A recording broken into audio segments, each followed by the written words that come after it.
thinking back. Drop the class, to establish that the magic, it's automatic. Gotta mask, who was that? Living legend, lethal weapon, mastermind, never tried, tell them all.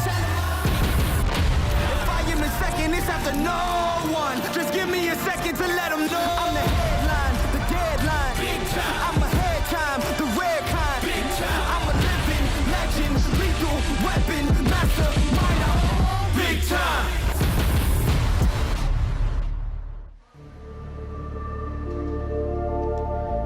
The French Riviera, playground of the rich and famous.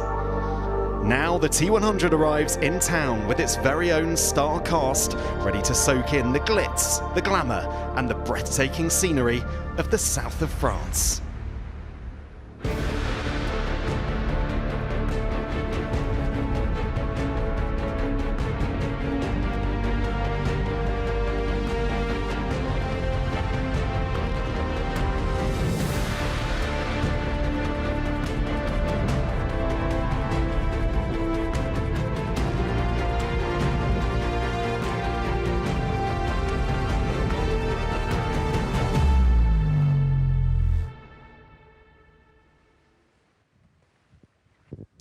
Well, a very good morning. Welcome to the beautiful French Riviera. A brand new race for us, a familiar face in Vicky Holland and a new one in Olympic, Commonwealth and multiple world champion Emma Snowsill. Hello to both of you. Emma, I'll start with you. It's a brand new race for us on the T100. What have you made of it all so far? We are truly blessed. I mean, what an exciting location, what an exciting race, what an incredible weekend. We have the T100 today, the WTCS tomorrow, Olympic champions. It's going to be one of the most highly anticipated races on the circuit, and I am so excited, maybe nervous. I can't wait for this race to get underway. Yeah, you and me both. Vicky, what's caught your eye about this unique course? Oh, I think you can't look too much further than the bike course that we've got here today. It's a one loop, 80-kilometre course. We're used to all these looped courses. This is the first time we've had the athletes going out on a one loop course. It gives a really different dynamic because the athletes won't ever get those time checks to be able to see how far ahead or behind they've fallen. And on top of that, the terrain is fantastic. Lots of good climbing, technical descents. It's going to be really, really exciting to watch. Yeah, it really is. All right, well, if it's your first time joining us on the T100 this year, this is a quick reminder of how it all works. We've got 40 contracted athletes racing 9 races across the world. Each athlete must race a minimum of 5 races, including the grand final in Qatar at the end of the year. There's a cool $7 million on the line. It's 35 points for a win, all the way down to 1 point for whoever finishes 20th, with more points on offer for the final. So, as we tip over the halfway point in the T100 season, in the women's field, it's been a tale of 4 races, 4 different winners.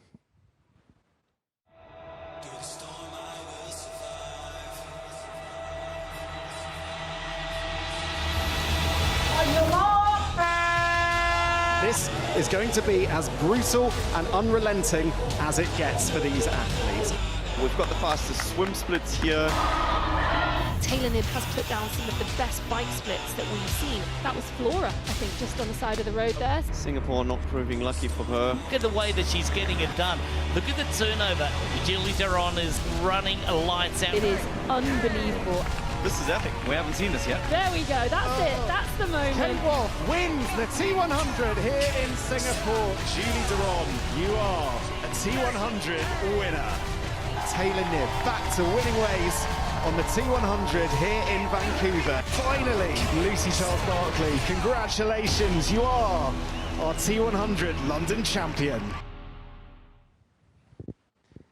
Yeah, what an incredible win that was for Lucy Charles-Barclay in London just a few weeks ago. Vicky, her first win on the T100, how impressed were you with that win? Well, it's not just the fact that she's waited so long to have a win in the T100, but London is her home race, and last year she was met with disaster. She couldn't finish the race. This season, she's come back better than ever, and not only that, she delivered such an unbelievable complete performance. She led the swim, she was at the front all the way through the bike, and she delivered the fastest run of the day, and not many of us had that on our bingo card for the day. And the emotion that we saw from her as she crossed this finish line, I mean, it was choking us up in the commentary box, wasn't it, Matt? It was a fantastic thing to see a hometown girl delivering on a really important day. It really was. And Emma, I mentioned we've had 4 different winners so far on the T100 in the women's field. What does that say about the level of competition at the moment? It's incredible. I mean, this is really what we're asking for. We're seeing the cream of the crop. We're seeing the best athletes in the world going head to head at every race, every time a different winner. And I think that's just a true testament to the quality of the field that we're coming up with every single time. And I think today's going to be no different. We're going to see someone really take this race by the horns. And yeah, we're going to see a new winner today. And I'm so looking forward to seeing how this race unfolds. Yeah, you and me both. All right, well, let's take a look at the race to Qatar standings. This is how it finished after London, with Julie Duron leading the way, but Kate Woff and Taylor Knibb just 6 points back. Lucy Charles-Barclay's win in London, though, propels her into 4th spot ahead of Jess Learmonth and Ash Gentle. Great Britain's Lucy Byram is in 7th, Taylor Spivey in 8th, and Lisa Pertra and Holly Lawrence round off the top 10. So, Vicky, with none of our winners here so far on the T100, it presents a real opportunity. Let's start by talking about what it means for Jess Learmonth. She's had a brilliant swim so far in the T100, a brilliant bike. It's just that running injury that's let her down so far. Yeah, I mean, Jess has had repeated calf injuries ever since she gave birth nearly 2 years ago now, and it's plagued her. She hasn't been able to get any consistency in her running, and she's often come to our T100 races off 0 running in the couple of weeks beforehand. We do know that she has been able to run since that London race 3 weeks ago. So with that in mind, maybe she's going to be incredibly dangerous out there today. Someone who had a debut in London was Georgia Taylor-Brown, and it was a tricky one, wasn't it? She lost her nutrition early on in the bike. She had a puncture as well. Is a race so soon after the perfect way to forget about what happened in London? I think Georgia's, you know, she's a well and truly seasoned athlete, an accomplished athlete, and this distance does present a few different challenges, and they're the things that, you know, you can iron out. And if anything, you know, it's wonderful to have got them all over and done with in one race. And I think she looks at all those things that have occurred and said, you know, I can go back to the drawing board and go, okay, well, I've ticked all those mistakes off the box. What do I need to do to, you know, have an excellent race today? Vicky, in terms of Georgia, this is obviously a new series for her. We've mentioned how accomplished she is in triathlon. Is this the sort of new challenge that perhaps she might really want to sink her teeth into? Yeah, definitely. And we've seen it with quite a few of the athletes who've traditionally come from the short course racing. Some of them stepping across full time this year, some of them just kind of straddling the 2 different distances. Georgia's one of those. She's having a go at a lot of different things this year, a lot of different distances. She raced over an intensely short distance last weekend. Now she's back doing our T100 this weekend. I think for her this year is about trying to find some real love for this sport. I think she's had a difficult few years, so now she just wants to enjoy every moment when she's out on the racecourse. I mean, elsewhere, let's look at the likes of Ash Gentle, Emma, and, you know, by her standards, it's been a tricky 2025 season, but this could be the perfect opportunity to get back on the podium. Look, I think, you know, we know what Ash is capable of, and like we've seen, we haven't seen the Ash that we have seen compete the way she has in previous years, but I think this is a real opportunity, a fantastic turning point in the season for her. And if anything, personally, I think this is a fantastic course, suited very much to her. We've seen her race in these sorts of races before, and I think, you know, her bike is really going to play to her strength. Her run is maybe not where she needs it to be, but I think if she knows that she can capitalise on that, turn this season around and really see the back half of the Ash Gentle that we've come to know and love, and the way she races. Certainly want to see her back at the very front. Vicky, in terms of other athletes, let's perhaps look at Paula Findlay. She's such a consistent performer, won 3 times already so far this season. Could she be someone who we should be seeing at the front? Yeah, Paula is someone, she's been here a little while. She came out early. She's talking about how she feels really well prepared for this race. She spent a long time on the bike course. I saw her yesterday. She said she's ridden parts of it at least 4 times. So she's really come in to like hone her skills on this course. She's known as one of our strongest cyclists. I think she was worried about some of the more technical elements, but she's got those down now, having been here for a little while. And yeah, this could be her day to take the top step too. It certainly could. Right, Vicky, we're going to let you go off to the commentary box. And for the time being, we're going to look at the men's field. It's been no less thrilling, and it's also featured a sporting comeback for the ages.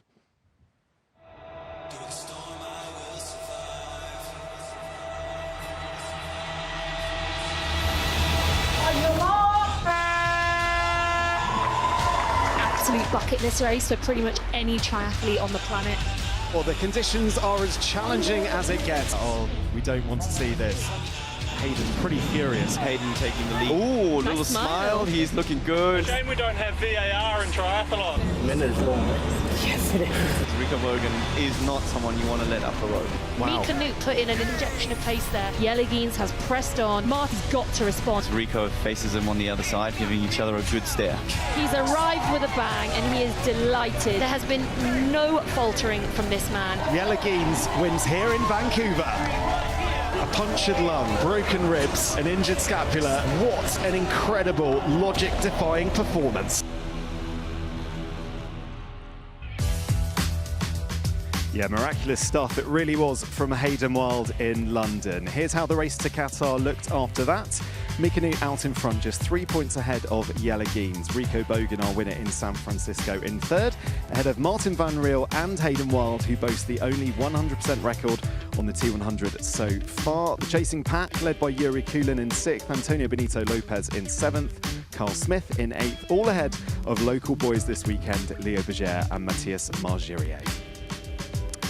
Well, Emma, there really is only one place to start, and that is with what Hayden did out in London. Accident to start line in 97 days. Now the dust has settled on that achievement. How do you reflect on it? I mean, he's some mere mortal. I think it's just been an incredible journey back to what he would say fitness, but, you know, he didn't come there just to compete.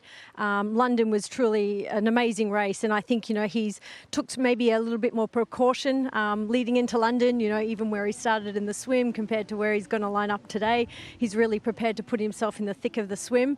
And I think, you know, he's come with a few more weeks training under his belt. Obviously, the confidence of London is going to really buoy him. And he's come out and making a statement and saying, you know, I'm here to win again and I'm here to take the series. Yeah, goodness me, that's ominous for the rest of the field if Hayden's feeling confident. He's also racing in the World Triathlon Series sprint race, which happens tomorrow. What do you think are the chances of him being able to do the double? I don't think there's anyone else that we could possibly say that could win both other than Hayden Wilde. I mean, he's truly shown that he's just capable across any distance to take the race. And really, it's amazing, you know, that he can change his speed, he can change what he needs to do compared with all these distances. You know, en route down to the race here, he's come and done a track session in Font-Romeu, got the legs turning over in preparation for tomorrow's race. So, you know, he's got a big day ahead of him. He knows he's got tactics to play. And, yeah, I'm really excited to see what he has up his sleeve for today's race. Yeah, we all are. Let's take a look at some of his nearest challenges. Yelligines left perhaps too much to do on the run in London. He didn't quite stay with Hayden on the bike. What does he have to do here in France to stay with Hayden? I couldn't have said it better. I think, you know, that's the thing. He knows he just can't afford to let anyone get up the road, especially Hayden Wilde. He knows the strength of Hayden's run. And Hayden will be looking, you know, to try and have some time on Yella so that he does have a little bit in reserve for tomorrow. I think it's an event that where he's, you know, he knows he's great on the bike as well, and he needs to hold his own. I think this is a race where, as Vicky's mentioned, you know, this one-lap bike course, a little bit of out of sight, out of mind going into this event, but it's really a matter of, you know, banking on the fact that you can ride really hard and get off and run and really run fast. And we've seen both of those athletes do that. So I think we're in for a really close and tight race.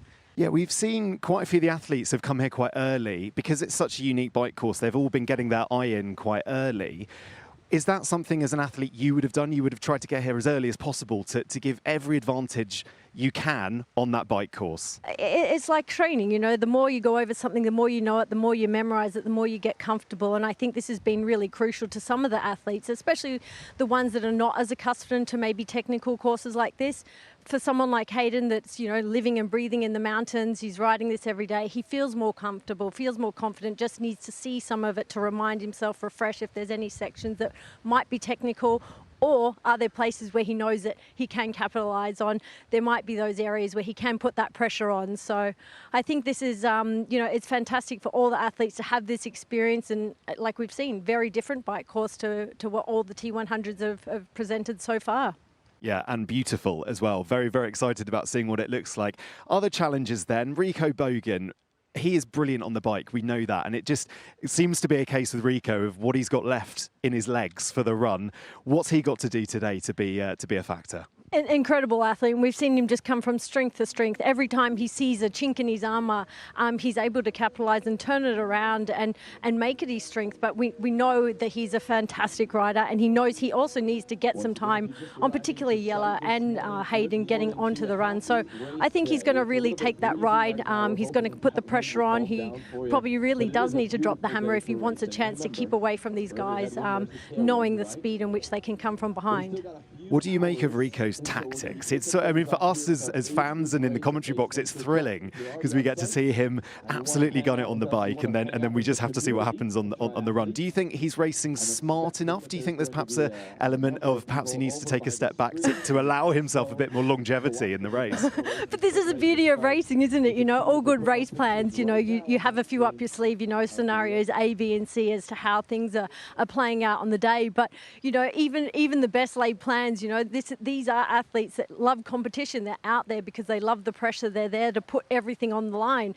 And this is what we need to see. And I think, you know, Rico's young. He knows that he can, what he's capable of. And this is what makes it exciting, I think, for him to test himself every time he's on the start line, and to leave nothing behind. So I love the way he races. I personally think it's amazing. And he's young and able to put it out there. But I think he knows, you know, today's going to be a very, very interesting day, considering the likes of the confidence of Hayden and what Yella needs to prove in order to stay up the front too.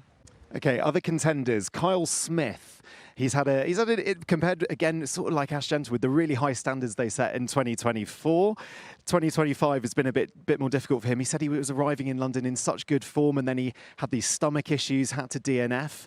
What do you think we should expect from Kyle today? Yeah, interestingly enough, you know, he has said that he has had many stomach issues and has since said that, you know, he's being diagnosed with celiac. And, you know, for an athlete, you know, someone dealing with digestive problems is not ideal. You know, it's a biggest part of training and racing, and for him to put it together. So I think we might see more of the Kyle we've come to know and to compete. And I'm really excited for him because he's a fantastic athlete, and we haven't seen him able to perform. And it could be something like this that has really been holding his performances back. So for him, I think, you know, as two New Zealanders, he's also buoyed by Hayden's, you know, presence on the circuit and racing. And I think we're going to see some great things from him today. Now, with regards to the sort of home hopes in the French in the start list, on the French side, we've got Leo Berger, Matthias Margirier as well. This is, as we know in France, they love triathlon. It's this whole weekend is a festival of triathlon. Leo Berger trains on these roads, doesn't he, week in, week out? How for those guys, how important and also exciting is it to be able to race on home soil like this? Oh, there's nothing better. I mean, we have to say, you know, look at the French at the moment. We have our current Olympic champion, Contender racing tomorrow. And I think, you know, that just shows that, you know, the French are here. They've always been in full force. They're a nation where triathlon has just been there. They're so passionate, and I think we're able to see today, you know, athletes that do know the course, you know, keeping those home advantages, that home crowd. It does bring you and lift you to another level that you know, sometimes you don't know that you're capable of. And I think that's something that, you know, we need to embrace in this sport always when we've got those athletes racing on home soil. Yeah, well, look, the sun has literally just come up over the horizon over there. This is really quite a beautiful spot. I think if I lived in this part of the world, I would 100% do more triathlon because this is the place to do it. I don't blame Leo for living around here. All right, let's take a look at who else is lining up here in France in the men's field. And as well as those we've mentioned, we've got the likes of Antonio Benito Lopez, Menno Koolhaas, who had an excellent 4th place in London. Sam Long, Gregory Barnaby also here as well.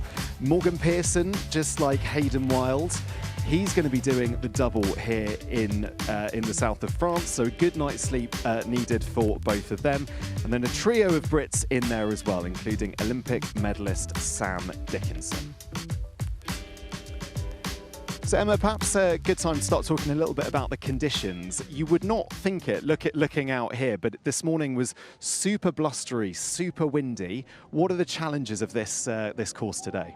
Look, I hope this wind does continue to die down, but like we saw this morning, you know, it is extremely blustery. We could see some of the barricades already on the front part of the course, just having those wind gusts coming off the water. So it's a course, particularly on the bike, where you need to remain vigilant. I think that's first and foremost, even though it is a closed circuit. We don't want unnecessary accidents, but I was hoping for a little bit more chop in the water to suit our Aussie athletes. I always feel that, that's something a little advantageous to people that have grown up more in those sorts of swim conditions, and really does help those athletes that are maybe more, let's say, stronger swimmers than technical swimmers.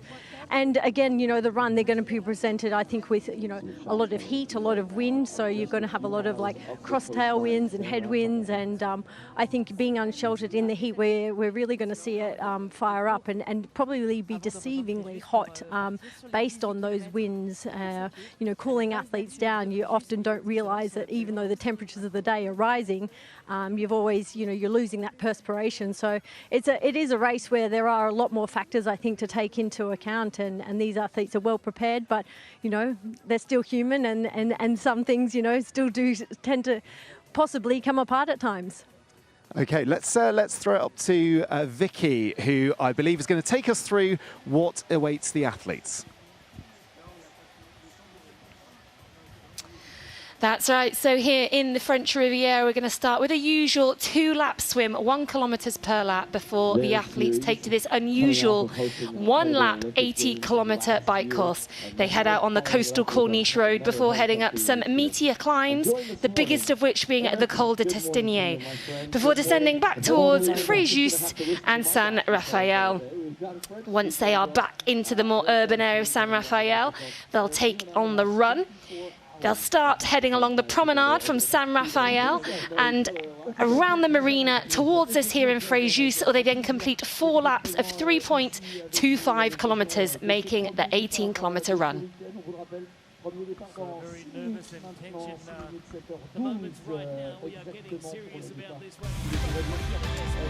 So here we go, we've got our elevation map in front of us. We're going to be looking at the bike sectors as we've done in previous races. That red sector denoting the biggest climb, and the purple pinky section there, the biggest descent. So we're going to be monitoring our athletes to see how they do. Maximum ascent of that one climb is 235 metres, and overall for the whole bike course, we're looking at roughly 800 metres of climbing. Thank you very much, Vicky. Yeah, fascinating course that we're going to be treated to today. And across the season here on the T100, our athletes are competing in the race to Qatar. We have a race on our hands.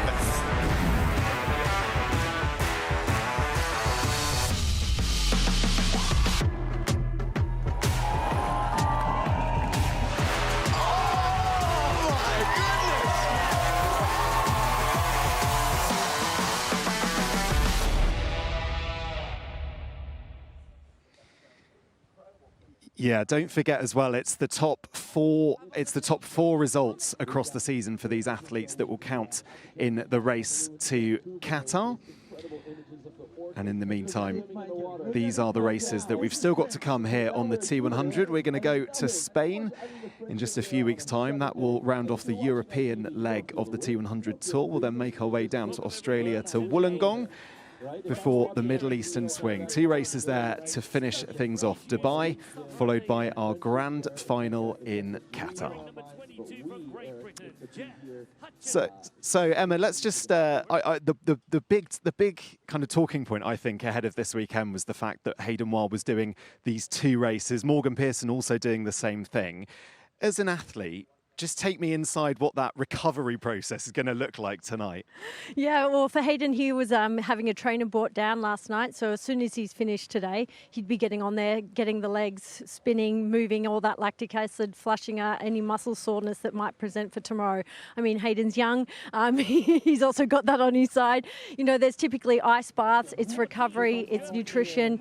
It's maybe a rub down, a jog, and it's just it's keeping the body moving. But you know, if anything, racing the next day after is actually better than 2 days after, and even up to a week, because you haven't allowed those, you know, those DOMs, that muscle soreness to set in. So I think Hayden, he's an extremely well-oiled machine. I mean, to get to where he's got to in terms of recovery off an accident, I mean, I feel like recovery for a race is really nothing, is second to none for him. He really knows what he needs to do, and a lot of athletes do have a lot of protocols in which they follow for themselves in order to get race ready for, you know, weeks later. So I think for Hayden, you know, he knows that he's basically here competing, and then he switches off, goes into recovery mode and ready to go again for the next one. Extraordinary stuff. Us mere mortals cannot imagine racing the next day. All right, time for our athlete introductions. Let's hand over to the divorce swim start. He was 4th place in Vancouver T100 in 2025. Antonio Benito Lopez.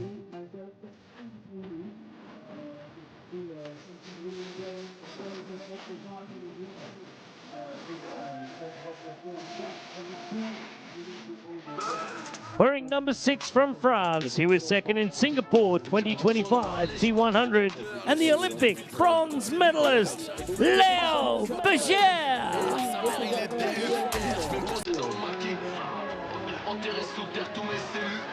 Wearing number 1 from Belgium, he was 1st place in Vancouver 2025, and he is your world ranked number 1, Jelle Heens.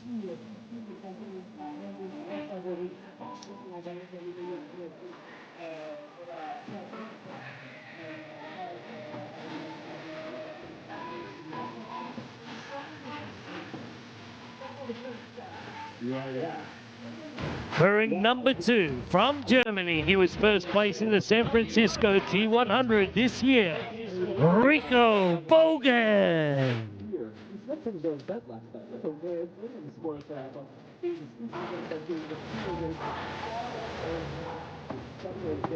Wearing number 3 from New Zealand, he was 1st place in the Singapore T100, 1st place in the London T100. He is your 2024 Olympic silver medalist, Hayden Wilde.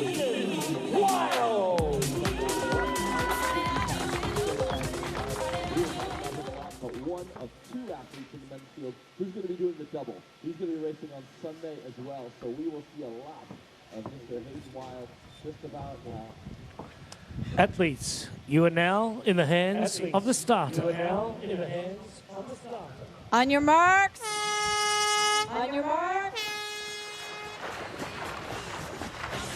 Marion, we have a great start here in the French Riviera. And we are underway here at the San Rafael Vayat Plage for the T100 French Riviera.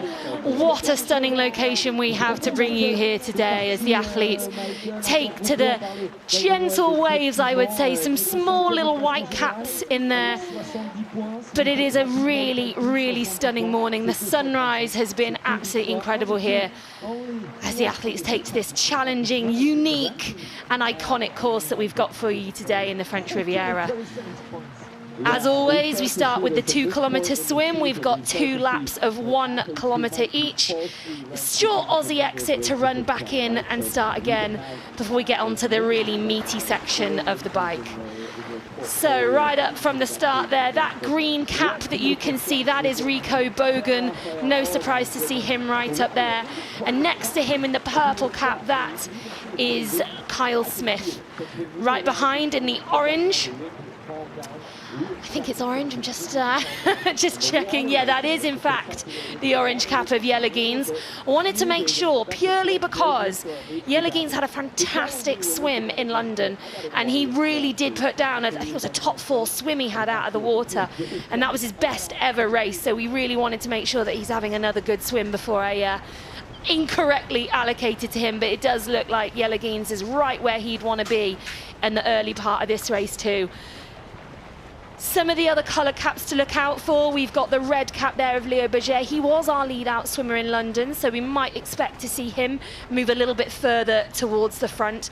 And another cap to look for is the teal cap, and that is Morgan Pearson. He was our lead-out swimmer back in Vancouver a few months ago.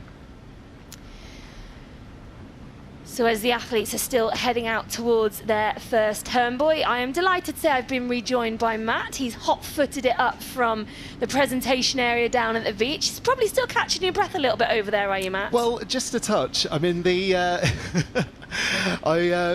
and I sort of were running over the bridge trying to get here in time. We could hear you over the PA, Vicky, as you were starting. Am I that loud? Yeah, I thought, goodness me, Vicky's already started. The swim must be underway. But fantastic to see, and my goodness me, how beautiful does this setting look on the French Riviera at just gone 7:15 local time, my word. Well, we were out there, weren't we, of course, from when it was pitch black this morning, and we had the privilege of watching that sunrise come up in the distance, and it's been absolutely stunning. I'm sure the athletes didn't have too much time to take that into account. They were probably a little bit busy preparing themselves, readying themselves for the day ahead, but it is an absolutely gorgeous day out there. Yeah, it certainly is. And this pack so far, it looks we've got a good amount of athletes in there, haven't we now, leading right at the front. And we speak sometimes, don't we, about this part of the race with drafting and with being in the good position in the swim. And I'm just looking at a couple of them just hanging on the end or hanging near the side, near the hip of the athlete in front, will probably be making quite a big difference at this point in the sea swim. Yeah, definitely. There's massive advantages to being sort of on someone's hip. It's the fastest place that you can swim. But of course, the problem with that is that if you do that for too long, you are going to slow down the person next to you. So the best thing to almost be able to do is use it as a slingshot, to be able to swim on someone's hip for a short period of time, slingshot your way through, end up in front of them, and then continue on your way that way. What we've seen at the front of this race so far was we had, I think, Rico, and we had Leo and Kyle Smith, and they were all swimming next to each other, and that's probably not doing them any favours at the moment. That's probably slowing them down a little bit. Emma, Emma's just joined us in the commentary box as well. Emma, what were your tactics? What did you enjoy doing in the swim?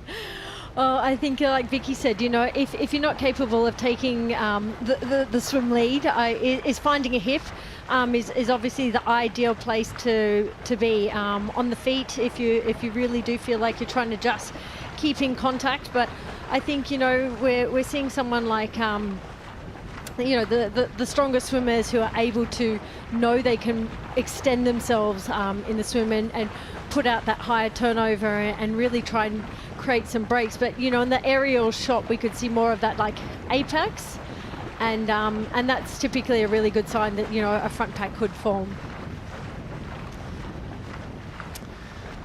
So as the men are making their way around the top part of this De Boer swim course, it's time to head back to the beach and to the women's introductions. From Canada, she was 4th place in the San Francisco T100 this year, Paula Finlay. Paula Finlay.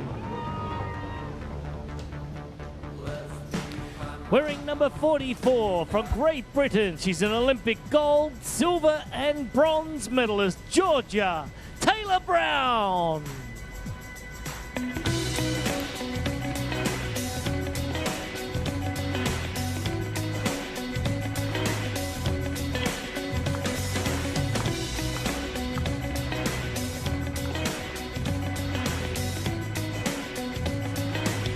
Wearing number 33 from Great Britain, she was 5th in the London T100 this year, Lucy Byram. Lucy.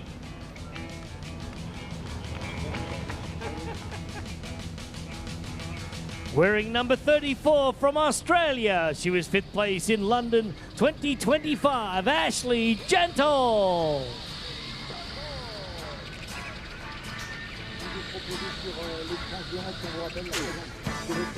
Wearing number 32 from Great Britain, she was 3rd place in the Vancouver T100 this year, Jessica Learmonth.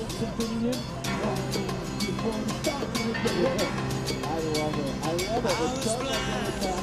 We got 2 full days of triathlon. You know, my triathlete heart is so full right now. I love this.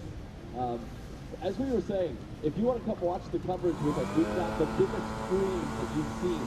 The big screen right here. As we Athletes, you are now in the hands of the starter. We've got seating. You can come sit down and relax. On your mark. Here we go. The heartbeat music is on at the start line. Ashley Gentle, Jess Learmont, Paula Finlay. So away the women go here on the French Riviera. A short run down the beach, straight into the water. And I guess, Vicky, uniquely perhaps in this case, because the women's race starting so shortly after the men's race, do you think they might have been just trying to catch an eye on what was happening in the men's race to try and see the tactics, see if anything happened in the water? Well, I'm not sure they've had quite enough time. They probably were watching a screen just as they were getting ready, but it's only been 7 minutes. So it has been a really, really tight turnaround. And they were probably just in their final phases of preparation themselves. So they might not have been able to properly analyse it. What they will have done, though, is at yesterday's swim familiarisation gone over it a good few times. You know, the run-in, the sighting to the first turn buoy, how many steps they need to take before they dive, all those sorts of things. They will have covered those yesterday in a lot of detail. I think that's already Jess Learmont taking the lead. We've not got a close-up on them yet, but there is one athlete who has broken away in the very, very early stages of the swim. And knowing the calibre of Jess Learmont in the water, I would be amazed if it is anyone but her. And I know, having had a little quick chat with her yesterday, she's only got one aim for today, and that is to be out of sight, out of mind for as long as she possibly can be. And that seems to be what she's done right from the gun. Yeah, it looks that way. With the way Jess has been swimming this year, you would bet she will be at the front of the swim. That is for sure. So as the women's race gets underway, quick look back at the men's race. And that's Morgan Pearson there. So that teal cap at the front of the race is Morgan Pearson. And on his feet, I believe, is Sam Dickinson. And so here we go. He can't see very well. Yeah, you go shading his eyes. So that just shows what they're dealing with out there. They're swimming directly into the sunlight, into the sunshine at this early hour in the morning. So challenging conditions even for the top professionals in the world. Yeah, sighting difficult enough, Emma, but to do it when you're facing the sun, just take us in the mind of Morgan Pearson and how difficult that is. Oh, it's such a frustrating feeling, you know. You practice it so often, but you know what the ideal scenario is always looking for something on land, and you know when we're in the water, you often actually can't see the buoys. It sounds silly as big as they are, but even the smallest amount of wind on the water or slightest bit of chop or just the timing of when you lift your head. So when there's an opportunity and there's high rises or you've got the Ferris wheel or something or some sort of unique tree or landmark is obviously always the best thing to do. But even to the best of them and timings, I mean, everyone loves a good sunset, but just not sunrise, I should say, but just not right at the moment when you're leading the swim in the T100. It's really impressing me as well with what Morgan was doing, and I know a few of the athletes are doing this as well, with going more into a backstroke rhythm and then being able to see exactly what's going on behind. Because I guess when you're at the front of the swim, not a position I've ever experienced, but yeah, you can't see what's going on behind you, you can't see your lead.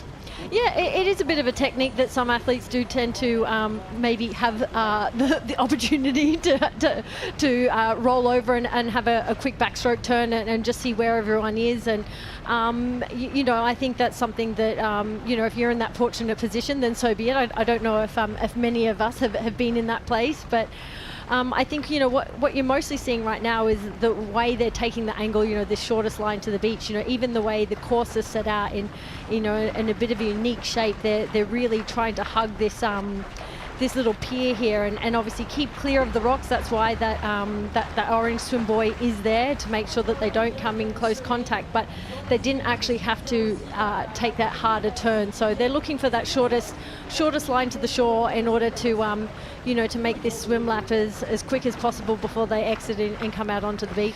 And it was Leo Berger that we could see, the red cap on this side of the screen. He was taking a line almost directly to the next red buoy they didn't actually have to go to that red buoy. It was more a case of you've got to keep that red buoy on your right and you've got to keep the orange buoy on your left. All the other athletes started beelining towards that orange buoy because it was the quickest line, whereas Leo was almost taking the line of the race buoys. He was going with the red one, so he's actually swam a fair bit further than the other athletes, and even so you can see he's making his way right back up to the front of the race already.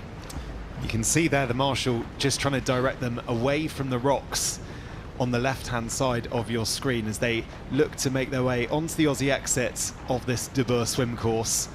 And we'll start to get our first timing splits from this men's race as they make their way onto the beach. And you can see, I wonder what they'll learn from this first lap of the course as they make their way onto the beach and they'll dive back in the water. But obviously don't forget, you can run a lot quicker than you can swim. And there might be a case of some of those athletes thinking they went a little bit far towards those rocks and could have been slightly more efficient.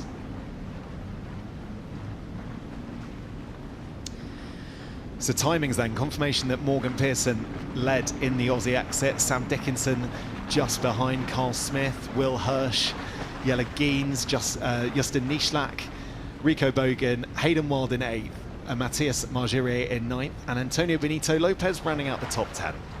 You can really see by the times, you know, how much time Leo lost in that first lap. And it's like you said, Vicky, you know, like just sighting the wrong buoy. I mean, even the color of the buoys can be deceiving when you're in the water and you've got foggy goggles. The sunlight in your eyes. He could see at one point, he almost looked up and looked around as in, why is everyone going over there? Why are they not taking the route that I'm taking? And I just wonder if he got a bit dazzled by that sunlight that we saw kind of Morgan Pearson having a struggle with a bit earlier on. I just wonder if that was what the error was there. Yeah, I tend to agree with you. I mean, it happens to the best of us, where you often think, you know, I'm going to take my own line. You're confident in where you're going, and all of a sudden realize that the rest of the pack's there, and do you commit to what you're doing, or do you veer back over? So it can be a very costly mistake.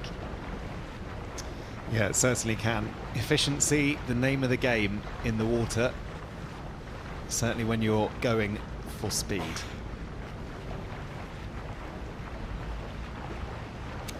So I think just in the distance there, you can see the women in their race have taken oh, sorry, I beg your pardon. That's a couple of the men just coming out of the water there. So that's Colin Such and of course Sam Long. So Sam Long's got a bit of company. He'll be glad of that, I'm sure. Colin Such is one of our wild card athletes. Only got the call up about a week ago. He's very short notice for him to get over here from America, but I know he's been hanging on and keen to get a wild card start here. My apologies to Sam and Colin there. We've got 2 races on here in the waters, so forgive. Not usual for us, is it, Matt? Not usual, so no. Forgive me for getting that one wrong. So yeah, that's back at the front of the men's race now with Morgan Pearson. Don't be confused, he's lost his teal-coloured hat, so that's why he's got a secondary hat on underneath. That's the black hat that you can now see. So he is still leading our men's race, and behind him, still sitting in second, Sam Dickinson, another wild card athlete who's been eagerly anticipating an opportunity to get out there, to get a wild card on this T100 circuit, and very keen to prove himself at this level of racing. Yeah, Sam, an Olympic bronze medalist from the mixed relay in Paris. Great to see him on the T100. Right, this is back to the women's race, and they're making their way around those far red buoys on this first lap of their debut swim course. So it does look like there we have 2 swimmers at the front of the race, and I would say we know that Jess is wearing a green hat. I'm pretty sure she's in green, yes. So when we get a little bit closer, we might be able to tell, but I think that's Jess at the front in green. There is an athlete who is on her feet. Now, we don't know at this point who that is, of course, but that's really interesting because Jess seemed to have put quite a big gap in early on. She'd probably got 1-2 body lengths ahead, and someone has managed to come back to her. So for that person, Great swim, great tactic. If I was going to try anything, it would be try and stick with Jess Learmonth as long as possible. Well, I noticed already in the swim at the start, you know, how quick she was on the sand. And I think, you know, I'm not going to claim it, but I do recall her talking a lot about training in Australia. I don't know if it was such fond memories she mentioned. No, I don't think she loved it. But, you know, it's so key to these beach starts. And she really was so quick on the sand and getting into the water. I'd have to dare say even quicker than Ash. And those sorts of things, you know, can really just set you up for those first few strokes, you know, getting into the water, and you've already just put in a gap and you've just extended your competition in those first few seconds. The lactate's built and you can capitalize on that. And you can see by that 2-girl breakaway, there's someone stuck right in the middle between that chasing pack, and we can always see by the pressure and the speed, but it is really strung out, and it looks like it is Georgia Taylor-Brown on her feet. So I think, you know, we know what she's also capable of, and it's very exciting to see her already up there at the front of the race.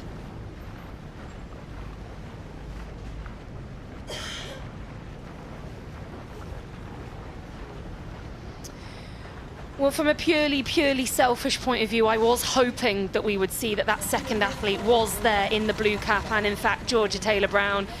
She's had a slow start to the year. She's not raced very much. I think it's only about her 3rd triathlon of the year that she's done, maybe 4th now, and she was a bit sluggish in her swim in London. I think she found herself caught on the wrong side of the break as well that went after the first lap. So she's obviously just coming into a little bit more form now, and she managed to bridge that back up to Jess, which is, as we said, no mean feat. She didn't get to start anywhere near Jess either, so she'll have had to do that totally on her own. So there we go, that's Georgia Taylor-Brown on screen now with that blue hat on. So she's currently on Jess's feet. Jess and Georgia, great friends as well, training partners for a really long time, both in that gold medal winning mixed relay team back in the Tokyo Olympics in 2021. So they'll know each other inside out. Oh, I think, you know, athletes like that, they have a blueprint. You know, there might be some time out of racing, but, you know, just those couple more races, blowing the cobwebs out, the body remembers, you know, and especially, like you said, being training partners, you know, really does play dividends in these types of scenarios. Pontoon start in London is also a different scenario. Wetsuits, you know, they not all athletes love racing or swimming in a wetsuit.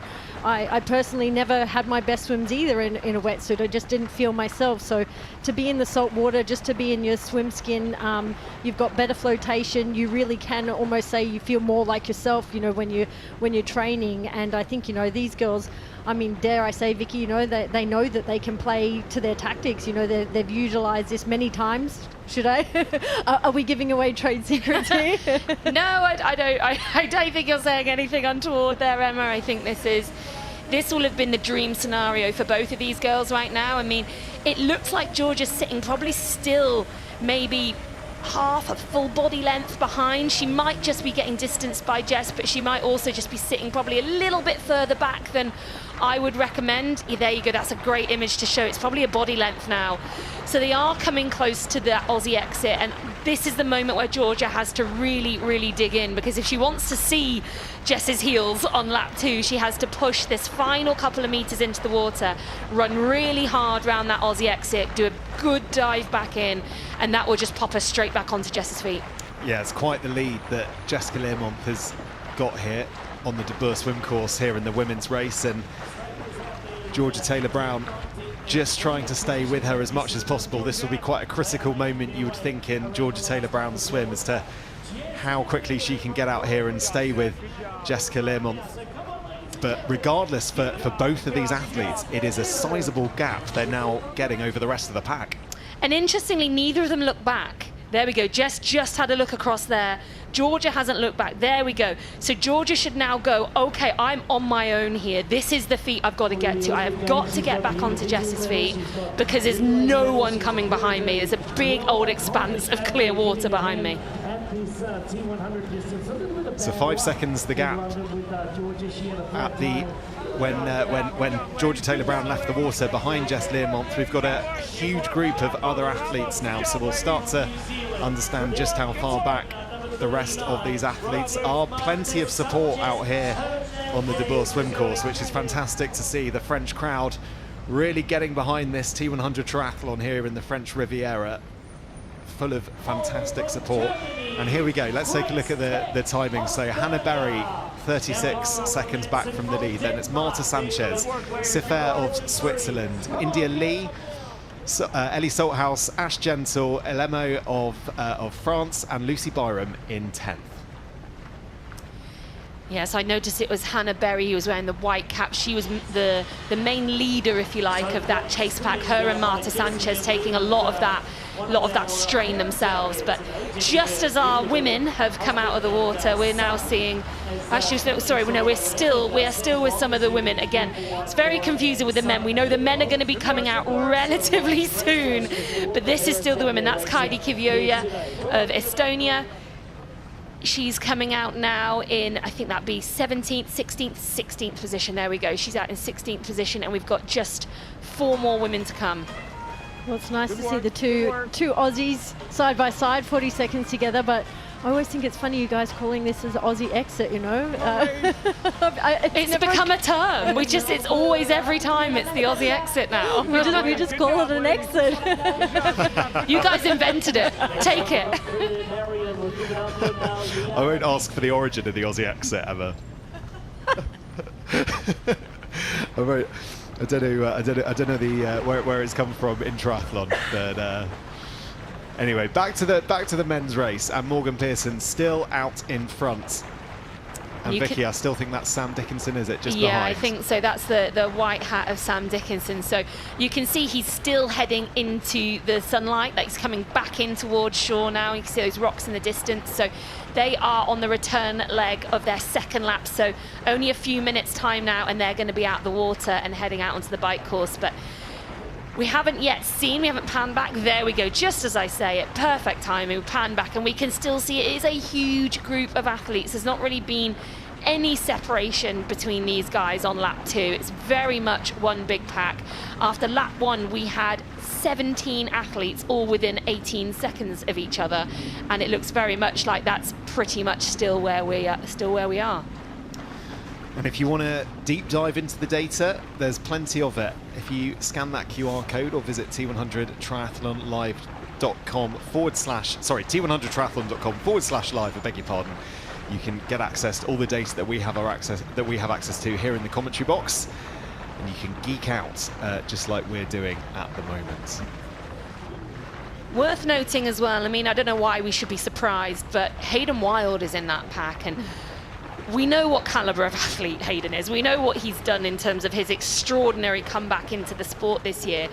But it's worth saying that in London he was about a minute down coming out of the water, and that's not going to be the case today. He is still in that pack, so he's going to come out in touch with the leaders, which just makes it such a hard day for everyone else when Hayden is there from the go. You know, you haven't had any chance to put time in on him. And to think that, you know, the impact of his injuries probably most affected his swimming. And the fact that, you know, second race in, like you said, he is there with the leaders, and that really does, you know, I would dare say, scare the competition when they get into transition to see that Hayden is there with them, because like you mentioned, Vicky, you know, he was behind in London, but he really does just show testament to the fact that he, you know, he knows how to claw his way back to recovery in the most professional way possible. And I think we're going to be see some very surprised faces in the next few seconds. Brilliant swim as well from Kyle Smith to come out the water there in third spot.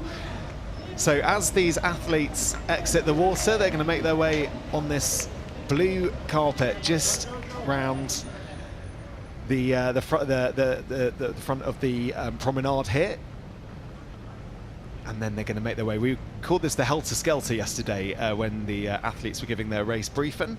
They make their way onto there and then down to the first transition zone. Yeah, so at this point with such a big group, the real advantage of sort of running hard through transition is just as they get onto the bike, because they obviously have to spread themselves out 20 meters each. Being one of the first onto your bike just means you don't have to worry about that congestion. Think of the distance from front to back of that pack. It's huge, so really important for someone like a Morgan Pearson and a Sam Dickinson to maintain the lead they've built in the swim and get out early onto that bike course. And as we've been saying, this 80-kilometre bike loop is very, very unique for us on the T100. And this potentially is kind of the last time the athletes are going to see each other. It could be for 80 kilometres if they stay in this sort of formation. This is when they get to understand where they are in the race. They're going to need to pay attention right now to who's around them, because there are no timing splits out on the bike course. I think what you said, Vicky, is really important about the congestion, you know, particularly early on. Like with this 20 metres, you know, you want to assert your position because you don't want to be having to accelerate and overtake and getting after those out of those drafting zones. So I think it's, you know, we always say, you know, transition is definitely the fourth discipline, and this is so far always true. I think no matter what the distance of racing these days. So that's Peter Hemerich just taking on some nutrition as he makes his way, doing up his helmet. Slightly slow transition this from Peter. But this is now with the lead of the men's race. Sam Dickinson of Great Britain with us on the T100 here on the French Riviera, and certainly making himself known and making his presence felt by being out here in the lead.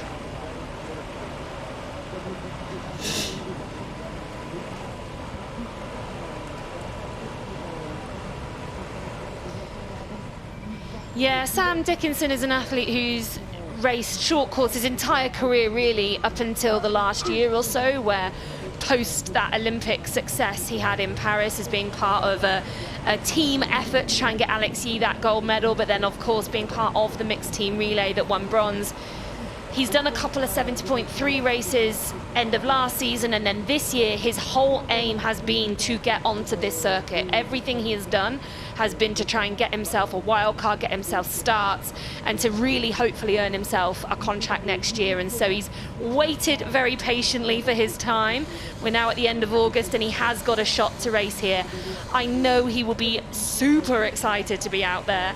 He's an athlete that I know quite a lot about, and I've got to you know, disclose my bias right now because he is coached by my husband. So, you know, that I'm gonna just lay it out there. If I get excited if Sam's doing well, that's why. So there is definitely a bit of a bias there, but I am genuinely excited to see what he can deliver, and I know he's got the bit between his teeth just to be against all the guys that are on this start list. He's finding this a really, really exciting challenge. I was going to say, on that excitement for being a part of the T100, you said he's been trying to do everything he can to be able to get into this series and race. How do you sort of manage that excitement on a day like today, when this is what you've been working for however many months or even a year? How do you just keep everything in check and do what you've been training and not let the race get ahead of you? Yeah, not get overexcited and a bit overhyped, and then sort of you're running out of energy, you're running on fumes by later on in the day. You're right, that's a really big skill. It's a lot of self-talk, it's a lot of trying to just deep breaths, calm yourself down a little bit, and just go back to your processes rather than getting too carried away in the moment, I think is the key takeaways. Did you ever get too excited, Emma, in a race? I think the races were too short. I think it was, you know, I think having a bit of patience in these races probably does pay off, but it's always fast and furious, and I can't say that transitions were ever my excelling point, so I probably didn't do myself any justice there and having to make up for the rest of it. But, you know, I think that's what racing is about. You know, you have to bring your excitement, your adrenaline, and that ability just to want to do everything on race day and not, you know, not rush and make silly mistakes, which is, you know, can happen. But I think, you know, given, like you've said, the history of these athletes that have maybe come through these short course races, they know that pressure and excitement, and he'd be well and truly utilising, you know, this little part of the street circuit at the moment before they get out onto the bigger loop. So Sam Long here just making his way to his first transition spot. Actually, I believe his best swim on the T100 so far. So yeah, I know he's been working with a new swim coach. He has an American athlete called Greg so he's got an American swim coach who has been really working on his swim. His name's Greg Harper, and they've made some inroads.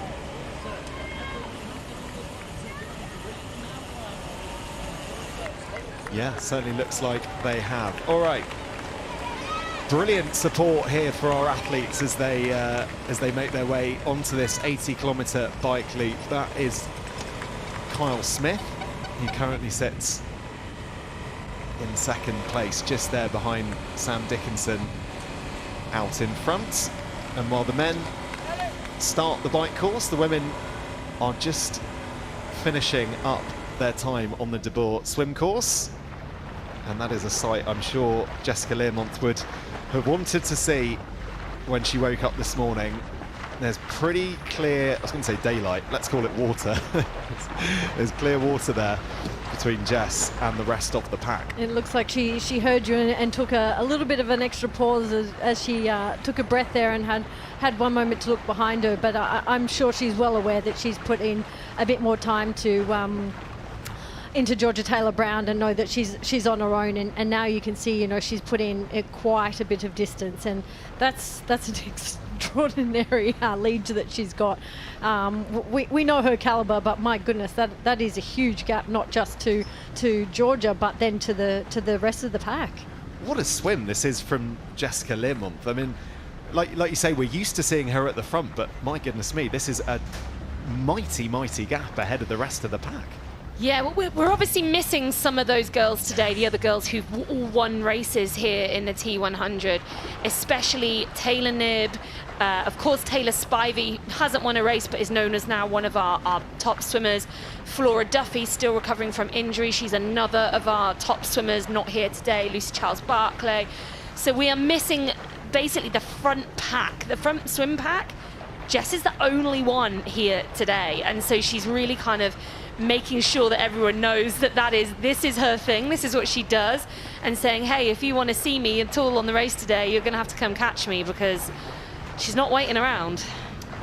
Emma, tactically for Jess, her best chance for a win here in France is to get out on the swim as she's done. Okay, big tick there. The bike, we know she's a very strong biker, tick.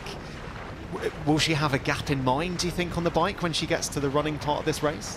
You know, I don't think so. I think what Jess is going about doing is knowing that she has to race her own race, and we know her strengths. We've mentioned it time and time again, but as Vicky said, you know, running has not been able something that she's able to consistently put together. So I think she realised that she's got to capitalise from here on.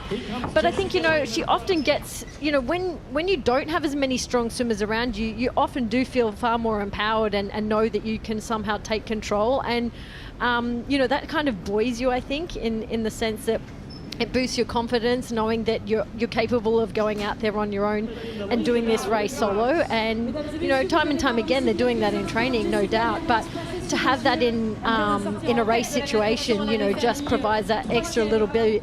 And I think Jess, yeah, she's an incredible pool swimmer. I know when she's trained in Australia in Noosa with the swim coach up there, he's, you know, and he's by tough by Australian swim standards, and he was just continually always talking about the strength and pedigree of what a swimmer she is. So that's in the pool. So to translate that into open water is incredible.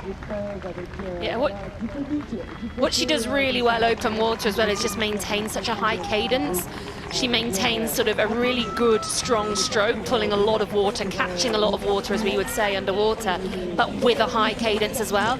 And she's been notorious for doing it in short course, and now the same in the T100. She keeps the pace on. There is no slowing down on lap 2 from lap 1. She, if anything, goes harder on lap 2 than she has done on lap 1.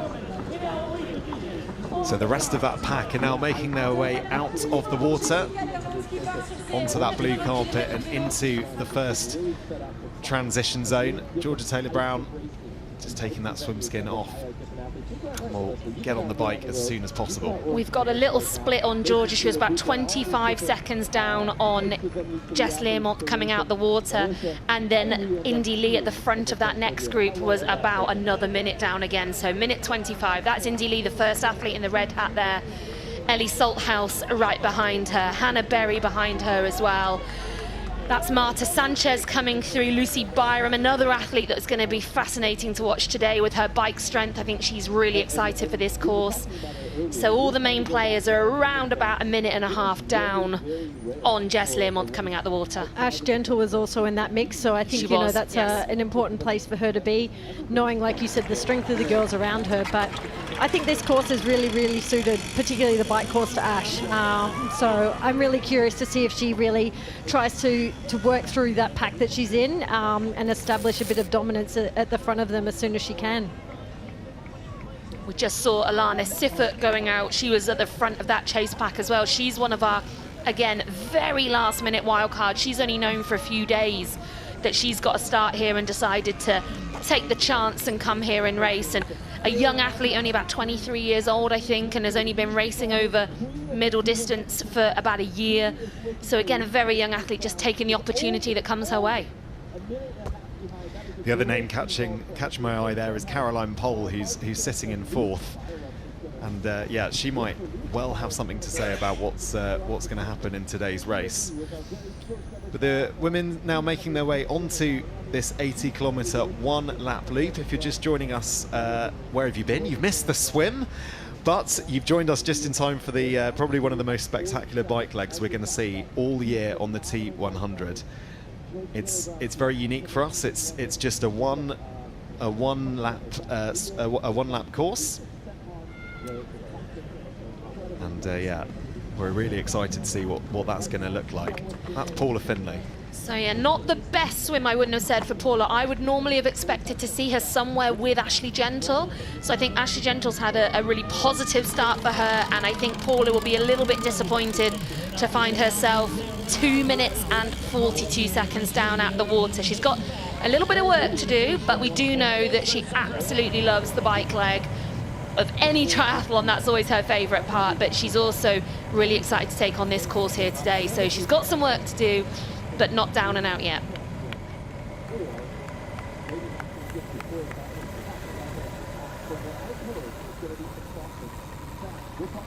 So just a reminder, we've got both races going on. We've got the men's race, which is just ahead of this women's race, but both of them now out on the bike course. Yeah, so now we're back with the front of the men's race. That is the blue uniform of Rico Bogan. I think we're with Jelle Geens now. I'm not entirely sure who that was who just overtook him, but someone moving their way right up to the front of the pack. Could have been Mathis Margirier, can't tell from that angle just yet. But yeah, still got Kyle Smith and Sam Dickinson right at the front of the race as well. So still quite a few of these athletes riding together. Looks like we've got about 7 or so all riding within 10 seconds. And interestingly, you can see the race ranger there on the back of those bikes flashing. We have a 20-metre drafting rule here on the T100. And if you're within 20 metres, it will start to flash orange. It will start to flash, well, 25 metres it will flash orange. Blue, it will be 22 metres. And then if you're in the red, it's within 20 metres. You've got 45 seconds to make that pass.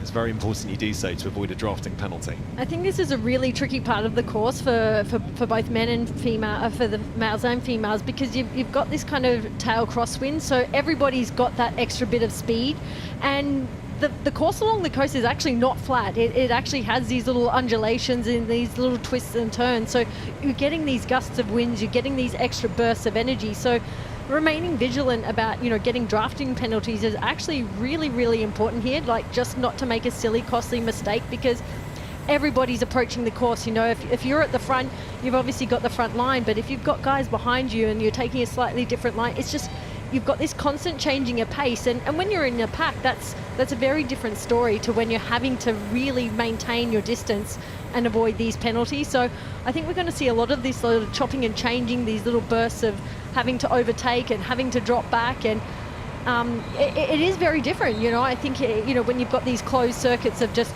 out and back, but as you can see here, there's just this constant change, this constant movement, and a lot of it is mostly to stay out of trouble of a drafting penalty.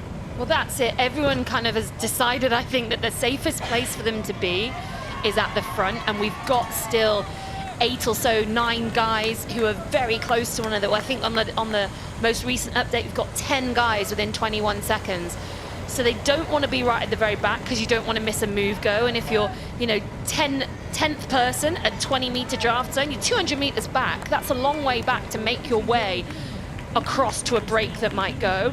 But equally, no one wants to get caught in trouble, do they? They don't want to be inadvertently into that red zone, have to make a pass that might mean actually they can't just pass one athlete because there isn't enough room for them to then slot in. They've got to pass 2, 3, 4 athletes, maybe go all the way to the front. That's a big outlay of energy that they don't want to have. So right now, there's definitely a bit of a jostling of positions, I would say, going on to get themselves to the perfect place. Couldn't have said it better. Jostling is perfectly apt in this scenario, and you can see the freewheeling like that a lot of them would not actually be wanting to do. Like it's a time and a place to actually maintain your frustration, because it can be frustrating. Like as much as it's non-drafting and you want to take into account, you know, your race, your power, you have to be fully aware of the race rules. And yeah, you can see that we're just seeing, you know, up and down the movement of the athletes on screen, you know, the leaders, and it's a constant change and shift right now. Yeah, Rico Bogan putting quite a big effort there just to try and get some daylight between him and some of the other athletes around him, and expending that amount of energy early on in the race will, I'm sure, have some sort of impact later on. But for the time being, as both of you have mentioned, they're jostling, they're trying to get their perfect position as we head onto this bike course. Hayden Wilde probably nicely positioned. I mean, at 5th at the 8-kilometer bike checkpoint. That's the latest place we have for him. You don't want to be much further back if you're planning on making your way through the pack up further into the field, because that certainly would take an awful lot of energy.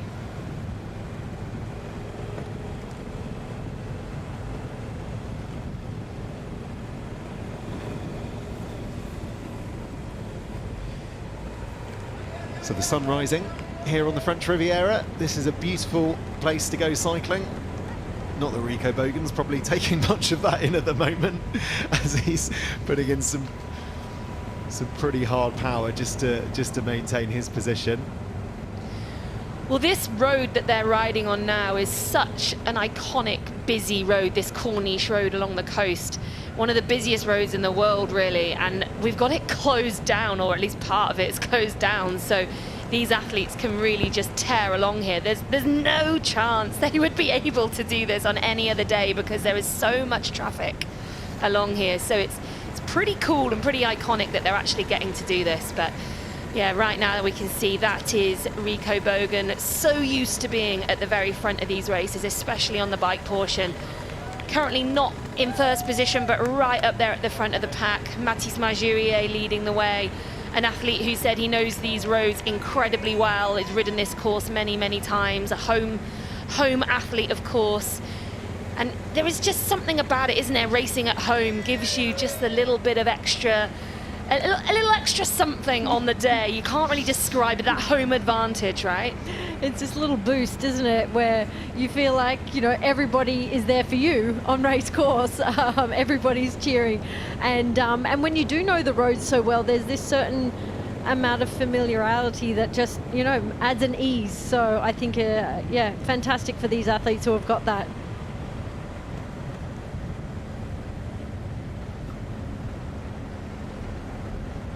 Just looking at Rico Bogan there, interesting what he said after the race in London, how sick he'd been in the lead up. He said he couldn't train for 5 days, barely 8, and I imagine when you're doing the sort of training and the size that Rico is, that's obviously a big problem. But he also lost his bike computer at the first roundabout, so he had to ride purely by feel in London, which I can only... Did all right, didn't he? Yeah, he did all right. Maybe we don't need bike computers after all. Yeah. But and there were a couple of moments like that. Jelle Geens also, his TT bars got knocked on one of the first sort of bumps on that London course, and they moved into a slightly different position. And Kate Woff in Singapore said her bike computer didn't work there either, and she was incredible that day, stormed to victory that day. So you know, maybe we rely on these things a little bit too much. We become so obsessed with the numbers and the data and what we can hold and our thresholds and our lactates and all the rest of it. Whereas actually sometimes you've got to be able to go on good old field. You've got to know what you can and cannot do, what you can hold, what's detrimental to your run later on in the race. And yes, some of these athletes will be better at it than others, I'm sure.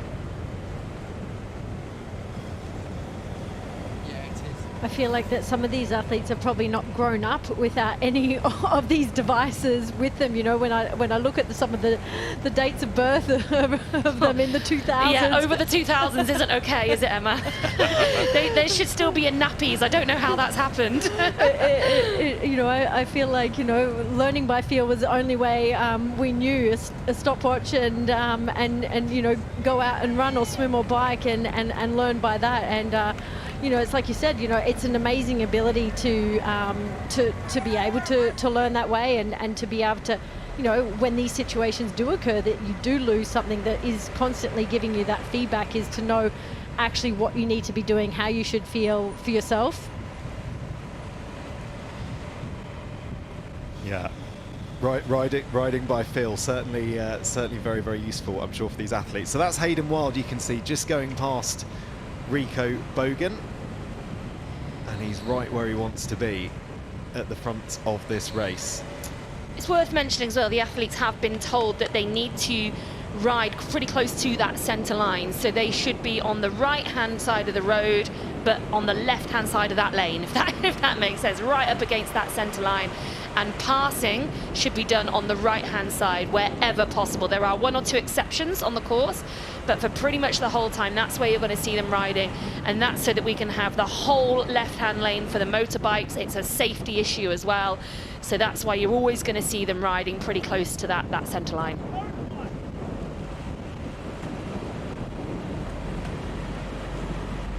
Couldn't quite work out what Hayden was saying that. Quick shout to the moto, wasn't it? Yeah, quite vocal on the bike. We saw that in Singapore. But they're going quick. You can hear that, certainly from the motorbike following them.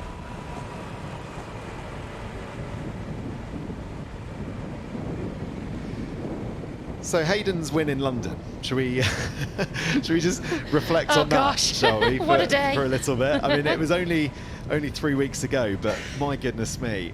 And the thing that really struck me afterwards was the amount of people that were a part of that community that helped Hayden get back to where he was, all the way from, you know, the medical staff to his girlfriend, to that so many people were invested and involved. And I almost feel like that's perhaps where the emotion came from on the finish line. I think something that he's really, really vocal about is his team. And as much as this isn't an individual sport on race day, it takes a huge team to get to the start line. And in special cases and scenarios as unique as what's occurred with him, he's had to call on, you know, a greater part of his team again, and on every expert that he can find available and possible to get him back to where he wants to be. It's not even where he needs to be. And I think that's also a key part and component, I think, of what is so unique about Hayden and why he is winning the way he's winning. Because these athletes are, you know, they sought out and sought after finding the very best people that they can work with and who they need to get them back to, you know, 100% top of the world shape. And this is testament to what he can do with the people he's got around him. That's Yelagines just on the inside of Hayden Wilde. Took him maybe a bit by surprise. But while we're looking at Hayden, let's hear what he had to say about what Jan called one of the biggest comebacks in sport. Yeah, I think a sign of relief that I could get back to that level. Yeah, it was super nice to see like all that work with the team in the last 3 months come together really nicely. And yeah, it was just nice to kind of be on the start line, but to finish in first. I did say I was coming to London in good shape, and I wouldn't race if I knew I wasn't going to be competitive. But to actually do it and to say it is a completely different thing. So yeah, it was pretty emotional to do that, and to know that, you know, even though you had a massive setback, you can still claw your way back up to the top step. So yeah, I feel like my confidence is well and truly there with the bike handling, and now feeling pretty good. I feel the strength in the arm is a lot better. If it was a little bit weaker, it's definitely a little bit harder to descend as you don't have as much control as you want, but now it feels pretty good, so I'm looking forward to really kind of pushing the limits on the downhill and seeing if I can kind of get away before we hit the flats just outside of T2. Emma, what impressed you most? Because I think you can make a case for each discipline being super, super impressive. So the swim, the fact that he had the shoulder injury, that's impressive. But then the fact that he also was able to get back on the bike and produce the sort of bike power that he did. But then the run, he made the run look so effortless. I mean, for you, what was the most impressive part of that comeback? I think he's process orientated. He is just so goes about doing what he needs to do in order to improve, and in this case, recover, get better. Obviously, manage pain, but then find technique. In London, he said that he really went obviously also with his ranking, but he really chose to keep clear of the swim pack. So he avoided his shoulder getting hurt or hit and impacting a swim where he obviously knew he could compete. And felt comfortable enough to line up. But this time around, he said that he's able to, swim much better. We've seen he swim much better. He's not maybe playing it safe and feeling like that he couldn't take a knock in the swim. And I would say, he's showing that race confidence now that he's taken from London. And again, I think he really is the epitome of a true professional in every sense right now. He certainly is, and he's in prime position here in this race as we're really starting to get a proper look at the beautiful part of this course. The sea on the right hand side as these athletes are making their way around. All right, let's talk about Leo Berger. This is his neck of the woods, as it were. This is where he's used to practicing, used to basing himself as a triathlete, and goodness me, I don't blame him. What a stunning place to be.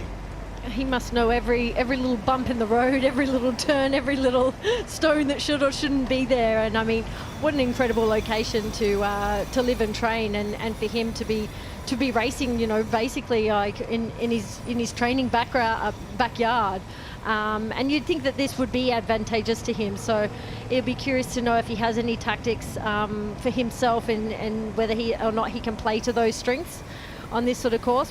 Probably he's never had the unique ability to ride it the way he can now and take any line he wants. Whoa, oh dear.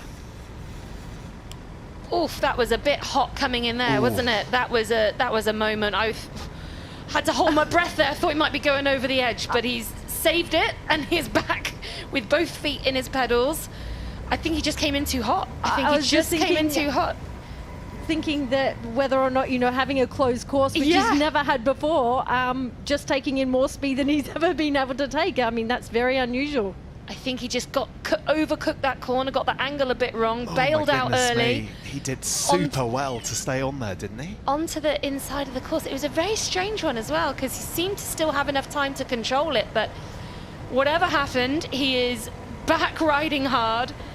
Doesn't seem to have incurred a mechanical or a flat, because that was my first thought. I thought he was slowing down for a flat tire, but clearly that was not what actually happened. But he is safe, he's on his bike, there was no crash, and he's still riding. Well, thank goodness for that. He's looking like he was trying to take that's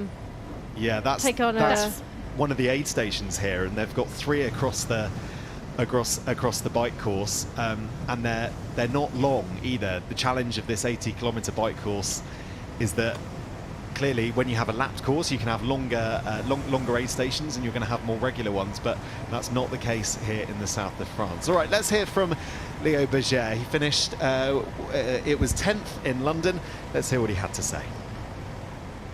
Yeah, I think it's a pretty nice course on the bike here, and being local here, riding on the coast pretty much every day, all year round, gives me pretty much a good advantage. I'm having a rough season this year, and it's the first setback in my career. I'm dealing with 2 different injuries, and still my Achilles is not completely sorted out, and I have a bigger issue on the left side with a little tumor in the sciatic nerve that is pressing the nerve, and so I can't feel my legs, my left leg, while riding or while sitting on a chair, so it's pretty annoying and pretty difficult to race at the highest level. And my #1 priority is to heal my body and to find the solution to be back at my best.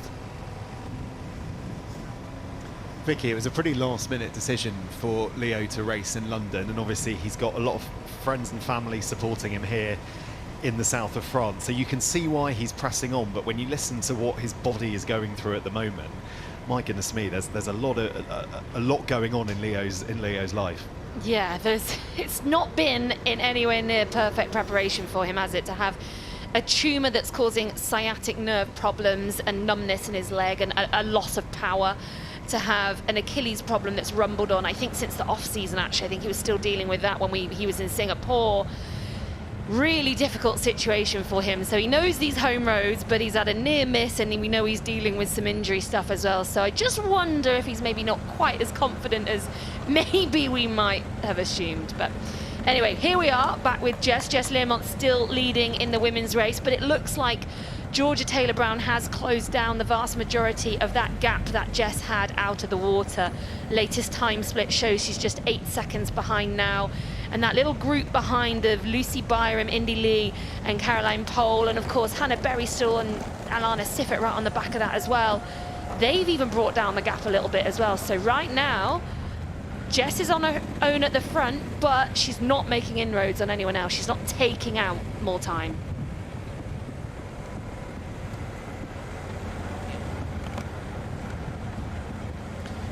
For Jess, I mean, this is a golden opportunity, isn't it, for her? She's raced every single T100 race so far this season, but with the 4 race winners not being here in the south of France, you'd say this is as good an opportunity as she's got to win a T100 race this year. Yeah, I think so. I think this is a really great opportunity for her. She said to me she was a little bit worried. She doesn't think she's an outright climber, so she thinks that this course might not be perfectly suited to her. But that said, this isn't a really, really tough climbing course. We have got some climbs, and they've got one particularly meaty sort of effort of a roughly around 10 kilometers. But even within that climb, there are some small ups and downs, so it's not a pure climber's race. So I think that will go in her favour. But yeah, she was also worried about being out on her own because she thinks she's going to lose a bit of focus. Start to daydream a little bit without having the company and feeling that feel of I'm in the race, I'm racing these other people, being totally on her own. I think she's a little bit worried about that. So we'll have to see how that plays out for her. First look at Paula Finlay on the bike, and she's been in France for a while. She's actually been with Carmen Small, who's the sports director of EF Pro Cycling. She said on her Instagram she's been soaking up everything she can learn from her wealth of knowledge in bike racing and sport. So she's been doing the hard yards both on the bike and also off the bike as well. Well, Carmen started coaching Paula earlier this year as well. So Carmen is now not only a total expert in cycling, she's actually Paula's cycling coach. So they have got a really close relationship now. I don't think they get to spend a huge amount of one-on-one time together. So by Paula coming out here early, it gave her that opportunity to not only spend time with her coach, but also to really get eyes on this course and learn it like the back of her hand. I mean, there's nothing like having someone take you through a bike course. Certainly if that's not an area you feel confident in, a cyclist taking you around a crit course is, a completely different kettle of fish when you're following someone's line. The same as, snow skiing. I'm now following my kids' lines, but it just really does show you that there's amazing coaching. It can be done from a distance, but for someone like Paula who doesn't feel as confident to go out with someone like her, I mean, she seems completely far more at ease than what she first came here and when she first rode the course and her trepidation around it. So I think Paula's probably going to make her way and sort of come through the field, I would imagine, on her own terms, if that sort of is the way she's probably approaching this bike part, this part of the bike. draw your attention to what's happening in the bottom left-hand screen there as well. That's Jelle Geens just taking the lead of the men's race. So we're back in the big box, if you like, on the right screen. That's Laura Madsen. So Laura's currently riding just in front of Paula Finlay, and she's an athlete we haven't seen a huge amount of this year, but she is one of our hot shot athletes. So she was given one of those 4 coveted contracts at the beginning of the year, but she's had a lot of injury problems and health problems since then, and has only made one of our races before today. She was in London. That was her first go at a T100. She was hoping to be in San Francisco, but got sick just before that. She had an injury, as I said earlier on this year. I think it was a sacral stress fracture actually in February, so that took a good few months to recover from. Sick before San Francisco, eventually finished 12th in London, and I think she was actually really pleased with that. She was nervous before she got going there against such a high quality field, and she's our youngest competitor as well. She's only 22 years old, but she's now back on the circuit. This is her second race on the bounce, if you like, with the London T100, and now of course here in the French Riviera. So I think she'll be looking to slowly move her way up the field with each race. 12th in London, and let's see if she can do a little bit more, get a little bit higher today. Yeah, she said it just felt good to be racing, good to be back. I guess when you've been given the opportunity of racing on the T100, it's so cruel to have the not only physical injuries, but then also the viruses and all of the reasons why she's not been able to race recently. And yeah, I imagine just for her, it was good to be on the start line, good to get a race under her belt, and the confidence that will give you going forward must be huge. Yeah, definitely. And she's also coached by her dad, and there's been a series of sort of YouTube documentaries made actually by World Triathlon of the hotshot contract athletes, as a lot of them have stepped across from doing short course racing, and I think there's 4 of them have been released so far, with one going out every week, and the most recent one just a few days ago was the one on Laura Madsen. So she is an athlete that maybe isn't as well known as the likes of a Jess Learmonth coming from short course, or a Vincent Louis coming from short course, or a Kate Woff. So go and check out those documentaries on YouTube, because you'll learn a lot more about these athletes and what they're about, and how they train, where they train, and what they're hoping to achieve in this T100 series. Well, we've just had another change of lead in the men's there, and Rico Bogan has just come around Jelle Geens. So I think these guys know that they've got to keep the pace on, they've got to keep the pace hot. And if Rico has lost his power meter indeed, then he's certainly going to be gauging himself off the likes of Jelle around him, and making sure that that the pressure's on. But these athletes know that this course does offer that possibility of an out of sight, out of mind type of scenario.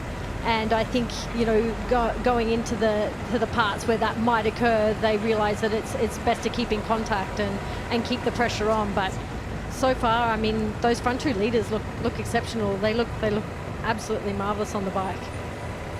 Yeah, you probably the way of dealing with this course, given there's no splits available to the athletes, is actually just to keep people in your eyesight. That is literally the only way that you know. And I guess if you see the likes of Hayden Wilde or Rico Bogan and you're another athlete, you're probably going, yeah, I'm doing something right. I think you would absolutely think that, Matt. Yeah, I think if I was anywhere close to those guys, I'd be delighted. But you're right, this is a course where they can't get splits, they can't get time checks, they don't get eyes on another athlete as they come back round past someone.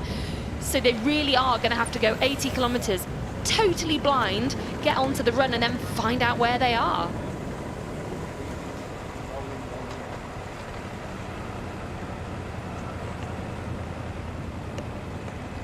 I think Jess Learmonth just tried to do the same, but realised she probably can't see, or may have just seen, Georgia Taylor-Brown just rounding out that corner. Like you mentioned, it's very difficult for them to gauge, where they are. No one's out on course giving them splits. There's no motos giving them time checks, and it is really a matter, like you said, there's no time to daydream. You really do have to make sure you're keeping on your A game, keeping the pressure on, not second guessing yourself, not overcooking yourself, and I think that these athletes are well aware of that. They all know to play to their strengths and weaknesses. They are absolute professionals in every sense. So I think, you know, it's try to take in the beauty of the course, but also try to remember to race hard, to race as hard as possible. But they're certainly putting on a good show on an incredible backdrop.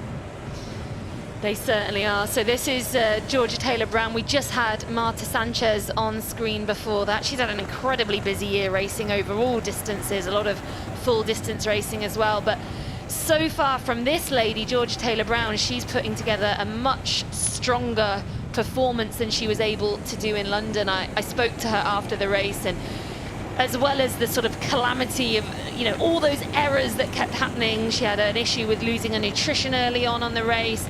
She had the flat tire with the mechanical straight after that meant she couldn't get riding again.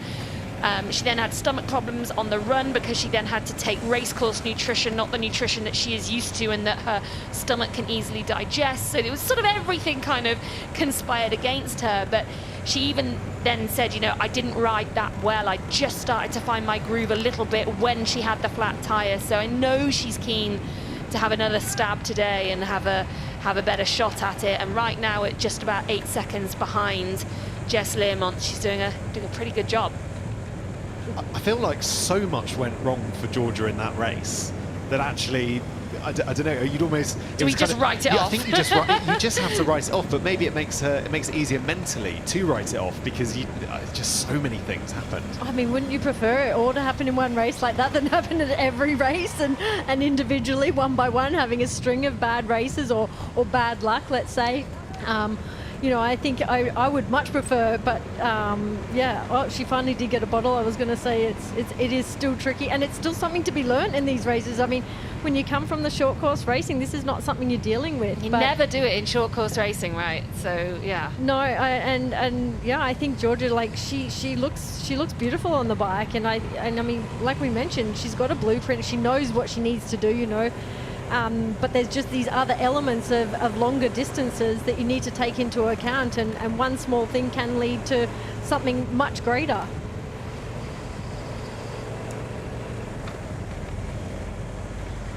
Yeah, it's like I was going to say it's like a sort of advert for some sort of cycling brand, isn't it? It looks that good as Georgia is descending.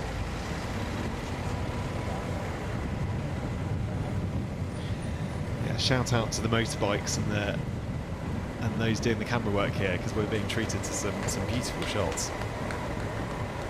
Yeah, it's a really stunning image we've got of this French Riviera coastline, isn't it? But just to briefly touch again on what you said about Georgia, would you prefer to have all those things happen in one race? Yes, of course you would.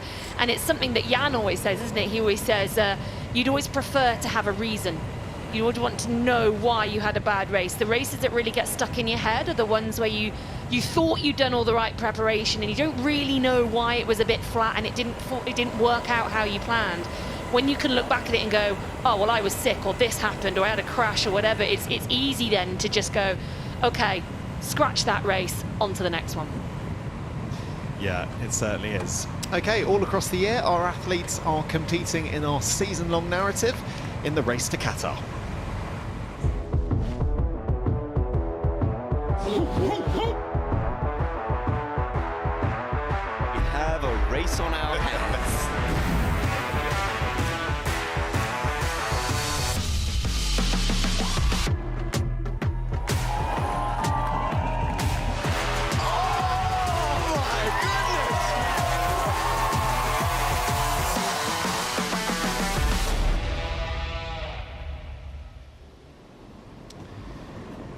And in the men's field, Mick currently leads the way in the race to Qatar. Still a fair few races to go though before we make our way to the Middle East at the end of the year. So we're back here with Jelle Geens. You can just see in the distance, or not really in the distance, in the shadows, I should say, Rico Bogan. So these two athletes still locked together at the front of the race, and both excited for this course, I'm sure, for different reasons. Rico, because it really provided the opportunity to get fully out of sight, out of mind, as he has got out of sight in other races, but obviously not out of mind.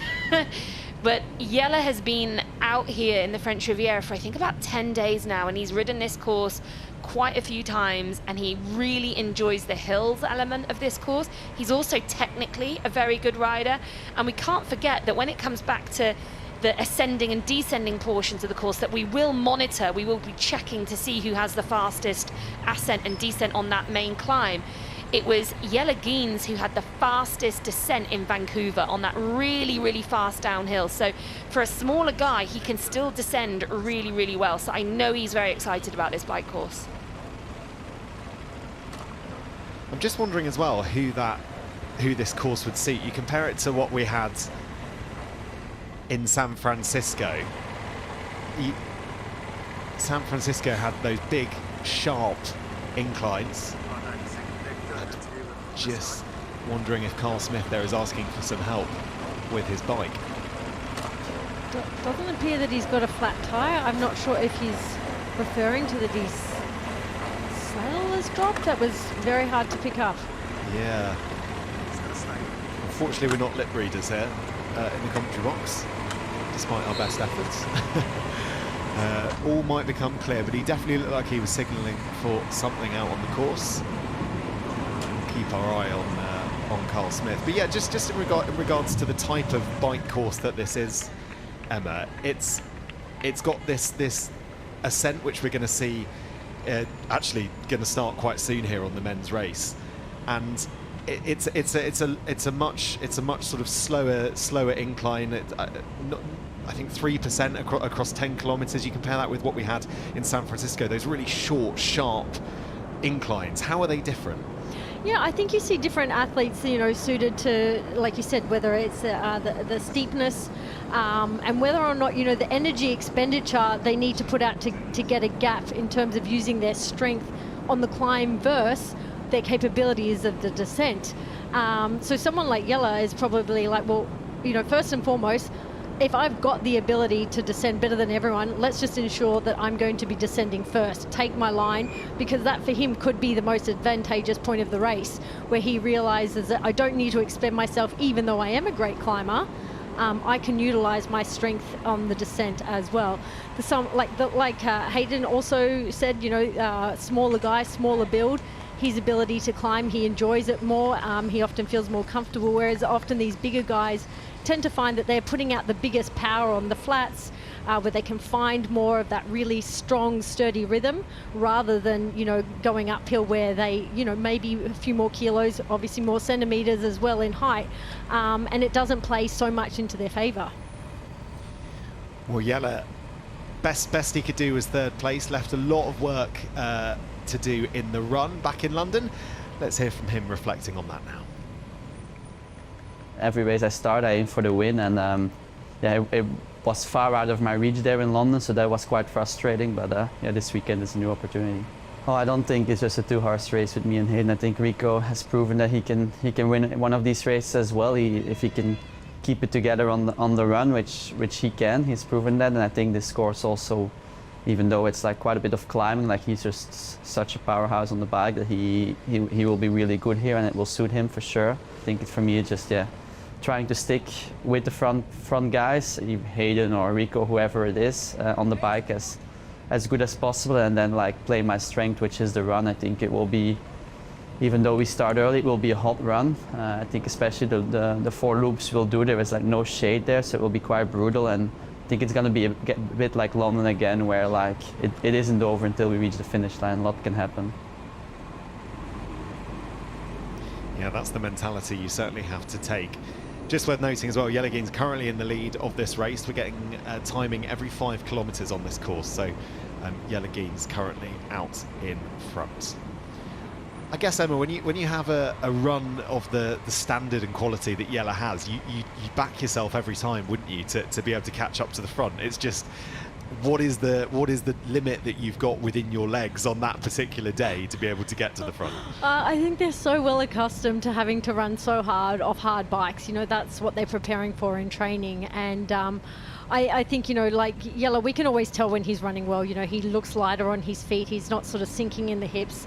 And sometimes we've seen that it takes him a little bit longer to get into that rhythm, to find his form, whether that's just off a hard bike or whether that's just many accelerations on those shorter sort of city loop courses.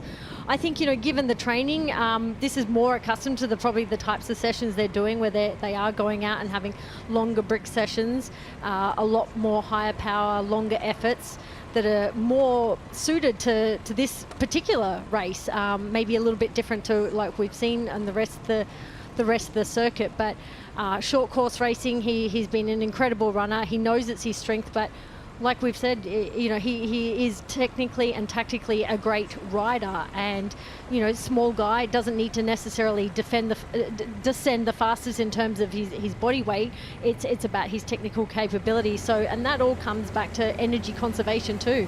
The less adrenaline and things that you're putting out also within a race, when it comes to those moments where you really are pushing the limits, it really all does take from the energy bank, and really that's where we see it play out in terms of what's left on the run too.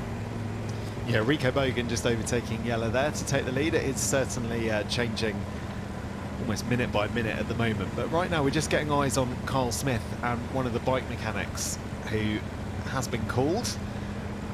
I don't quite know how he's going to do this on the move, but we'll wait to see what sort of problem Carl has, and then I'm sure they'll work out the best possible way to fix this. He definitely looks to be in communication with him, and the way his time is dropping is clearly indicating that something probably is going on here. It looks like he's going to take the opportunity to stop.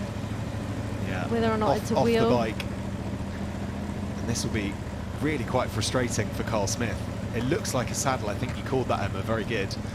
It looks like his saddle has just dropped down. Really, really frustrating for Carl Smith this, because he had an excellent swim. He was right up there at the front at the start of the bike. And as we saw with Georgia last week, these moments when right now in the commentary box, this looks like it's taking minutes as opposed to seconds, which it realistically is, but it must feel horrendous as a triathlete out on the course. Oh, look, first and foremost, the fact that it's there and we have so much support out on course, this is very unique, and given the one-lap circuit, that they're able to get to them in this fashion to call out what they need. But very, very unusual and unfortunate for Kyle. I feel like this year just seems to be this year where these sorts of things happening. But, as you probably could see, in the beginning of the course, like going through these small little coastal villages, there are a lot of speed bumps, and just getting a little bit of speed and then bopping back down onto your saddle just can knock it down ever so slightly if you haven't done it up as tight as normal after travel. And something as simple as that, like you feel it as an athlete, when your saddle's dropped, and that could set you up for further discomfort further into the race or going on to the run. So the fact that they've got that availability to call the mechanic to get it changed, Kyle probably weighs it up in his head and says, well, it actually is worth me stopping, losing the time, but in order for me to get through the rest of the race and still have a really solid performance, he has to take that decision rather than, well, in most cases, pull out or be encumbered with some sort of pain or discomfort when he's got off riding 80k in not his usual setup. Feels as well when you're athletes in these situations, the saying, when it rains it pours, and things seem to just happen, like London with the nutrition problem that Carl had, and that just sounded like he was in such good form going into that, or not even form, like he trained well, that's what he said, and then to end up vomiting and DNFing, you just have to go, my goodness me, when is this all going to click for me? Like we said, Georgia and him, I'm sure he'd rather say, I'd love to have had Georgia's scenario and have it all rain and pour in one race alone, but it's just not the way it pans out. Athletes are constantly pushing their body to the limits. Can be injury, can be illness, and sometimes just bad luck plays into that as well. And that's Hayden Wilde right on the toe of Rico Bogan. And this lead at the moment in the front of the men's race really is switching around. Emma, will all the athletes be quite happy and content with this? They're all got their eyes on each other. They know where their nearest competitors are, but they're also all taking a bit of a turn out in front and setting that pace. Yeah, I think they've got that opportunity if they are still around each other. If we'd seen a different scenario playing out where that somebody was that sort of out of sight, out of mind, it's an area where I think, one athlete is really prepared to go off the front. But at this point in the game and just approaching and going into this climb, so far we haven't seen that. But Hayden lives and breathes in the mountains now in Andorra, and I think he also knows, he is smaller than Rico, even though he's, we know the numbers in which he can push out. It's like we talked about, it's that energy conservation and knowing what he can do going into this section of the bike course, and then again into the descent, knowing, his capabilities and being able to, get down that mountain, and especially knowing what he knows also about the races where he hasn't been at with the ability of Yelageen's descending. So that's the men's race, and we've got eyes here on Ashley Gentle, and this is such a good opportunity, isn't it, for Ash to put down a result this year that should really be on the podium, you'd say, if she was sort of in the form that she was in last season. My goodness me, she'd be all over this race. I do believe it is a sort of course for Ash. I mean, when she sort of made the switch from the shorter distance racing to long course racing, like a lot of athletes, they tend to feel that they've got to pick up on areas that they and work on areas that they need to in terms of adapting to this distance. I think Ash has done that, and she's made changes throughout now her longer distance career, and I think that's the evolution of an athlete. I think it's quite gutsy to make those changes, and sometimes they don't pay off immediately. It may be that they pay off, in the second half of the season. It may be a matter of changes in bike position, in training, that are not immediate. You don't see, in the first race after making those sorts of switches. But obviously for me, I would love to see Ash. As an Aussie, she's really flown the flag for us in terms of this sport for a long time now, and to still see her competing up with the best of the best, having a lull, let's say in performances that we may have not been accustomed to seeing from her. But it's still a little bit early in the game. I really would love to see what she does going into this climb. And again, she also has spent much more time in the mountains than what she would have been accustomed to in living in Australia and in Brisbane, practicing, her ability to descend too, also on a time trial bike, a different story to normal.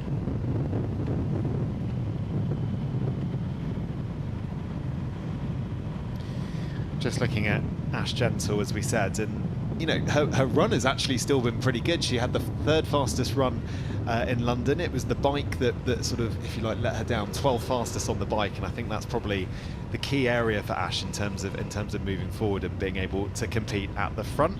But let's hear from her, from the woman herself, and what she's doing to get back to the front of the T100 races.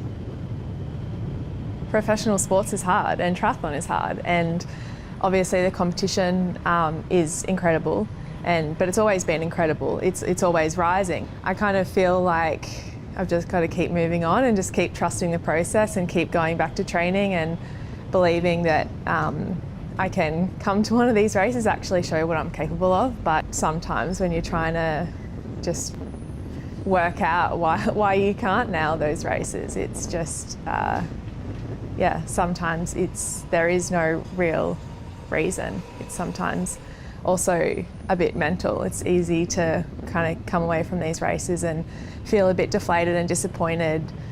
It's about having that resilience and keep showing up and really hoping that I can actually nail one of these T100 races this year. Is it fair that the bike is that key area for Ash to improve on for this year? I think it's an area where she did when she first came across to long course racing, and she mentioned the level of competition is also increased, and that's about constant reinvention, re-evolving, changing up what you're doing, even though at one point in time it was working. The level of the girls that are coming from different, long course racing, short course racing, they all add different capabilities. And as she mentioned, resilience, it's coming back time and time again, deflated after some races, realizing, okay, what was it this race that I need to look at? What do I need to continue to improve on? And like I mentioned, it might not be these instant changes. making changes on the bike, working harder on the bike, yes, it can make a detriment also to your run. And I think for Ash, you know, she knows that the girls who are coming up and around her are incredible athletes. And, you know, as much as the top four we've mentioned are not here racing today, I think she knows that there's this ability within her that she can get to the front of the race. She has raced these girls before, and work her way through this field. And you can see she has picked past a few of them and going past them confidently and comfortably, and knowing that, you know, she does have that little bit more experience on her side. So yeah, I think she's got another Aussie around her, which again I'm also really proud to say. You know, having Ellie Salthouse, it's I think it's also nice, like having camaraderie in races. You're so often alone, and it sounds like kind of strange when you're, you know, an athlete constantly traveling the world, but there's something really nice about having teammates, or let's say, you know, people from the same country. And I think Ash is just about a matter of being composed, keeping her head in the game. I think, you know, that's really easy to, you know, even play into while you're racing, is harping on about those results that may not have been going the way you wanted through the previous season, and just being present in the moment and realizing, you know, today's a new opportunity. She's also only a minute and a half down. So they're 30 Ks-ish into the bike at this point. To only be a minute and a half down with the run caliber that she has as well, I actually think is a really positive place for her to be. Of course, there's a long way to go in this bike leg so far, but was she to come off the bike with that gap to the front, I think she would really fancy herself as, I would say, probably the strongest runner in the top 10 there, to make her way really to the top of the podium. I guess if you're Ash, you just want to give yourself a fighting chance. And I guess in a lot of the races so far this year, she's not been off the bike. She's not as good as her run is. She can't work miracles on the run. She can't run, you know, outrageously fast like that. So yeah, just giving herself a chance might just give her a little boost as well in terms of that pace and being able to compete at the front. Yeah, I think she will look at the time split when she comes off the bike, and if it is somewhere still under that 2, even 3 minute range, I think she'll be delighted with that. I think that she'll know that gives her an absolute fighting chance, because as you said, the problem she's had in the races so far is she's been just so far down coming off the bike. While she's still been able to make up positions, there's sort of been no chance that she could get back to the podium, whereas right now she's definitely still in contention. Just looking back there, she can see Georgia Taylor-Brown is not far behind. That gap has been pretty much 8, 9, 10, 11 seconds over the last, well, 20 kilometres or so of this bike leg. All right, Jess has raced in every T100 race so far this season. Let's hear from her now. I cannot believe that I've done all these races. I'd not raced in nearly 3 years. And then to go from not racing in 3 years to doing so many races and being able to do them. I mean, I wasn't fit for them all, but with that exact mentality of thinking, right, well, if am I able, I'll come. To be honest, the runs I've done, I'm not sure how I've managed it. I think I must just be aerobically fit, which I will be from swimming and biking, but I've not really been able to experience that race pace or hard efforts in training for running. So I think if I can kind of do that and get consistent, then I'll surely feel more comfortable. I mean, I could be wrong. I could end up doing too much running and it actually backfires, but I can't imagine it. For the amount of running I've done, it must help me. So I am looking to improve on my run performance once I can get a block in. Vicky, I feel like when we watch Jess on the T100, it would just be so nice to see her come run fit. I know. The way that she will want to be run fit for these races. And yeah, seeing her struggle in Singapore so much, I mean, goodness me, I would love to see it. I'd love her to give a run a really good go in relatively full health. Well, we've got another few months till the season ends, you know, with this whole season ending, of course, in Qatar in the middle of December. Still got quite a long time for her to hopefully get to the bottom of these calf issues, put a good block of run training together, maybe even do some race pace running, because she's saying the only race pace running she's doing is in the races. She's not getting anything else done in training because she just hasn't been able to. It's been one niggle to the next niggle to the next niggle. Just hasn't been able to do that. So if she can do a little bit of running by the time we get to Qatar, she's going to be putting herself right up there with those other 4 girls who have been dominating these races and have been running away with it. And that's another really exciting prospect. I think she's taken a lot of confidence herself, you know, from the fact that she's turned up to these races not fit by her standards, not expecting a huge amount from herself, and then able to hold on for some pretty good results. I think that's given her a lot of confidence, and I just hope that today she can be rewarded for that perseverance, I guess, and maybe take a step on the podium again. Yeah, fingers crossed for Jess. Right, well, the T100 isn't just about the pro athletes. Thousands of age group athletes are going to join us across the season. This is the moment we waited for. Everything you want is right here. Foot on the gas, ain't no slowing down. Aiming for greatness, no settling. Kick down the doors, they won't let me in. Taking the west, yeah, I gotta win. Watch me kick down the doors, they won't let me in. Running the game now. Foot on the gas, can slow down. No. Yeah, I gotta win. Watch me kick down the doors, they won't let me in. Watch the game change, yeah.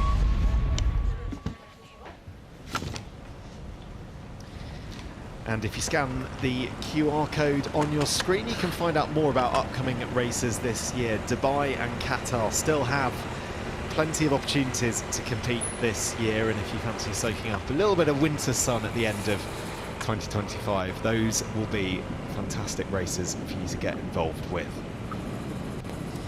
And I have to say, after successfully making my way out of doing the London T100, Yes, Matt, let's talk about your T100 experience. You were in the mass participation, your first ever triathlon. First one. And I think the words you said to me after the race, when I contacted you to see how you felt, were, I absolutely loved it, probably more than any race I've ever done. Yeah, here. I still feel exactly the same. It was 10 out of 10, incredible. I had Jan Frodeno cheering me on in T1 and T2. Putting me off, yeah, which was quite a surreal moment, it has to be said. But yeah, I was so struck by the community, the incredible stories that people have for doing their racing, and goodness me, the Excel Centre, the loudest place ever to finish a race. So yeah, 10 out of 10, would highly recommend if you look. And you will be doing another one. Oh, I'm already trying to plot which one will be my next one. Love it. But yeah, if you're thinking about it at home, I promise you won't regret it. It really is a fantastic thing to sign up and do. But enough about my oh no, Matt, let's have a full debrief, please, of your London T100. No, something tells me that people at home might be more interested in what Hayden Wilde is doing right now than what Hayden Wilde is doing right now, along with Rico Bogan, is putting a gap in on the athletes behind. So they now have close to, I think, 30 seconds on Jelle Geens, just over 30 seconds to Marjurier and Dickinson. So we've got kind of two distinct front groups now, a Hayden Wilde and a Rico Bogan group, and then a Mathis Marjurier, Sam Dickinson, and Jelle Geens group. So those are our top 5. And then after that, it becomes quite a sizable gap. We're looking at nearly 3 minutes back from the lead to Morgan Pearson. But again, you know, I think that's a pretty solid position for Morgan Pearson to be in, because so far, when we've seen him on the T100 this year, it has been his bike leg that's really let him down. He's been phenomenal on the swim. We saw him lead out again today. That's the second time he's done that. We've seen him have the fastest or nigh on fastest run splits at times, but he's just lost so much time when it comes to the bike that he hasn't been able to feature. But today, he's doing a really good job. And as we talk about him, here he is. He appears on screen, currently in 6th place. He's talked about in a couple of the races where he's realised that he's not going to be able to catch any further places in front once he's got to sort of 2/3, 3/4 of the way through the run. And so he sort of shut the run down a little bit. If we see him coming off the bike with even a sniff of a chance of getting onto the podium, we're going to see him run hard the whole way. And that's an exciting prospect, because he is a phenomenal runner. Yeah, he really is. And him and Hayden Wilde both doing the World Triathlon Series race, which is happening tomorrow afternoon. So I just can't quite get my head around how an athlete can recover. Probably they can't recover. It's just a case of keeping as you were saying, Emma, right at the top of the show, you were saying it's keeping the legs moving, keeping the lactate out of the lactic acid out of those legs. But I just can't quite understand how you can do 2 races in 2 days. I mean, these guys are so well accustomed to training so hard day in, day out, and recovery is just as important as their training session. So I think this is something that they, that they put into their program, let's say. It's a part of the training as well. So I think that racing the next day is far better than that 2 or week later. And these guys are well and truly capable of doing it. I think, they've tapered for a race, so you're already feeling fresher. Hayden's done some turner speed on the track on the way here to get ready for tomorrow's race. So these guys, their ability to tap into their different energy systems, different speed work, I think is probably more what's the astounding part. You're not asking them to back up and do the same distance the next day. You're actually asking them to use 2 very different energy systems. This is a longer race. They're not going at max capacity, whereas we're talking like the fastest of the fast tomorrow in a sprint distance. I mean, you really can't have any more pole opposite in terms of what you're asking for energy output from your body, from your muscles, in less than 24 hours time. You're absolutely right. And I think what's important to note as well is that some of the athletes who are newer to this distance, like Morgan Pearson, potentially would normally take a little bit longer to recover or might feel really rough the next day. And some of the other athletes, I remember Kate Woff saying after her first run, it took about 2 weeks before she felt like she could actually go for a normal run because she was just so sore and tired all the time. Whereas these more seasoned athletes, like Hayden has been racing over multiple distances for years and years now, he seems to be able to bounce back really quickly. And he's said publicly, exactly as you said, Emma, that for him, he normally feels worse 2-3 days after the race rather than the very next day. But what's interesting is Morgan Pearson is obviously backing himself to do that as well. And he is new to this distance. He's only ever raced 2 T100s. So for him to be able to back it up, I think that's going to be really interesting and incredibly impressive if he manages to deliver on both days. I just think lining up for both, first and foremost, to put your hand up for both in the first place. Whether or not you end up being able to do it's another story, but I take my hat off to them both.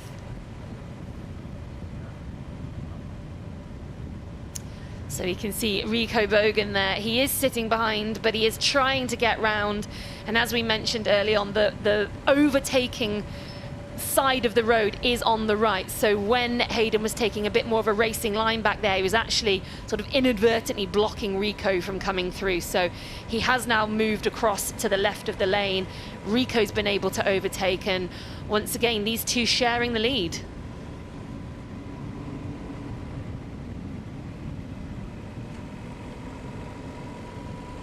You can see that light on the back of Rico's bike has now gone off, so that means that Hayden's taken the time to drop back out of that draft zone, so he's now beyond the 20-meter distance. But these two athletes now have a gap of 37 seconds back to their closest pursuer in Mathis Marjurier, who's still riding by the looks of it with both Jelle Geens and Sam Dickinson. This is deceiving, you know, even though we are on the climb, let's say, there are a few little, these sort of downhill corners. It's sort of, you wouldn't even say they're false flats. They actually do kind of descend just a few meters. So, you know, Hayden's taking every opportunity to take on some nutrition in those sort of lull spots where he knows, you know, now that he's got to maintain his distance, you know, that's an opportune time. But as much as this is, you know, the climb, and we are going to descend shortly, there are these few little dips in which they're still going down and up before they reach the final part of this ascent. Yeah, I heard Jelle talking about it. He's obviously ridden this a good few times now, and he said that the climb is roughly 10 kilometers all in. There is, as you quite rightly said, those sort of slight dips every now and again. Average gradient across the whole 10 kilometers is just under 3%, but at the steepest points it's 7 or 8%. So it's a decent climb without being a pure hill climb, and it allows them to use a little bit more of their technical expertise as well as just pure climbing legs. And you can just see in the bottom left screen, she's just gone behind, just typically as I was about to mention it, she's just gone behind the tree there, but Georgia Taylor Brown is right there. Lurking. Behind Jessica Learmont out in front. Really impressive bike leg so far from Georgia Taylor Brown. fantastic to see her. There you go, you can just see her in the corner. I mean, in reality, we're not actually that surprised to see Georgia Taylor-Brown there. I think we are probably more surprised with the maybe the unluckiness she had the very first opener of the race, and I think having high expectations and high hopes on an athlete, and then when you see that they sometimes didn't meet them is somewhat a failure into the entry of this. But Georgia, to me, actually looks really, really comfortable on the bike, considering she hasn't had the opportunity to spend as much time on a time trial bike. It's still a bike, but it is different. It takes some different adjustments and finding what feels comfortable in these sorts of scenarios. Well, she even said before the London race, I think that was her 5th ride on the TT bike. So she'd not spent a huge amount of time getting super comfortable on it. And she's done a lot of riding in this sort of off-season, off-year, if you like, that she's having. Her gap year, as she likes to term it. But all on a road bike. And she has taken the time to have a bike fit on her TT bike, but she hadn't done very much consistent riding on it. And I think in the few weeks between, she's gone, okay, I might need to do a little bit more to get myself a little bit more comfortable on that TT bike. But she is such a strong cyclist when it comes to a road bike that I felt like it was inevitable at some point that would translate across. I don't know if even I thought it would happen here today. I thought it might take her 1 or 2 more races. But so far, she's ridden this race perfectly. She's really using Jess as sort of the hair up the road, isn't she? And she's also a brilliant climber, so this part of the course she'll really be enjoying.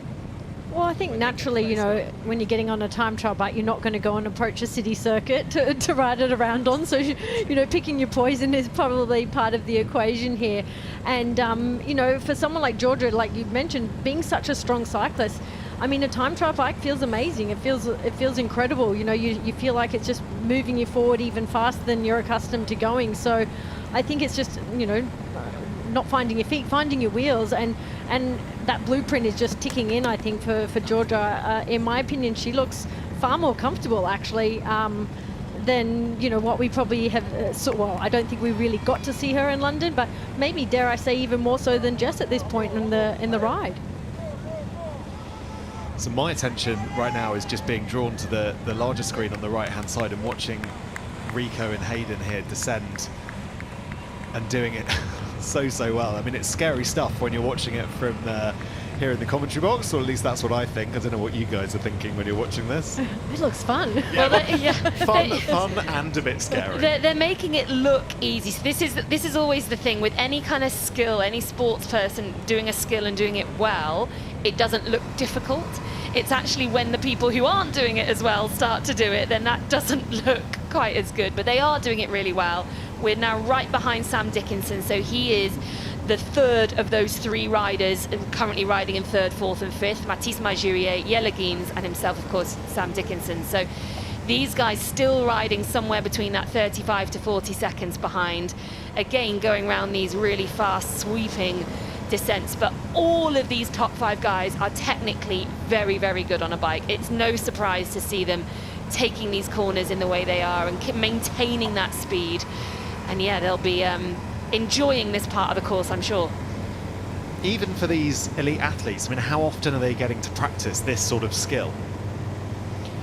Well, to be in a completely closed road, I mean, yes, when you are as good as you are and as a cyclist, yes, you'd love this opportunity to take over the whole road, take the shortest line, take the quickest line. But naturally, you've typically got traffic to contend with. So, they've got that element of danger in respect when they're training. But now, I mean, in this part of the course, obviously they are allowed to use the whole part of the course, whereas previously before they were only meant to be on the right-hand side. So, I mean, I think this is where the true skills really do set in, because it's that, that excitement and adrenaline that we see and wanting to take the lines. But, as we saw early on with Leo, which we believed he just, overcooked it. And it's so easy to do in races, so easy to do when you do have the whole road and just taking it all in, taking, maybe those little bit more extra risks, knowing that the risk of cars or anything else on the road has been removed. So I'd love to see if you know, what this gap might be actually between these three chase men and Hayden and Rico out the front. Yeah, they all look like they're descending pretty well at the moment, don't they? But it's hard to tell without being able to get an accurate time split. But we will get that. We have been tracking them as they go both up and down the climb, so we will be able to sort of contrast and compare those once we get everybody through the ascent and descent section. You can just see there, just updated at the last timing checkpoint, Carl Smith actually making his way to the front of that second chasing pack, which, given what happened on the bike, given he had to stop for probably around 30 seconds, 40 seconds, something like that, to bring his saddle up. It obviously dropped down in one of the bumps. That's a good effort from him, and he'll put himself in a fairly decent position for the run. Yeah, he's sort of made the most of what was a pretty awful situation, and you guys touched on it again earlier. Just having that bad luck twice in 2 races must feel crushing for him at this moment, but he's doing a really good job of just maintaining his composure, making the best of this situation, never giving up until the day is done, and yeah, just seeing how high up this field he can end up.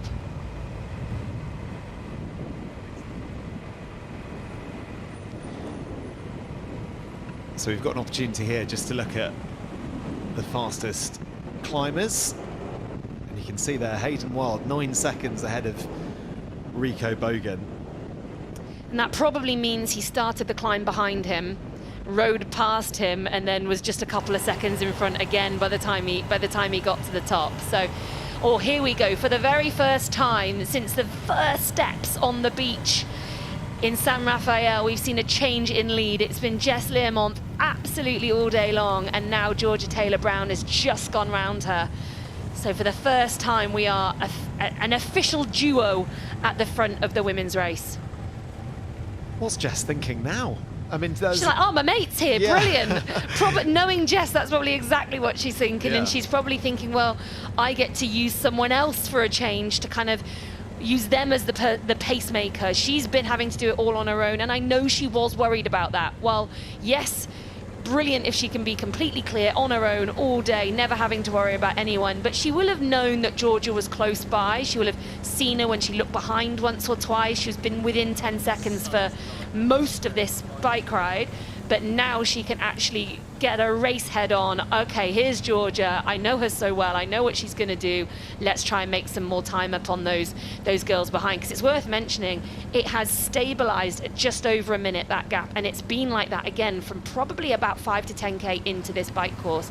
It's not moved. So Hannah Berry, Alana Siffert, Lucy Byram, Indy Lee, they've just been hovering just over a minute behind these girls. So now that the two of them are really together, maybe they can start making some bigger gaps back to the girls behind. Well, it was an eventful debut for Georgia Taylor-Brown in London. Here's what she made of it all. I really enjoyed London. It was like different. I didn't know what to expect. I came in and I was really nervous about being in the hotel, because yes, I know most of the athletes, but I don't know them all, and I'm new in this game here, and I felt like I didn't have a place, so I was super nervous, like first day at school, and I was like, oh, who am I going to sit with at breakfast? So yeah, I was nervous, but then everybody's super nice and easy and chatty, so that was fine. Everything went away with those fears.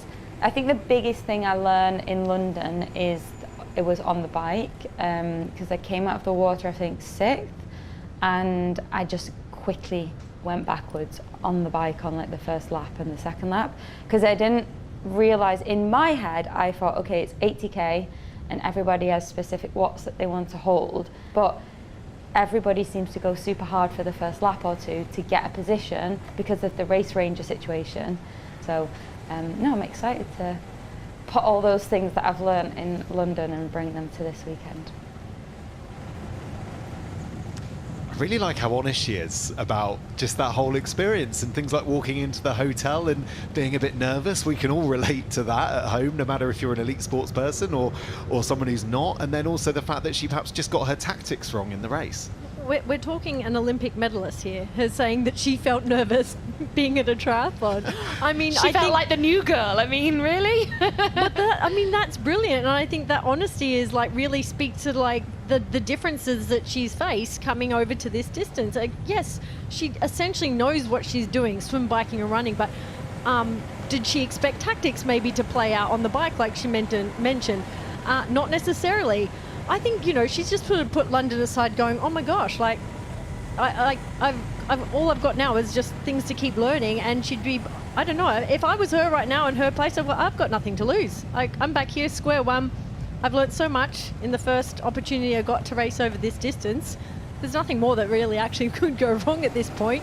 I'm just here to race and to know what to do. And given, yes, not a circuit, but I think, you know, hats off to her. Like, I just love it. I love the fact that she just sort of says how it is and how she feels. And it really is true. And showing that, you know, going out and racing is knowing what she wants to do, what she can do very well. And now, you know, ironing out all those little kinks and little mistakes that have occurred in that one time.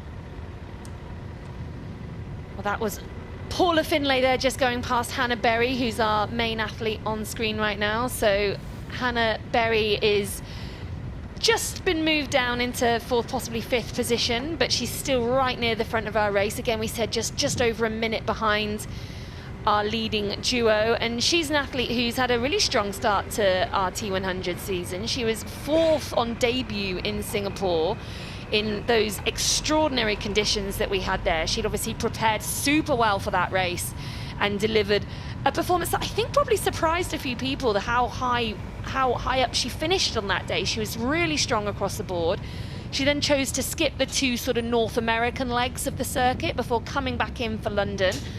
And in London, she again finished in the top 10. And today, with this sort of current position in the top 5, I think she's shaping up for another solid day. And before this season started, she was an athlete who was probably more well known for her ability over the full long course distance, the full, you know, very, very, very long day out, the 8 hours, 9 hours out there, whereas she's really making a good showing of this T100 and the 100k distance, and showing that she can really turn her hand to it. Yeah, she's a really good follow on Instagram because she gives these incredibly detailed analysis of her weeks and her training weeks. She's just got back from a 10-day training camp in Lanzarote, where she totaled 35 kilometers of swimming, 630 kilometers of bike with 9,000 meters of elevation, 94 kilometers of running, and just the 3.5 hours in the gym. That's a good 10 days work, isn't it? Solid. It's very solid, absolutely. And that's probably all you can get done, really. If she's done that in between London and here, realistically, you need a few days to recover. You can probably get a 10-day block in, and then you're back into taper again. And so, yeah, she's really made the most of that, hasn't she? Is that 3 weeks a really difficult period to get right? I mean, I think it depends on who you are, but I think it's possibly for a lot of them easier than the 2-week turnaround, because I think with the 2-week turnaround, there almost isn't enough time to do very much at all. You've probably got 3 to 4 days that you've got to just do something to really kind of keep the system going and keep the aerobic system moving and not lose too much fitness. But you haven't got enough time to make any difference. Whereas with 3 weeks, you've probably got just about enough time to put in, albeit a short block, a little block of training. So if you can recover okay from the race, then you've got a shot at doing another block of training. But again, depends how you recover. I think it's also like if you're building fitness, you capitalize off racing. You know, that's like another fitness session added to the bank. And it's, you know, can you then improve in that short window, that 10 days in that 3-week period to gain that little bit of extra fitness again?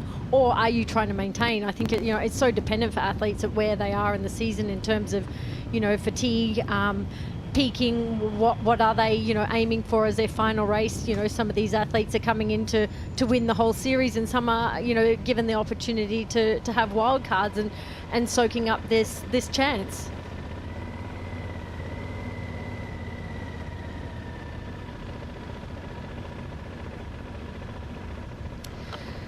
So we're back with Paula Finlay, and I was actually just looking at her on the splits. I've got our our T100 tracker up, and I was looking to see, because she is currently the fastest rider on course. So she was, if you remember, a good 2.5 minutes or so down out the swim, which was a little bit further than I think we all would have expected, including her probably, where she would have expected to come out. She's now firmly in that group of athletes that are riding behind the front two at about 1 minute and 22 seconds back. So she's taken out over 1 minute, I think, on the lead that Jess Learmonth had out the water. So currently, fastest rider on course is Paula Finlay. She's looking very smooth, very comfortable, and I think she's just, you know, held her pace given the week she's probably had, knowing what she can ride this course at every point, you know, knowing what her power needs to be regardless of who's around her, and just pitting off those athletes one by one by maintaining her game pace. So we've sort of missed this move happening, but Alana Siffert has made her way to the front of the race. She's overtaken Jess Learmonth, and in front of her now is only Georgia Taylor-Brown. So Alana Siffert is an athlete we've never seen race on the T100 before. She's a young athlete, only 23 years old. She got a wild card within the last week. She actually raced Embrunman just over 2 weeks ago, which for those who know is an intensely difficult full distance race in the French Alps. It's about a 10.5-hour race. It takes a good while longer than a normal full distance race does. Wow. And she seems to have recovered from that remarkably well, especially as such a young athlete. Sometimes when you've not been doing the longer distances for that long, it takes that bit longer to recover. Well, right now, she's within touching distance of Georgia Taylor-Brown, and she's made her way to the very front of this race. Isn't this what being born in the 2000s mean? Oh gosh, I wouldn't know. I really do think, you know, she's got this Swiss trademark. Like her cadence are, you know, she's pushing a bigger gear than any of the girls that have been riding in this pack that we've seen so far. She's really stomping on those pedals, and I think there's a trademark style to the way she's the way she looks on the bike, the way she's racing, the types of races that she is racing, particularly challenging, difficult races and dominating them. And she's very much looking like a strength rider, and I dare say she has a very, very good run to back this up. Probably a very high turnover if she's riding like this, but I mean, she's been moving up the field quietly, but that was a very, very dominating move, and it looks like she almost is wanting to employ the same thing now on Georgia Taylor-Brown to come around and take the lead of this race. Yeah, it certainly does. So Alana Siffert going right into the front of this race, overtaking Georgia Taylor-Brown, and she doesn't look like she's going to let up here, putting the power down and taking the lead.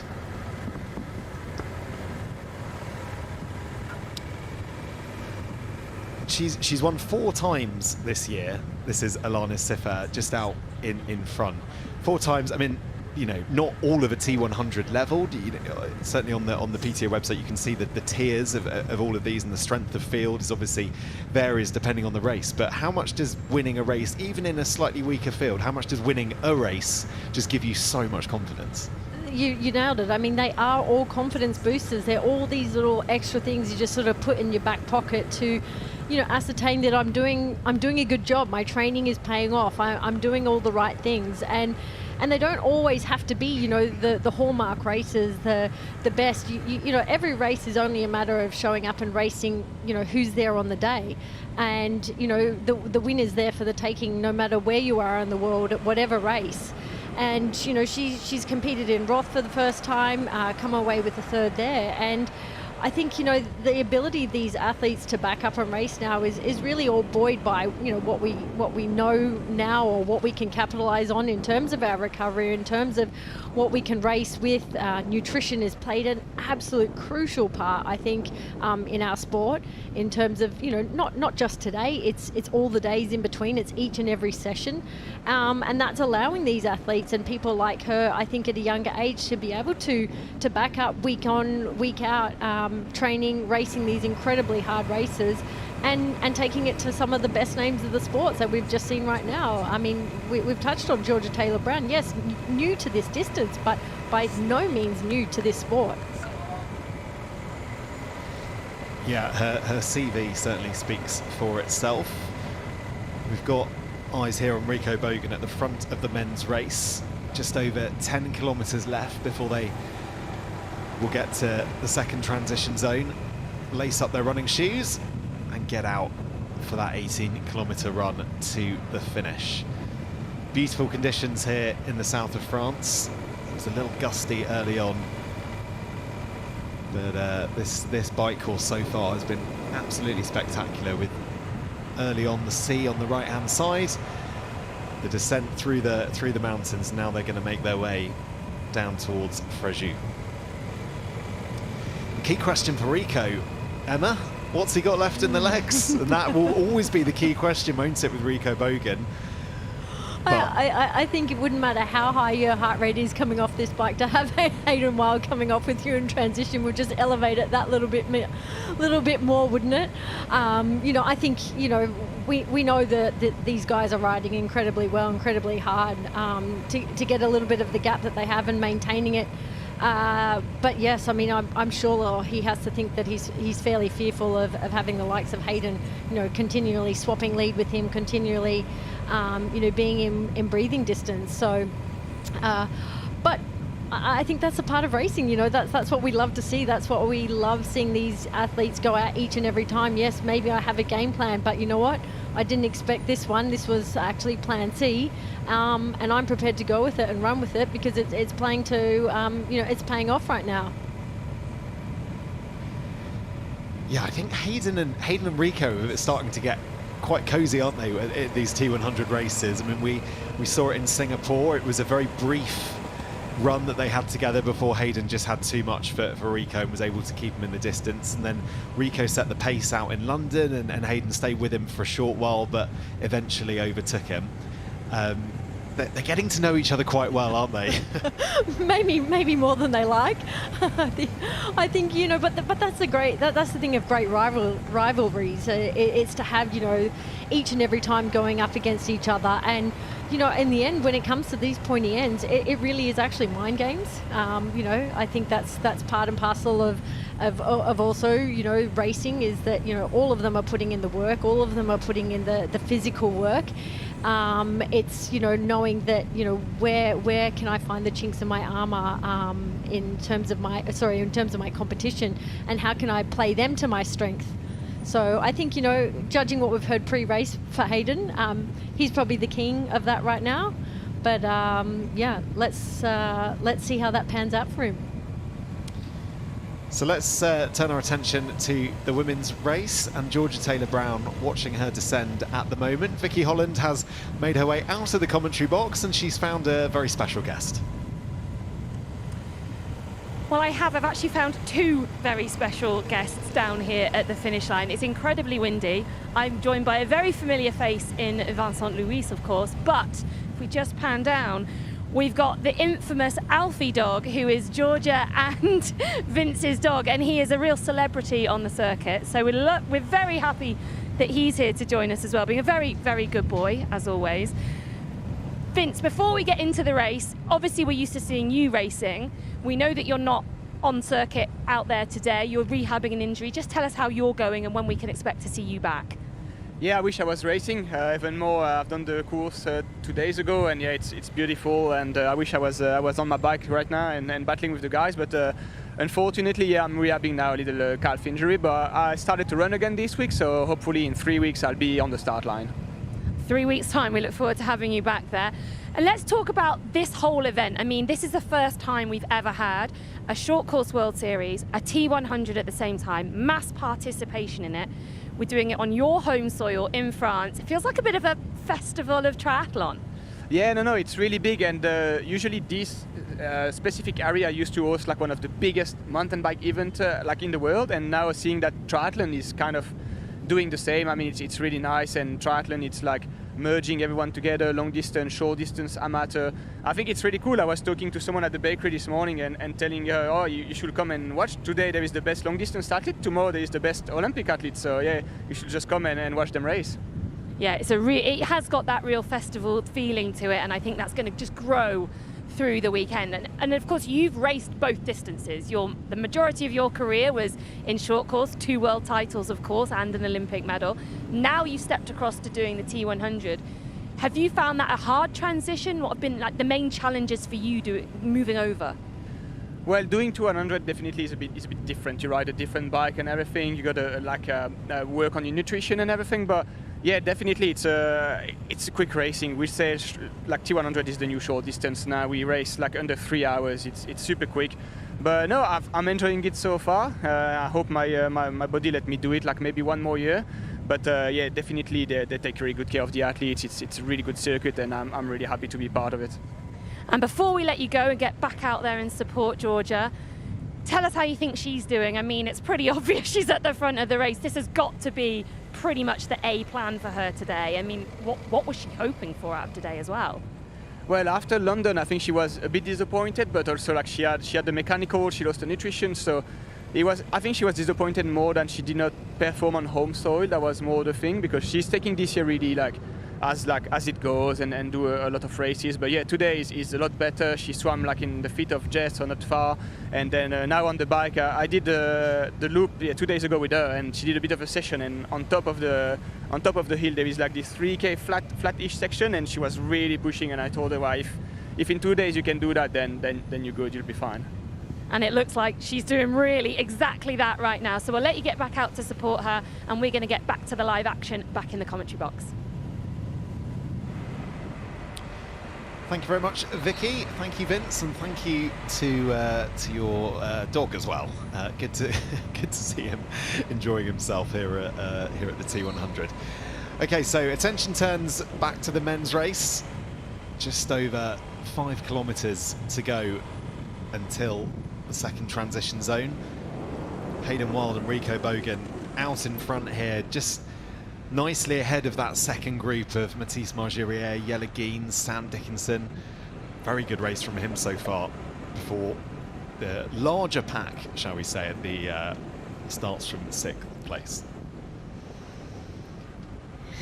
If we have to put money, I know we can't. I actually, but I mean, you've been closer to the action this whole season, seeing these two men. I mean, well, we've seen more of Hayden, but if we could lay some ideas, bets. Yeah, you know the really interesting thing with Rico is that he wasn't very well for London, and he spoke about in the training that being difficult, so you never know.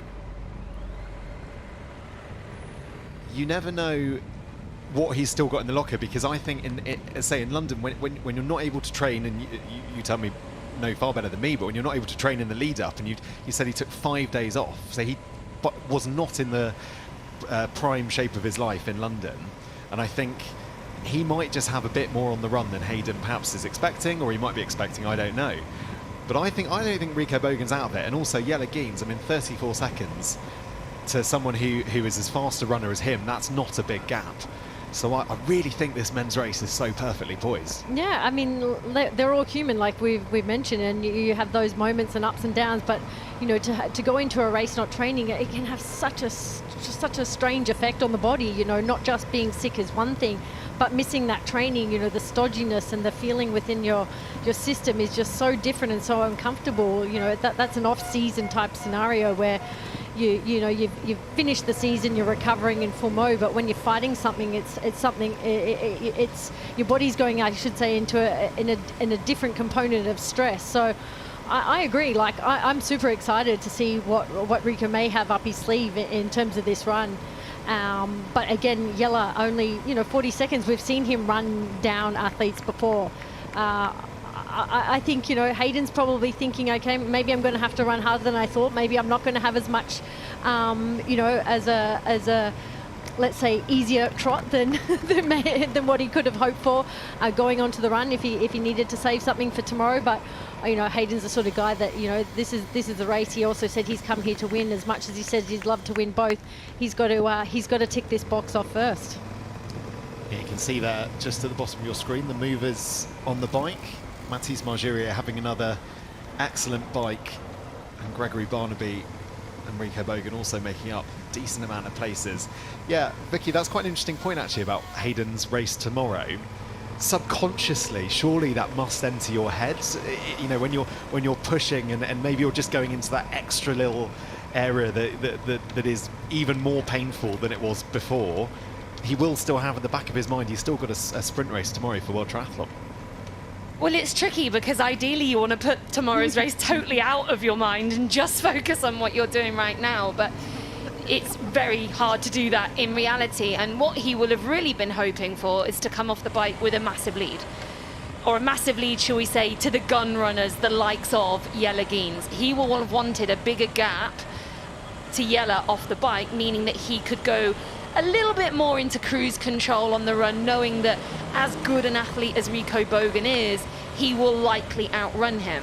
What he can't afford to do with only a 40-second gap back to Jelle Geens is totally take his foot off the gas. So what I expect him to do instead is probably run hard for the first half or so of the run and then hope that he can shut it down. That will be what he really wants to do. The earlier that Hayden Wilde can shut it down today and win, the better he'll be feeling. But let's make no bones about this. This is not a foregone conclusion that Hayden Wilde is going to win. Jelle Geens has ran down time on Hayden Wilde before, and we've seen him beat him before, so it can be done. But yeah, Hayden will want to make it over as soon as he possibly can so that he can have maximum time to sort of just stroll his way to the finish line. I don't think Hayden's thinking about tomorrow. I think it's all in right now, here and now. And I agree with Vicky. I think, you know, in terms of tactics, I think that would be what he would be hoping for. But, you know, wishing and hoping in a race is fairly futile, I think. It's, you know, you can't take control of anyone of your competition. It's all up to you, and he knows that. And fairly soon we're going to see them come into transition. So I'm really curious to see how they both look as soon as they rack their bikes and get a good time check. Yeah, in London, Hayden just looks so smooth on the run, and Rico, we're used to seeing his running style, which, you know, isn't quite as beautiful, let's say, as the likes of Jelle and Hayden, but he's still mighty quick, and ultimately that's all that matters really when you're running. And it's quite difficult to work out how Rico is feeling, but I think we obviously since learned about London he wasn't feeling good on that run. We since learned he vomited on that run as well. So it will be really, really interesting to see how they look in those first few kilometres coming off this bike leg. I think what's also interesting looking at that leaderboard is that the amount of time the top 5 have put into absolutely everybody else. So of course we've got our 2 distinct sort of little groups with Rico and Hayden at the front, and then of course Matisse, Jelle and Sam right behind at that sort of 40-second-ish gap. But then we've got a gap. 4 minutes and 17, Gregory Barnaby riding in 6th place from the front. That's a big gap. That's ballooned out quite a lot in that second half, or probably even only the last sort of 25 Ks or so of the bike. So that's a big gap that those top 5 have got. And any one of those top 5 guys now will be fancying themselves for a podium.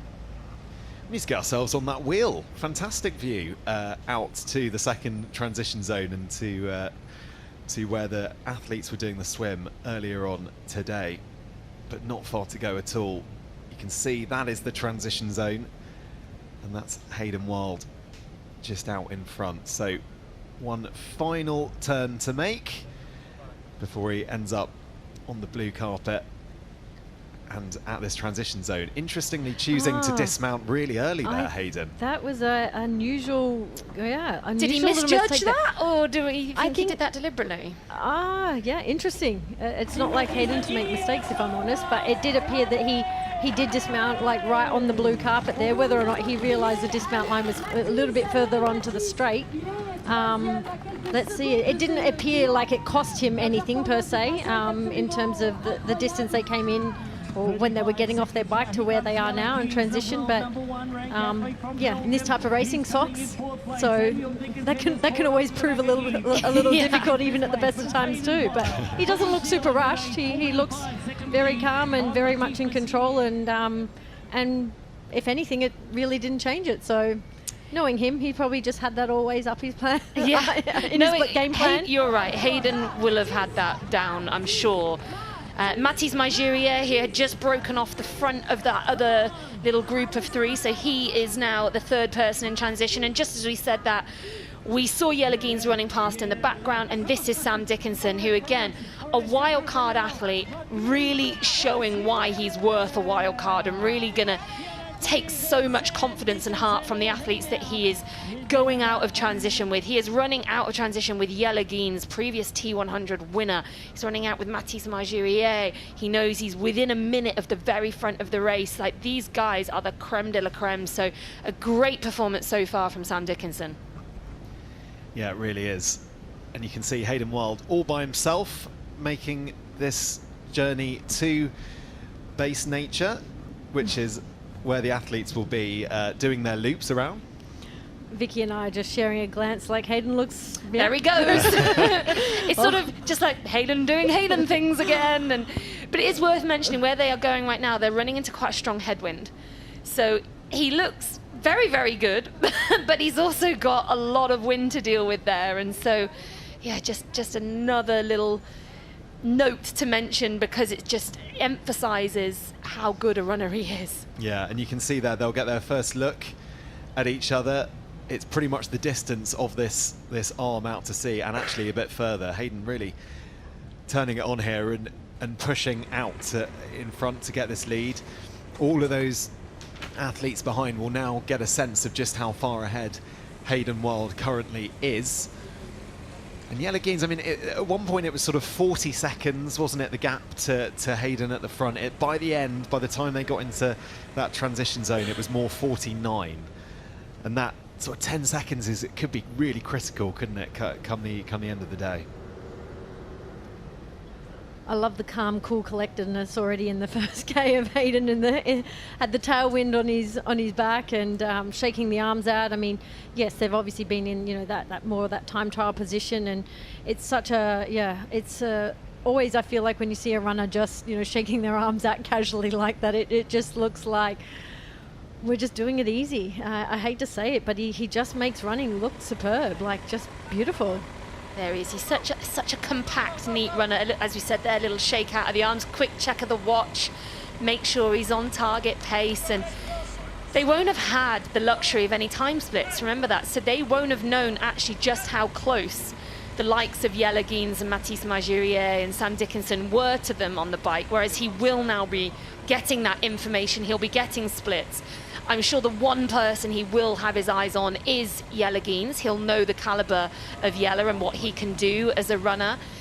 But I think he will feel confident having that little buffer to start the run, and that will definitely help him to just settle into his rhythm and do his thing.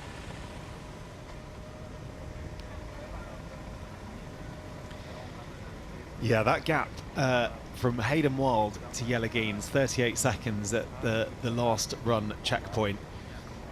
It's good to see a good bit of hair between these athletes. We're so used to seeing our athletes wearing caps, and Mathis Magirier with a wonderful head of hair. Well, Mika often lets his hair down, doesn't he? Mika Newt just at the end of the race, whereas I love this. Mathis is being, I feel this is very French.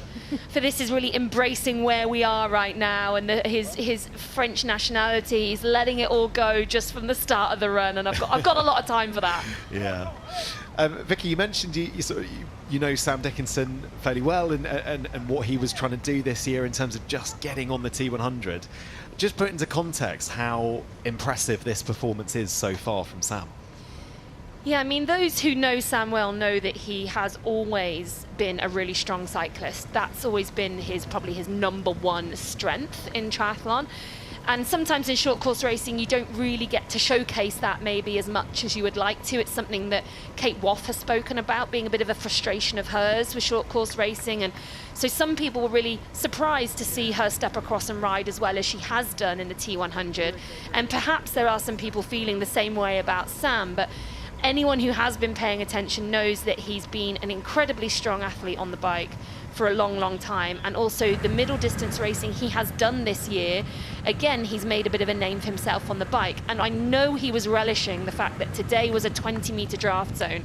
The other races he's been doing was only a 12-meter draft zone, so it sort of neutralizes it a little bit.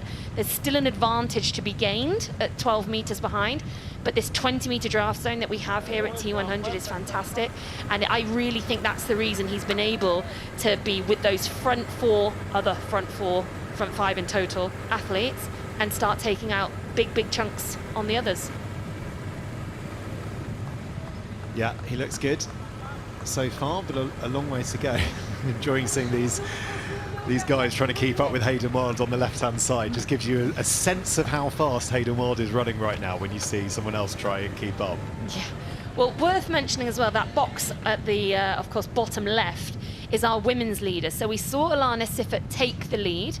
She's now 30 seconds up, so she's taken 30 seconds out of Georgia Taylor-Brown and a little bit more time out of Jessica Learmont. So not only has she ridden herself right to the front of the race, she's ridden herself off the front of the race. And we talk about wildcards coming in and shaking things up and really trying to put a marker down.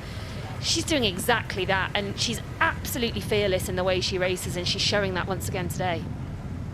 Yeah, she certainly is. Won't be long before the women's race gets to that second transition zone. Right now, the men already on the run part of the course. Jelle Geens chasing down Rico Bogan.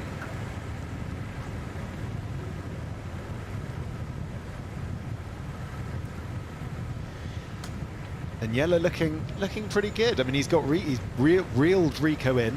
That's a mouthful. I realised it as I said it. He's reeled Rico in, and you would imagine he's going to probably make this pass pretty quickly. He looks like he's gaining on him at quite a pace.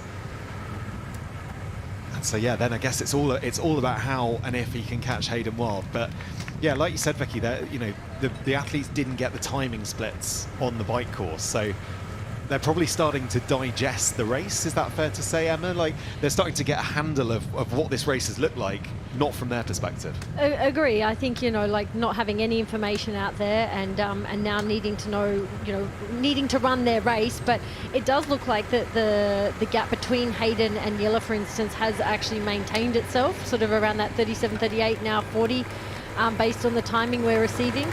But I see that Jelle's actually having to put the pressure on really early, knowing that he probably couldn't afford to let Hayden get away with the time that he has currently, and needs to reel Rico in quite quickly. I mean, he looks like he's working hard, and I dare say into that headwind, yes, you have to work obviously harder, but knowing that, that's the time to put pressure on. Everybody's got a, that advantageous, slightly easier push with the tailwind, so that's not necessarily the time to be making the changes and pushing the pace. And it's also confidence boosting. The quicker you can reel someone in, the quicker you sort of realize that, okay, I'm running well, I'm moving forward, but how well and how quick is that going to be in order to get to the very front of the race is going to be a different story.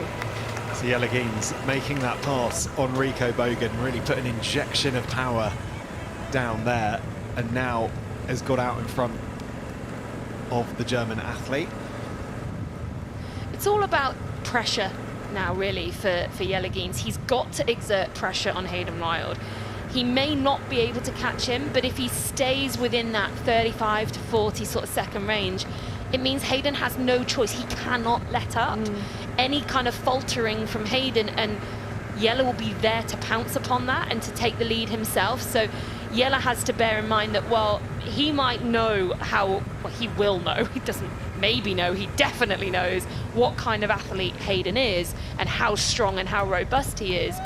He's got to just keep putting that pressure on and hopes that if there is a tiny crack, a tiny chink in the armour, he can capitalise on it.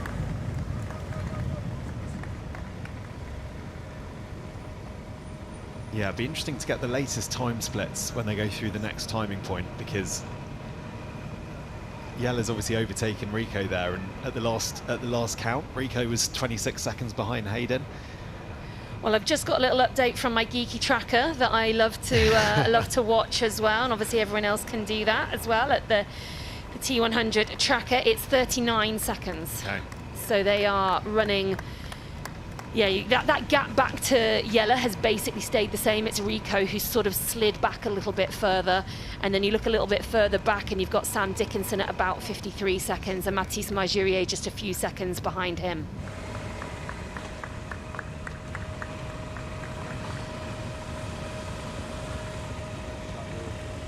Well, as runs go, this is just checking out the boats, wasn't he? Did you see him look across there? I think Hayden was just sort of eyeing up his next purchase, perhaps, just seeing which of the boats he fancied. You need to win a fair few T100 races, Hayden, to get one of those big boats. Well, at this rate, Yeah. At this rate, it might not take him that long. I do wonder what he's thinking right now, leading this race here down on the French Riviera. And of course, Hayden, he's missed a fair few races this season already, but he's doing everything he can to be at the top of the race to Qatar. We have a race on our hands.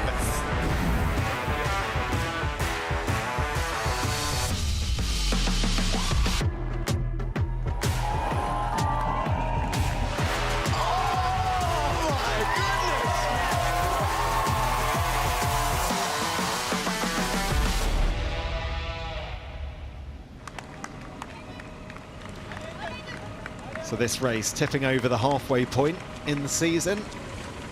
We've still got plenty to come. Spain on the 20th of September.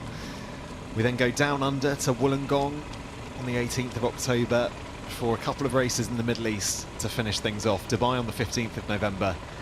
And then when it all gets decided, the 12th of December in Qatar for the grand final.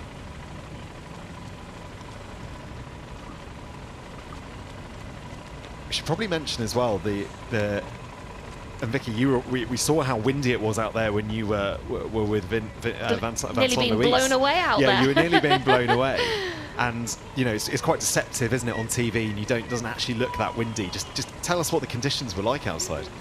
Yeah, I mean, you really can feel it whipping across. About 10 seconds before you threw down to me, a barrier blew over right in front of us as well. So there's a lot going on down there with that wind. We're in a very exposed open area here at Basse-Nature. So he's just coming into Basse-Nature now. He's done that long 5-kilometer leg that takes you from T1 and T2 in San Rafael over here to Fréjus. So now he's in this section. There's a little bit more rough ground. I mean, look at the crowds that we've got here as well. It's been a quiet day out for these athletes so far. Of course, we couldn't really have people out on the bike course for safety reasons. But now that they've made it onto the main section of this run course, absolutely packed through that section, it would have felt quite a shift for them, I'm sure. It's a bit of a catch-22, isn't it? You know, you really admire being able to have, you know, closed roads and a one-lap bike course the way they had, but obviously naturally it doesn't lend itself to having as many people around on the course. But yeah, to have all the age groupers coming out to race, all the athletes coming to watch tomorrow in the WTCS event, I think, you know, we're going to only come to see more and more of them coming to support. So now we're back at the very, very front of the women's race. Alana Siffert, who has now put in a gap of 50 seconds back to Georgia Taylor-Brown, who's just a few seconds ahead of Jess Learmonth. And then again, you look at that gap back to Hannah Berry and Paula Finlay and Lucy Byron behind them. It's actually very, very tight at the front of this women's race. We've got the first 7 athletes all within 1 minute and 47 seconds. So it's a very close course.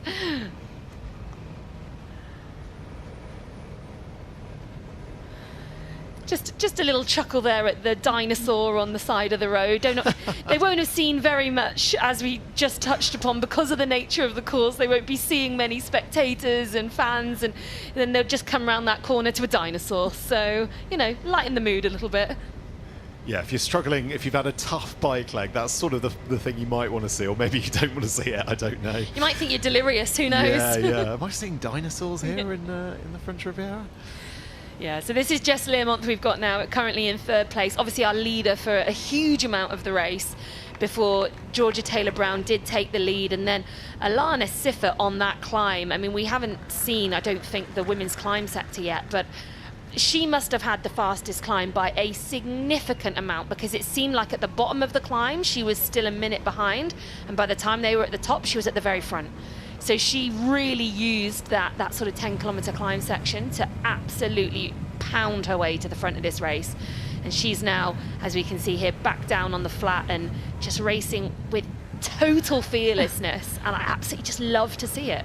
Do I dare say it's another Swiss miss? I mean, absolutely. We know where she comes from, and we know where she's been training, and you know, the likes of the company she keeps. You know, if you think of Julie Duron, Nicola Spierig, Daniela, I mean, the list goes on. I mean, what better people have you got to emulate? And you know, I heard Coach Brett Sutton, I'm sure, has had a huge impact on someone so young, and the training techniques that she's, you know, well, and racing that she's employing right now. And I think, you know, she's got that signature style. I said that before on the bike, like she has that real stomping. Stomp the pedals. She's really far forward on her saddle. It is so much a trademark of the way they are taught to train and taught to race, and yeah, they just makes them tough and makes them be able to withdraw, endure, I should say, and enjoy, you know, some of the hardest races on the planet, and really come into races like this with no expectations and just loving what they do. Well, as you were talking there, Emma, we actually did get the fastest climb sectors up, and I have to take it back. Actually Paula Finlay who had the fastest climb section, which possibly I shouldn't have been surprised by, because we know what she's been doing tearing through the field, but Alana Siffert was the second fastest on our climb sector. You just caught there Hayden Wilde getting eyes on Jelle Geens, who was very much in sight of the Kiwi athlete there. Still a decent gap, but yeah. And just a bit further back, that's Rico Bogan. And just in the background behind him, you can see my man, Sam Dickinson, who is got his sights set on a podium result here, and I cannot overstate how amazing that would be, having spoken, of course, with his coach, as I do on a many times per day basis. He said that a top 10 would be fantastic here, and if they could sneak into the top 5, that would be just a dream day for Sam to come home with that sort of result. So if he could get himself onto the podium here, I think he would be absolutely ecstatic. Yeah, hugely impressive run, or hugely impressive day so far, I should say, really, for Sam Dickinson. And he's mixing it with the big boys here, both literally. Enrico Bogan, he's a pretty tall chap, but also with the kind of caliber of athlete that we've got at the front of this men's race here on the T100. And Mathis Margirier as well, the French hope. He's not far behind them either. So this part of the course is pretty exposed, it has to be said. It's a former airbase, and there's, as we mentioned, it's windy, it's exposed to the sun. It's just coming up to 10 o'clock local time here in France. And right now, Sam Dickinson has made light work there of Rico Bogan. Pushed past hard there, did you notice that? There was a definite acceleration, wasn't there? He sort of bid his time a little bit coming up to him, and then pushed past quite hard, and trying to establish that gap straight away and not let Rico get to the point where he can sit on him, because there is a big advantage to that when we've got these really windy conditions, but also just an advantage of having someone to pace off and to run with in the race, and maybe take the pressure off a little bit if you've been struggling and sliding backwards through the field, as Rico has been. So Sam doing exactly the right thing there and trying to establish a gap, but Rico so far holding pretty tough. It's only about a metre or so, so these two looking like they might be locked for a little while. He's had a really consistent season, hasn't he, Sam Dickinson? He's had 3 4th places across middle distance events so far, so he's familiar with this type of distance and definitely knows what he's doing. I guess that's always the thing when we see someone new come to the T100, we're kind of going, well, you know, how experienced are they with that 18-kilometer run? I guess if you're used to doing sort of middle distance events, the 18 kilometers is a bit shorter, so you can probably push a bit harder, but then I guess also it's a fine balance, isn't it? If you push too hard, you're going to come unstuck at the end. Well, he's come from short course racing, which I think most people would have assumed means that he fades a little bit as the race goes on. And those other middle distance races he's done have been 21 kilometers. Today we've got 18, but what I would say is in a few of those races, he's made up a good few places in the last few kilometers. So other people have started to fade and he's held strong. So that will be something that he's hoping to do again today. And it's also worth mentioning he's just come down from pretty much his first ever altitude camp in Font Romeu. He's never done that before, something that they're trialing this year. And some athletes drop down straight from altitude and feel $1 million on race day, you know, just a couple of days later. And some people find that they just don't quite have it yet, and maybe 2 to 3 weeks later is when they start to feel that real boost from the altitude training. So it was a little bit of a gamble doing that before this race as a first time, a bit of a trial. But so far it seems to be working pretty well for him. Did you do much at altitude, Emma? I personally didn't. I really wish I had probably used it more. I mean, living at altitude now, and when I come down here, I feel so good. I'm like, why did I not do it more often? Go for a run and be like, woof, look at those times. Oh, with the tailwind for sure. I was very much enjoying running a little bit of the course yesterday. But I think it's all these sorts of advantages. You know, there's so many things that we know now that we can capitalize on with training and racing. And altitude's obviously been a long one that athletes have played with. But I think what Vicky said is so true. You know, in the beginning, so much of it can be about trial and error and what works for you and where and the height. You know, that's also very dependent for some people and how they like to do it. You know, sleeping high, training low. There's so many variants, and yeah, to have the time to put that into practice. You know, some athletes don't have the patience, namely maybe me. I probably could have been one of them. But like I say now in hindsight, you know, just someone that just likes to go for a trot, I do notice the difference. So, you know, these athletes, you know, Hayden clearly living at altitude is benefiting from that. He knows the timing in which works for him. I mean, this gap is increasing. But I think, you know, all athletes at some point, you know, look for all these sort of gains that they can find in every which way possible in order to get an advantage over their competition. And young athletes, yeah, it is a bit of trial and error. And what a unique and amazing opportunity to do it now, you know, coming down from Font Romeu. I mean, it's infamous in its own right to come down to compete in one of these high caliber events. Yeah, a bit of a mecca, isn't it, for elite athletes? Well, all around the world. Yeah, we saw Hayden running in the opposite direction just a moment ago there. And so any second now, we're probably going to see Yelagines going in the opposite direction too. So we've got a pretty distinctive first and second at the moment, and then a bit of a gap back. There we go. There's Yelagines running in the opposite direction. And so now we've got these two locked together. And unfortunately for Sam, but fortunately for Rico, he was unable to make a little bit of a gap, which means that Rico definitely has been able to benefit from just having a little bit of a wind block and also a bit of a pacemaker in Sam Dickinson, which will probably help him just sort of stabilize a little bit. He was losing a bit of time to the front. He's obviously been overtaken by Yelagines, but to be able to have someone to work with now, that's going to really benefit Rico for the next, well, for the foreseeable, for as long as he can hold on in there.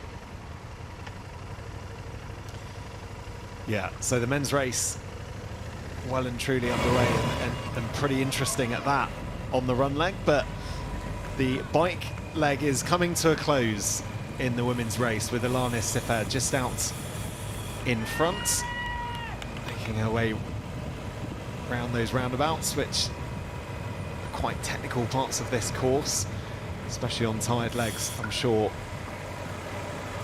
I think what's so notable about this athlete is she's so young and inexperienced, but she's making it look like she's been on the circuit forever. Like, she really is kind of a consummate professional, like the where and when she's taking from her nutrition, you know, obviously handling a bike incredibly well. I think that sort of goes part and part of being Swiss. I think that naturally is an inbuilt gene. And you know, she's so young and somewhat so inexperienced, and there's sometimes such beauty in that, in being able to show up to races with no expectation, bit of naivety, knowing, perhaps. You know, 100%. yeah. I think it's brilliant, and you know, to come into leading a race on the French Riviera in a T100, I mean, like, what better way can you ask to cement your career that I'm here and I'm ready to race the best in the world? And she's going to head into T2 with roughly a minute and a half lead. I mean, what better way to do it? I'm just looking online. She found out 3 days ago that she had a wildcard opportunity here and decided, I'm going to take it. I'm there. And look what she's doing right now. That's we just insane. love to see this kind of attitude, don't we? Like, and from a wild card to be leading the race, it's everything we hope for with this T100 circuit. Wow, that really is quite incredible. Don't think it's going to be the last wild card we see for Alana Siffert, do you? Definitely not. Yeah, I'm sure she'll be back on the T100. She's making quite an impression so far, but... And she will be knowing as she's putting on her shoes and going out now, there's no one else in sight. There's no one else here. I can't see anyone coming down the road towards me. Any second now as she exits transition, she'll probably start getting a little bit of feedback from people on the side of the road telling her the type of time gap that she's got. I think she's going to be pretty pleased. I think she's going to be overjoyed. Yeah, wow. We know that her run is strong, but not her absolute strength. The cycling was definitely her number one of the 3 disciplines. But she's put together some really good runs across the last year or two as well. I mean, she raced against Ashley Gentle in another epic mountain race in Alpe d'Huez last year. And she held her off after taking some time out of her on the bike. She completely held her off on the run, and it wasn't a particularly big gap. So whilst Ashley Gentle is still very much in this race, she's only 3 minutes down as she's going to come into transition, which I think she's going to be pretty pleased with. I think that's going to boost her confidence of where she might end up at the end of today. This is not a foregone conclusion. You know, Alana Siffert with a 3-minute lead back to the best runner in the field, I think it's deceptive. It's like when you're taking part in so many of these really tough races that do include really hard bikes, naturally your run's not going to come and play to its strength and maybe show its speed immediately. But you know, for someone like her, this is probably a relatively easier bike course than the one she's been competing on. So you know, this might be her opportunity to show to herself and to everyone else that she actually is a really strong runner off a really, you know, solid bike. So here we'll get a time check on Georgia. And I think, you know, we're going to see an incredible run from her personally. I think she's going to know that have the confidence that she's, you know, had a much better bike than she did a few weeks ago. And, you know, really on a run, there's not all that much can go wrong. We haven't had any updates that she's lost nutrition or any mishaps in that regard. So I think, you know, for her now, it's a matter of just, you know, keeping it together and you know, capitalizing on everything that she's been able to put forward so far. Notice no socks there for Jess, whereas Georgia took a moment to actually sit down in transition. And even more interestingly, I think that was Hannah Berry came in right while Jess was actually still doing her shoes. So Hannah Berry's taken some time back. She's put herself right back up there with these second, third girls, Georgia Taylor-Brown and Jess Learmonth. Yeah, just looking down in the bottom left, that's Sam Dickinson just pulling away there slightly from Rico Bogan. Looks like sort of a 5-7 meter lead, something like that he's managed to put in front. Yeah, he's just started to finally get that gap on Rico that he's struggled to. I was gonna, what? Do you see them just touch? Just a little sort of low five. Yeah. A little bit. Nice to ride with you. Catch you later. Yeah. Georgia will know she's got to go to work now. Georgia, the caliber of runner that she is as well. I think she will know that she's just passing actually. As you can see Alana Siffert coming the other way. So this first little dog leg they do out and back around this marina, this harbour wall. She will have been her first opportunity to get eyes on Alana Siffert as she now really takes on the rest of this run. But now we're back with Ashley Gentle, who again probably hasn't yet had a time check, but will do soon. I think she's going to be really encouraged. I think she's going to know that what she's done there so far on the swim bike has really put her in contention for a podium again today. Yeah, I'm sure she dearly, dearly loved to be on the podium here in France. After a tougher year than it's been in 2024 with the wins that she had last year, this is a golden opportunity to get back certainly to the podium, if not to winning ways. So we've had just a little bit of information on Alana Siffert. 3 years ago, she wasn't doing this sport. She didn't even own a bike.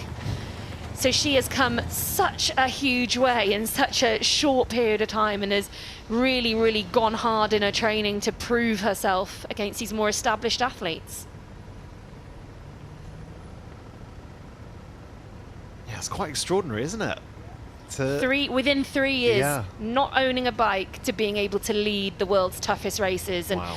Not just here today, of course, at the T100 French Riviera, but she's become known in just the last year or so for winning these incredibly tough mountainous races, like the Gérard Mer, Alpe d'Huez, Embrunman. She's going to all these big races that are just known for how extraordinarily tough they are, and she's won them all. And here she is again today, leading a truly world-class field, beating Olympic medalists, world champions, and she's showing no fear. It's fantastic.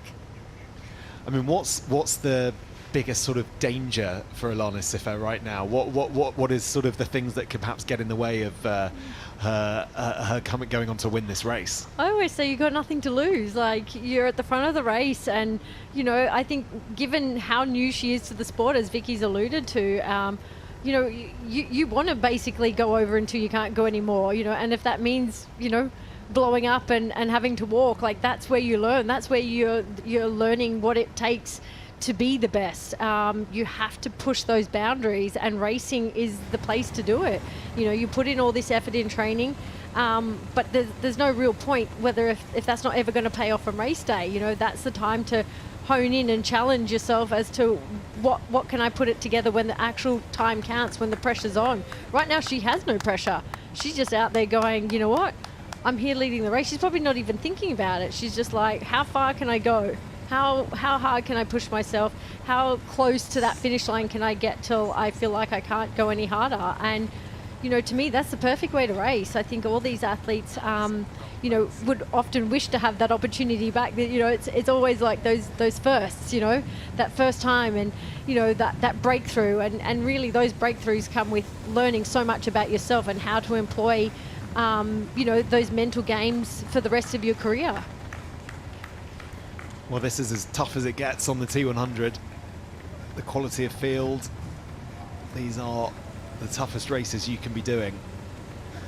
And right now she is dominating this women's field and very much introducing herself to the T100. Just looking again in the bottom left, you can see Sam Dickinson there, and that is Mathis Margerier just behind. He's obviously, but yeah, he's overtaken Rico Bogan as well. So this he's battle stayed for very third. close, hasn't he? Yeah. He's never disappeared too far out of the back of the shot there, but he's definitely gaining a little bit on Sam Dickinson. So this battle for the podium is far from over. Yeah, it really is. And I think one of those athletes is probably going to get a slightly louder cheer around these French streets than the others. You're quite possibly right. And there again, that was Hayden Wilde going in the opposite direction. So within the next 20 to 30 seconds, we will also see Jelle Geens. Yeah, try as he might, Jelle is seemingly not making a huge inroad there on Hayden Wilde's lead. That's kind of about the sort of minute cushion that Hayden Wilde will be licking his lips at, isn't it? Well, that's sort of exactly kind of what I thought he would want and try to do. Get a little bit more of a gap. And then now we're there, 7.5 kilometers from the finish. At some point in the next few kilometers, he can probably afford to just take his foot off a tiny bit.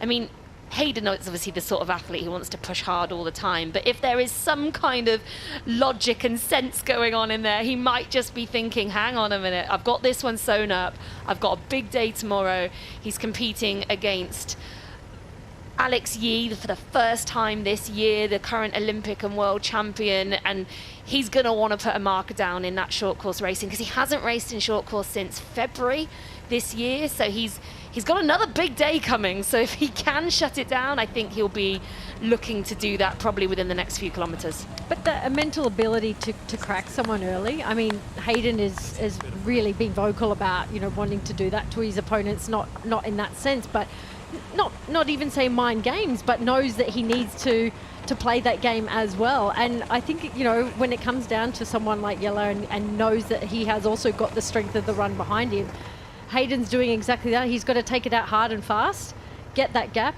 maintain it. Maybe he can back off. He doesn't need to extend himself. You know, there's really no point in having to negative split it when you need to be running side by side with someone. You know, that just creates so much more pressure, so much more lactate, so much more unnecessary speed if you are looking to back it up tomorrow. Any other day, any other reason, maybe he would have a completely different tactic. But like you said, Vicky, I think, you know, going out now at a transition, getting a gap, maintaining it, and then just, okay, I could just ease off the accelerator that little bit more rather than having to fight for the finish, you know, with the competitor on my shoulder. And that was the crossover. You saw Hayden Wilde just see Jelle Geens. Oh, sorry, there they are. Beg your pardon. There's an athlete just in front. But that was the crossover. I think that was right Sam Long we just saw, wasn't it? Yeah. It's a physical reminder of just how far Hayden Wilde is ahead for Jelle. We saw Hayden do this quite a lot in London. You can see him shaking out and doing it. Just explain what he's trying to achieve there. Personally, I always used to do the same. I don't know. I think for some athletes, like, yes, Hayden naturally has obviously had upper body injuries, so that's probably the main reason. Some tend to find that their shoulders creep up. That's what I was going to say. Exactly that. It's the shoulders for me. I carried little sticks in my hand to remind myself that not to clench them, because that meant that my shoulders were rising, and the more you do that, the more you're breathing shallower. You're not using the full capacity of your lungs and your diaphragm, and then that therefore inhibits, you know, your breathing and therefore your speed. So I think it could be a number of factors here for Hayden, but he's just he's just looking at his pace all the time. He's knowing what he needs to do, and I think he's just making sure he maintains his heart rate, he maintains his pace, and for him that could just be those, you know, those cues at times to relax. Like I had mantras. I don't know about you, Vicky, of what you would say when moments like that, where you'd need to drop your hands, drop your shoulders, and just to remind yourself, you know, okay, they shouldn't be up near my ears. They've got to be a bit lower, and just to carry my hands that little bit lighter. Yeah, definitely. I'm exactly the same. As I get fatigued, as I get more stressed through a race, my shoulders definitely creep up. I sort of lose my neck a little bit as my shoulders come higher and higher. And for me, another one, I also used to get really upright. So those are my two things that I would always try to cue myself as I got a bit more tired and tense maybe through the race. Lean forward a little bit, push through the chest rather than sort of lean at the hips, and also to try and relax those shoulders. And exactly as Hayden did, just shake those arms out, just sort of gives a reset. Push the reset button and then bring your arms back into a nice running position. Well, whatever he's doing, it's working. He's making this look very, very easy, as Hayden Wilde often does here on the T100. He did that in Singapore, in London. That return from that incredibly difficult period with the surgery from that bike accident in Japan. And you just feel like Hayden Wilde is getting back to his very best. But it's hard to believe he ever left his very best this year. He's had that good a form so far in 2025. I find like the one thing about Hayden is he tends to like seemingly not be under a lot of pressure and look quite relaxed, in the sense that you notice his eyes are constantly wandering. Not just looking at his watch for pace, but looking around the course, looking for people. And you know, I often found like I needed to sort of hone in and focus and almost be like that horse with the blinkers on and sort of shut everything out and have that sort of, let's say, tunnel vision. But again, you can sort of see him, yes, okay, on these laps he can look around the course. So he's probably looking now at his pace and thinking, okay, where was I at this point? Where was Yella? Is he at that tree? Was he at that light post? Actually, in actual fact, he's probably calculating his pace. I can actually just back it off a second or two per kilometre now. Like, I've done what I needed to do. Now's the time where I can just consolidate my effort and just, you know, think about what I need to get through rather than push through. So Hayden Wilde firmly in control as things stand in the men's race. Let's take a look at where things are in the women's race. And Georgia Taylor-Brown is eating into that lead of Alanis Siffer. Yeah, that gap is on my tracker about 1:18. We're getting a little bit of jumping around on the pylon on the left there, so sometimes that just takes a little bit of a time to update. But yeah, we're now just around a minute or so. Yeah, she's bringing down that gap fast to Alana Siffert, and Alana Siffert looks good. She doesn't look like she's crumbled. She doesn't look like she's really struggling. And Georgia just looks so relaxed, but that's how she always looks. Whether she's running a 18 kilometers in a 100k race, or whether she's running a 16 flat 5k at the end of a short course sprint distance, she's got a very relaxed, deceptive style about her. So I think if we were just looking at her in isolation, you think, oh, she looks pretty cruisy here. Like maybe she's not actually going that fast. And then we look at that time and how fast it's coming down, and look again down that list. Ashley Gentle now only 2:15 from the front as well. So those are the two fastest runners on course at the moment. Paula Finlay running really strongly as well. Oh, this is shaping up for a real podium battle. I can't pick who's going to even win, let alone get on the podium. Yeah, it's really exciting in this women's race, that's for sure. Really enjoying watching Alanis take. She's obviously got some fans out there, or maybe some family members or friends giving us some support. A couple of times she's had a big smile to the people supporting her.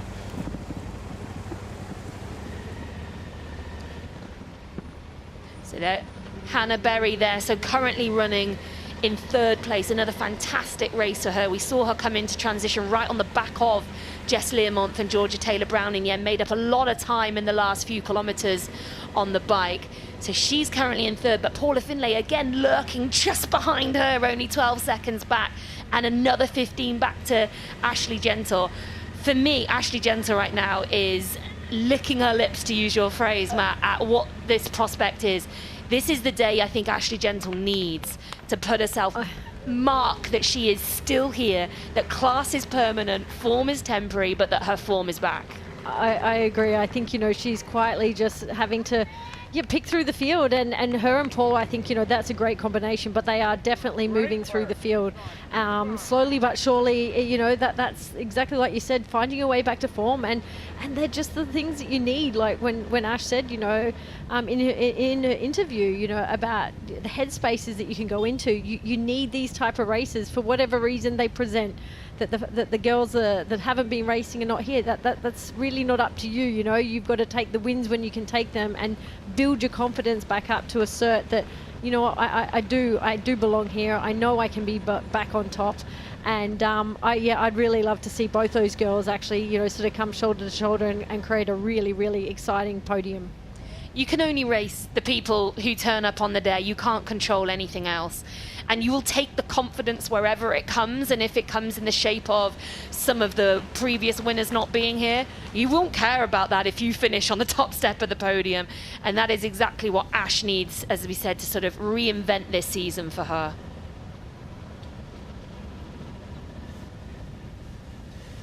Just looking on the data here on the T100 website, T100.com, T100triathlon.com/live, and you look at the pace differences here between Siffer and the likes of Ash Gentle. I mean, Ash Gentle has just changed. As I was about to say it was a good 40 seconds difference in that pace. It now looks like Ash is, there's about 30 seconds difference. Yeah, roughly 30 seconds between the two. But notably, Ash Gentle is, as we suspected, running fastest on course, but she's running about 9 seconds per kilometre faster than Georgia Taylor-Brown. And at this point in the race, I mean, we're only 4 kilometers in, just about 4 kilometers into the race, so we've still got 14 kilometers of running to go. Ashley Gentle's only less than a minute behind Georgia Taylor-Brown, who is obviously catching up. You can see in screen and there in we shot go. now that Paula's literally coming onto the heels of Hannah Berry, and Ash is really closing in as well. So I think, yeah, like you mentioned, the speed, the difference in pace per kilometre that these girls are running, I think they're going to close this in very fast, and we're going to see these podium positions changing very, very, very quickly. Yeah, all to play for. Do not go anywhere, because this race is by no means done. You'd bet anyone in that top 5, 6 has got a realistic chance here of definitely being on the podium, of course, but the winner by no means done yet either. Well, it was such an open start list really before they started today. I think there will have been a good handful of them thinking, I might be able to win today, and even more thinking, I might be able to podium today. And now they're out on the run and they're all so tightly packed. We have not seen a women's race like this ever in a T100, where the top 10 athletes are all within 3 minutes in the first few kilometers on the run. This is really close racing.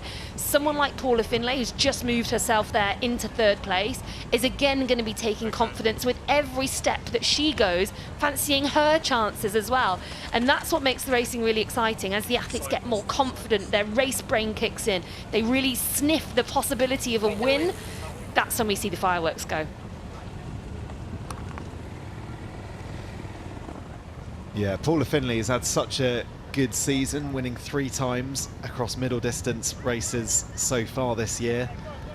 And she's just such a consistent performer. You know, it's no surprise to see her in this sort of 3rd, 4th, 5th spot. Incredibly impressive stuff that Paula Finlay is used to doing out in these races. So that lead coming down really minute by minute, you'd have to say, for Alana Stiffair out in front. Georgia Taylor-Brown only 35 seconds behind at the last count. Yeah, we can just actually see her when the camera moves a tiny bit. You can just see her, there you go, in the background. So she's not the athlete in white, she's the athlete right by the motorbike. So there's the motorbike, and then just behind her she's wearing that sort of orangey colour. There we go. So we can see Hayden having a little chat with Georgia Taylor-Brown as they are mid-race. I mean, how much energy do you have to stop and just have a little chat and a smile and a laugh? I mean, gosh. I love that's that. Brilliant. George was like, can I just hang on for a tad, a minute, a second? Can you be my windbreak for a minute, please, Hayden? Oh, that was gorgeous. I love it. Yeah, really good to see that. And we've got the men's and women's races. They happened within a few minutes of each other here in the south of France. We're not used to doing that on the T100, but absolutely fantastic to see. See that moment again as Hayden just comes past Georgia. See, I nearly said when we were looking at the back of the shot to try and spot Georgia, I nearly said, I think that looks like Hayden, and I thought, well, they're only running the same pace as Georgia, so it can't be. But there we go. Oh, make yourself big, she said. Make yourself big for the wind block. That's exactly what she was asking for. I think it was like, come stay in my lane. But to talk about staying in your lane, it looks like Ash Gentle is really coming to reeling in that time.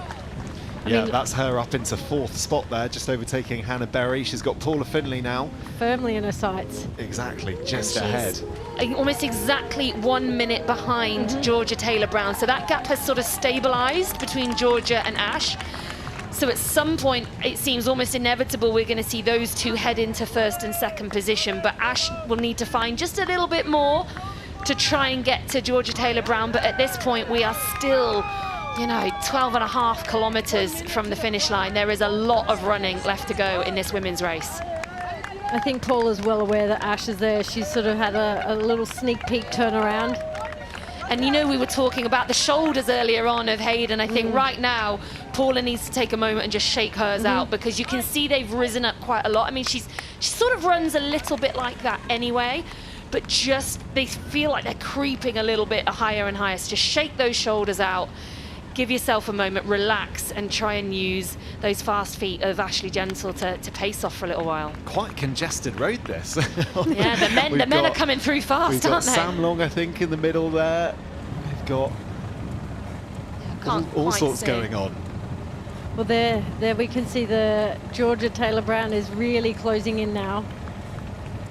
18 seconds to taking the lead of this race, which I think, you know, having that firmly in your sights, and these long straights, I think they're really encouraging in these long races, you know, because you can really start gauging the distance as to whether you're making ground. You know, you've got all those tiny little trees.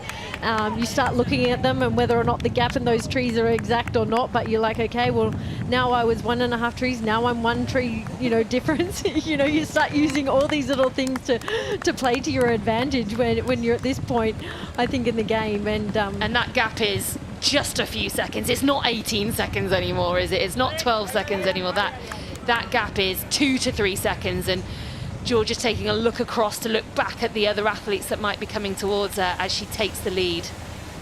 And I wonder if she even knows she's at the front. I think she's also very well aware of Ash and Paula. Yeah. I think she and really a minute behind, she'll be able to see them at that point of the course. Yeah, it's sort of like a bit of an elbow there, isn't it? And it's not just that out and back, but you can glance across those fields, that you can just get in the distance, and hopefully you can mark, you know, based on the race suits of all the athletes, and, you know, men and women now going around the course. But I think Georgia realizes that that those two are well and truly on the hunt for her.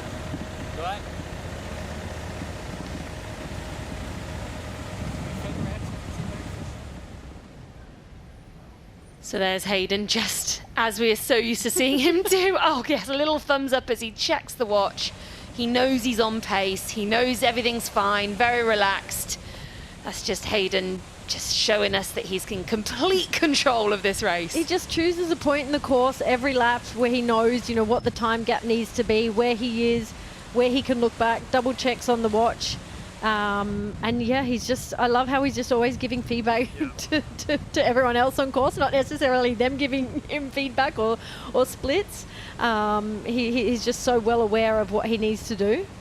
Yeah, he is. He's the consummate professional, and he's one of the first athletes actually to use a watch in short course racing. That's never really been done, whereas he's started doing that recently, and he just sort of holds it, doesn't have time to actually put it on in short course racing, just holds it and has a little check of what he's doing and the pace he's going. So he's very well versed in just keeping an eye on that and making sure he's doing what he needs to do. But here we are with Sam Dickinson, who I think has just run past. Is that Lucy Byram behind, or maybe Laura Madsen? It's another athlete. Yeah, it is Lucy Byram, I think, just behind. But Sam Dickinson has now put in a decent gap back to Mathis Marjuria. You can see there is sort of clear road behind Lucy Byram. So whereas that gap looked to be down to about 6-7 seconds at one point, it's ballooned out again now. So right now, Sam Dickinson looking in a really strong position to finish his debut T100 on the podium. Look at that 5 kilometre time there from Hayden Wilde. 16:19 is what he's done the last 5 kilometres in, with an average pace of 3:16. That is rapid. I just had a split second where I thought I saw Matt Hauser out on the course. Having a little done. watch. You could I have mean, done. he did say he was going to come out and watch, but I do wonder, even if, you know, in points like this, even if Hayden just also plays the mind games of being like, Like, I'm just you're out right. here. I'm out here. Just give him a little wave, stop and have a chat. Yeah, I'm fine. I'll see you tomorrow out on the course. Yeah, okay, bye. Got a race to win. That's totally what I was imagining then. Whether it was him or not, I'm sorry, but it did appear, and I know Matt, you know, did say he was going to be out watching these guys. You know, he's obviously, you know, also intrigued and fascinated. He races Hayden himself. And Hayden's made this cross to the T100, but, you know, who knows, it might inspire someone like Matt to come on board and try a few of them himself as well. I mean, is it too early to start talking about the possibility of this double that Hayden is doing? No. To win both? It's not. Would that be the greatest 2 days of racing we've ever seen a triathlete do? I mean, the highest standard of racing in both middle and short course racing. We've got all the Olympic medalists are here. I mean, Leo Berger is only racing today. He's, of course, our current reigning Olympic bronze medalist. He's only racing in this race rather than in the short course tomorrow. But surely this is a hell of a double. Just as Ash Gentle there overtakes Sifa, so she now moves her way up into second place. Tremendous run this from Ash Gentle. Well, this is getting exciting. I mean, isn't it? That is, yeah. I like, for me, Ash really needs this. Like, really needs this confidence to see that she's just reeling in the girls that she is at this pace. But I'm also loving now, looking at the time difference. I mean, yes, we don't have much to go. I definitely think Hayden has played exactly, Vicky, to how you said, to going out hard, just backing off the pace. And obviously that time appears to be coming down, so there can't be too much relaxation. But this is making for such exciting racing, and I think the changes and chops and change in positions and leaders is, it just, it goes to show you what this racing's all about. Well, Hayden is now only 1 kilometre from the finish, so I think he has eased off, but he can't ease off too much because Hayden is still there and still putting the pressure on. Yeah. We'll just probably start to see Yella in the back of shot in a second. I think coming around that funny little corner, but I think he knows he's got enough up his sleeve for a kilometre, and we know the finishing speed also of Hayden if it was really necessary, but I don't think that's really on his game plan for today. No, there we go. Someone just gave him a little time check on the side. 32 seconds they gave him. So he knows he can just take the foot off a little bit, but not totally. And then we look at the women's splits. Ashley Gentle is now only 30 seconds behind Look at the Georgia face Taylor and Brown. turnover of Yella. So Yella is absolutely going for this. He doesn't want to give up yet. He knows Hayden wants to shut it down, and he's not going to let him. I really am wondering and hoping Hayden has timed this as perfectly as he's wanted to, because I think he's turning around now and realizing Yella has upped the speed, and now you can see Hayden's having to respond. There we go. He's realized that he can't shut it down. He can't wait till tomorrow. Jog it in. He has to fight, and I love to see that. That's really impressive racing from Yella. Yella could have gone, I'm second here. The chances of me catching Hayden are so slim. But he's put the pressure on again. He said, no, you're going to have to fight if you want to beat me. And he's really pushed on again, and Hayden has, as we suspected, responded very well. Yeah. There was just a moment there, wasn't there, where it looked like Hayden had slowed down to such a point. To such a point, and Yella was putting in such an effort to get there that you did just wonder, oh my goodness me, are we about to see Yella catch Hayden? But he, I think, quickly recognised that, raced smart, and saw that Yella rather was approaching at pace. So just briefly back to the women's race there. We can see Georgia Taylor Brown in the background of this shot with Hayden Wilde. She's doing a lot of looking around. I think she knows that they're coming. She doesn't know how close they are, but having a lot of checkbacks. There we go. And there's Ashley Gentle just rounding that corner as well. So that gap is coming down fast. And Paula Finlay there, we can just see her in the back of shot as well. She's only about 12 to 15 seconds behind Ashley Gentle. So right now, those two athletes are running faster than Georgia Taylor Brown. So Hayden Wilde makes his way onto the blue carpet. This has been a masterclass from Hayden Wilde. In London, he returned, but he's now going to make it 3 wins from 3 on the T100. He's looked calm, he's looked cool, he's looked collected all day, and since the bike, this has been going nowhere else. Hayden Wilde is our French Riviera champion. And he barely looks like he's broken a sweat. Is that poker face ahead of tomorrow, or is that how he feels? I mean, only time will tell, but so impressive. I think he's genuinely just timed that exactly how he wanted, and he is just purely content that he nailed it. Well, very good. Yella Geens crosses the line in second place. Had to put in a mighty effort there to try and get anywhere near Hayden Wilde, but it wasn't to be for Yella. Still a very, very good second place from him. 22 seconds in the end that gap came down to, and while we suspect Hayden probably had a little bit more in the tank, 22 seconds between our two best athletes right now is the sort of finish we want. We want to see these athletes close, we want to see them fighting to the death, and we certainly got that with these two. Yeah. They don't cheat outside. I'll take one straight away. No one knows. Seems pretty comfy and able to chat right now, though, doesn't he? Doesn't seem too out of breath as we await our third place finisher, who at last check was going to be Sam Dickinson. And I'll reiterate what I've said several times today. I know he will be absolutely over the moon. Here he comes. Debut performance from Sam Dickinson on a wild card, and he's hitting the podium. Yeah, Olympic medalist rounding the final corner. He's made his T100 debut here in France. And Sam Dickinson, I'm sure we're going to see plenty more from him on the T100 over the next few months and years. Sam Dickinson comes home in third. Sam Dickinson. Yeah, just to answer your question there, Michael, about... what will that mean to Sam, Vicky?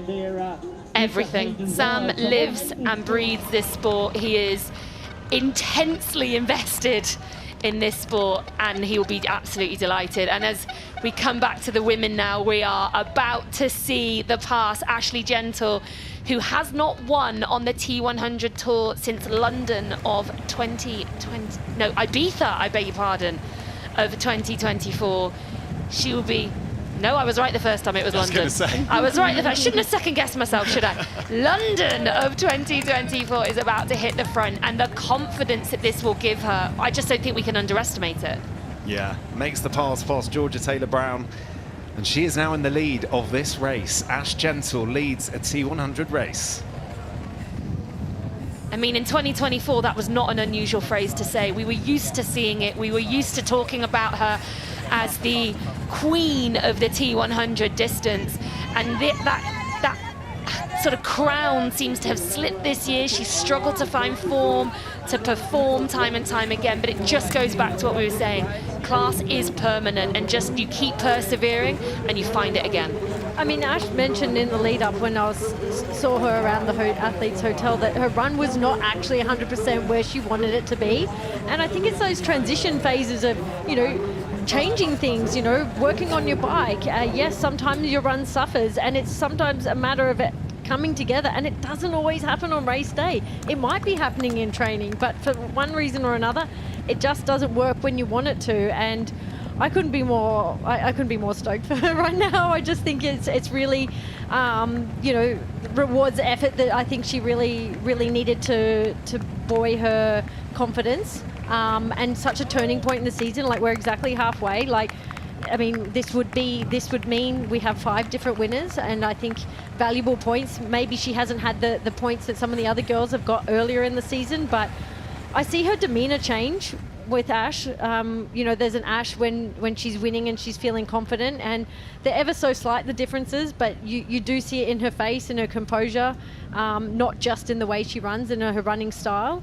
It's you know, the face doesn't always give away a lot, but there are those subtleties that you know you come to see and realize that, you know, that she's actually like very happy with herself right now, and rightly so.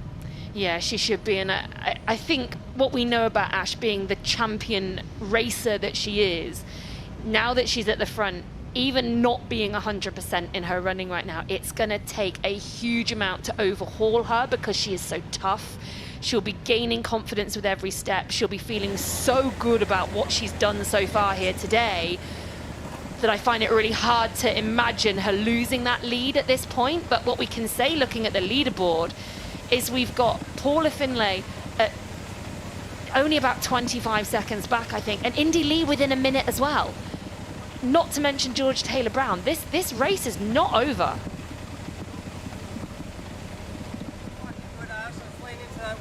Yeah, it's really not, is it? It will all be down to what Ash can do now in terms of building out a lead in front, but certainly those other 2 podium places are all to play for here in this women's race. Yeah, that pylon we've got on the side of the screen right now hasn't quite updated, so the tracker is giving us 39 seconds back to Paula Finlay, similar to Georgia Taylor-Brown, and then a minute to Indy Lee, a minute 25 to Hannah Berry in 5th. So that's what we've got. So there we go. So Paula Finlay hasn't quite caught up to Georgia Taylor-Brown yet, but she's got Georgia in her sights too. So it looks like both of these two girls have run their way through to the front of the race. And while all this is going on, of course, the men's race is coming to a close. That's Gregory Barnaby, I think, just crossing the line there with Wilhelm Hirsch right behind him, having to push all the way to the finish line because every position matters in this racing. Just while we were talking about Ash Jensen as well, just to update you, so Matthias Marjoret finishes in 4th, Rico Bogan in 5th, Morgan Pearson in 6th, and as you just saw, Gregory Barnaby in 7th and Wilhelm Hirsch in 8th. I think that was best performances on the circuit so far by both Wilhelm Hirsch and by Morgan Pearson. So I think both of those two will be pretty pleased with how they've accounted for themselves today. And here we are back with Indy Lee, who again has had a pretty tough start to the series this year. She had a couple of fantastic races last year. Of course, she won our inaugural first ever T100 race in Miami. She was on the podium in Ibiza midway through the season with a few ups and downs in between. And then this year she started off the season unable to finish the race in Singapore, DNF there. She then wasn't able to make the trip over to Vancouver with some sickness. She didn't have the best day out in London. Unfortunately, a bad swim set her up a bit poorly for that day, but was solid once on dry land. But today she's in 4th place and still very much in the fight, looking for a podium. Absolutely. A few more finishes over in the men's race. Antonio Benito Lopez already crossed the line, and that was Menno Koolhaas finished coming home to round out the top 10. I thought what India Lee said after London was really interesting, that she said, my day racing was terrible in the water. She had a really rough start, swallowing water, panicking, trying to compose herself.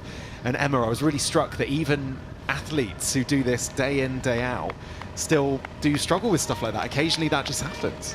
Yeah, I mean, it's natural, isn't it? Like, I mean, we all project that these athletes, yes, are superhuman, but and what they do is, but at the end of the day, they do have their moments and their irrationalities that sometimes pop to the surface in unusual circumstances, and we can take water in and can have those moments of panic. So I think, you know, it's wonderful to hear that these sorts of stories occur to all of them and to the best of us.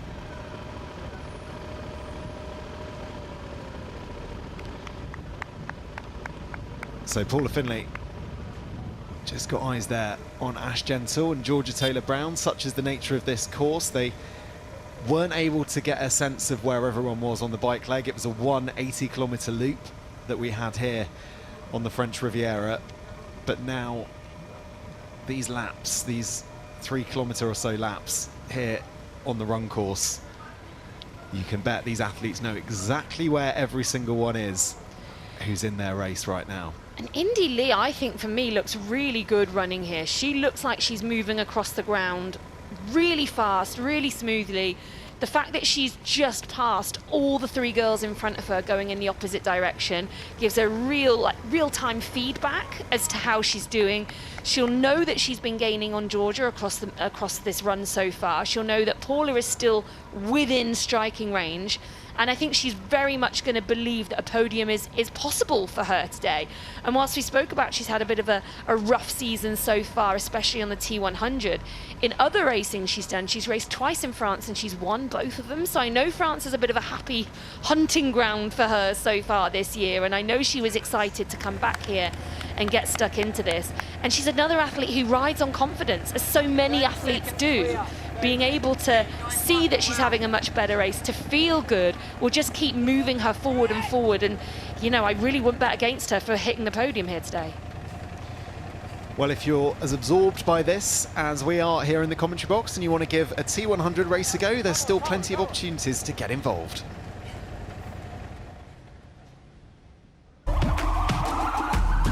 This is the moment we waited for. Everything you want is right here. Foot on the gas, ain't no slowing down. Aiming for greatness, no settling. Kick down the doors, they won't let me in. Taking the west, yeah, I gotta win. Watch me kick down the doors, they won't let me in. Running the game now. Foot on the gas, get slowed down. No. Yeah, I gotta win. Watch me kick down the doors, they won't let me in. Watch the game change, yeah.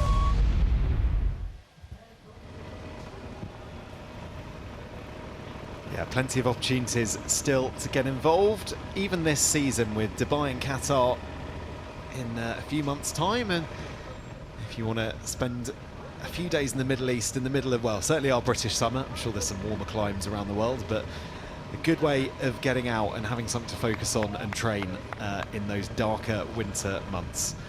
But for now, as we approach the end of August, the sun is still firmly shining here on the French Riviera. And actually just probably a good time to update you on Jess Learmont. We've got it through as a DNF for her. I'm sure we'll find out exactly what happened there. But I did think when she got off the bike, she didn't start the run. No, and she lost a lot of time very quickly at the start of the run as well. Within the first few kilometres, she was 2 to 2.5 minutes back. So my hunch, as much as I hate to say it, is that that calf might have given out again midway through the run. She's such a tough competitor. We saw how she managed to make it to the finish line in Singapore when everything in her body was shutting down and telling her not to. I just think there must be some kind of pretty nasty injury that's cropped up. Otherwise, I don't think she would have pulled herself off the course. So we will hopefully find out what's going on there later. And of course, we wish her well. But I suspect that pesky calf of hers has given in on the run today. Yeah, I remember though watching her do that run in Singapore, and there was so much pain in her face, but she kept on going. And yeah, like you said, Vicky, you'd imagine it would only be the case if there was potential for more harm to be to the calf, if that is indeed why she is DNF'd. I mean, she said in all the races this year, if she felt her calf deteriorate during the run, then she would have to pull off the course.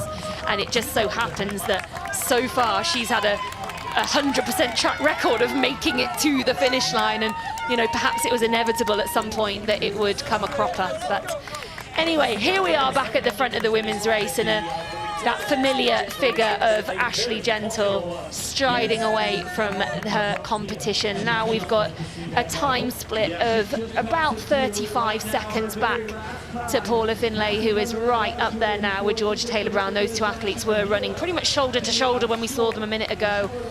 So the battle for the podium is still on. Yeah, this women's race is really delivering right to the very end. And those podium places, like you say, Vicky, yet to be decided. India Lee definitely trying to influence and have something to say about who is going to perhaps take that third step. And there you go, Paula Finlay just going past Georgia Taylor-Brown as we speak now. And I don't know if Georgia has anything left back in that tank of hers, but now is the moment she's got to really use Paula Finlay to try and reignite a little bit of something on this run for her. She looks a little bit fatigued now, and obviously these two girls are so well versed at this distance. They're so much more experienced at the middle distance racing than Georgia is.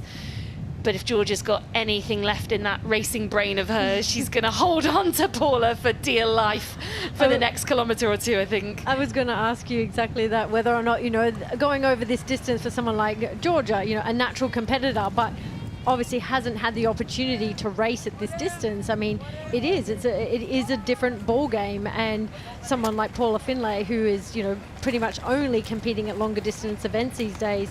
You know, I'd love to know, just as an insider, you know, knowing Georgia so much more intimately, and her as a person, and whether that, you know, that competitive streak is just going to be like, I wouldn't even begin to know what I've got left in the tank, but I'm just going to try and hang in there. I mean, you don't become an multiple Olympic medalist and a world champion unless you've got a little bit of fight in there, you know. She's a very, very talented athlete, but she's also a natural racer. But equally, there's only so much you can do when the legs have gone and you're out of energy. And because she's so new to this distance, she won't know yet. She'll know roughly what she thinks she can hold on the bike, but she won't really know what that's going to do to her run afterwards. She's so new to it, so inexperienced on that level, and I guess she's just finding out now what a hard bike does to her legs when she's got to try and run 18 kilometers with the world's best right after it. Good look there at just how hard India Lee is working. We've got the percentages of their max heart rate, 95% for India Lee at the moment. This is a big effort to try and get into that podium, into But she these can podium see places. them. Yeah. She can just see them. Rightly so. I mean, I would think that she's working hard to tack onto the back of them, and that podium spot is actually in sight. So I think that heart rate's really reflecting what she sees is within reach. And not just a podium spot. Second and third are right there. So, you know, I mean, that in front is actually, that's Kaidi Kivioja, I think. So that's actually only third place there. But Paula Finlay is not far in front of Georgia Taylor-Brown. So she'll know she gets to Georgia, she can probably get to Paula. And so that will be so motivating to her at this point. She's got a real bit between her teeth right now. In terms of Georgia not having raced that much at this distance, what happens to your body? What's she fighting and battling with at this point in the race? Me and Emma are looking at each other going, oh, not sure. Everything's just slowing down. Your energy, you can literally feel your energy has dipped. You can't make your legs go as fast as you want them to do. Your stride length starts to shorten. Everything just becomes such an effort.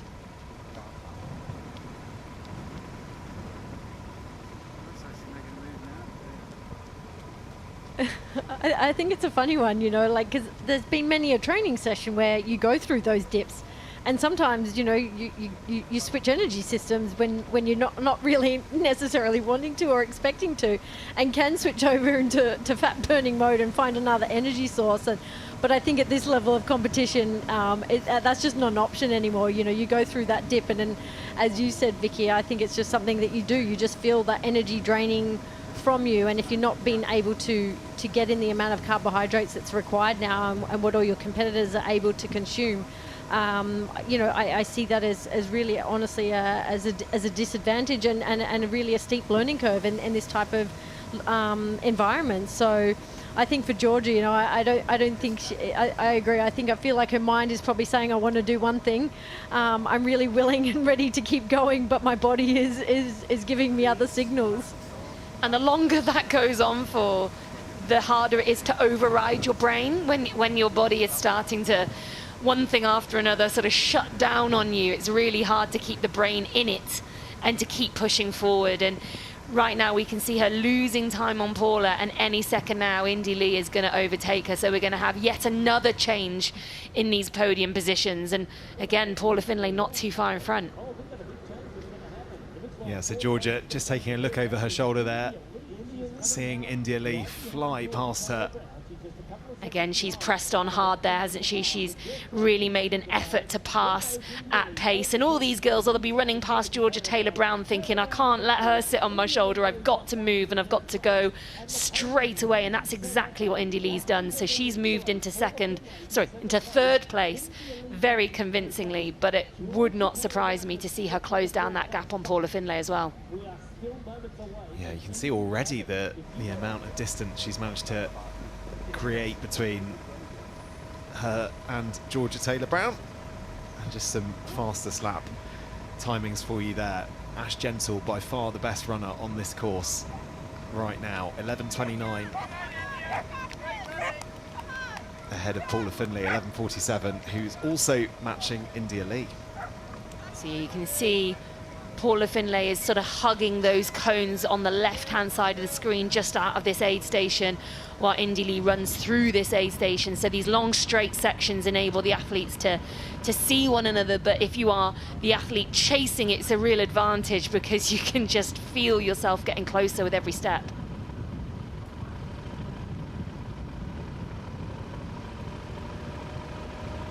Yeah, would you, Vicky, did you enjoy seeing your competitors, enjoy seeing them where they were when you passed them in moments like this?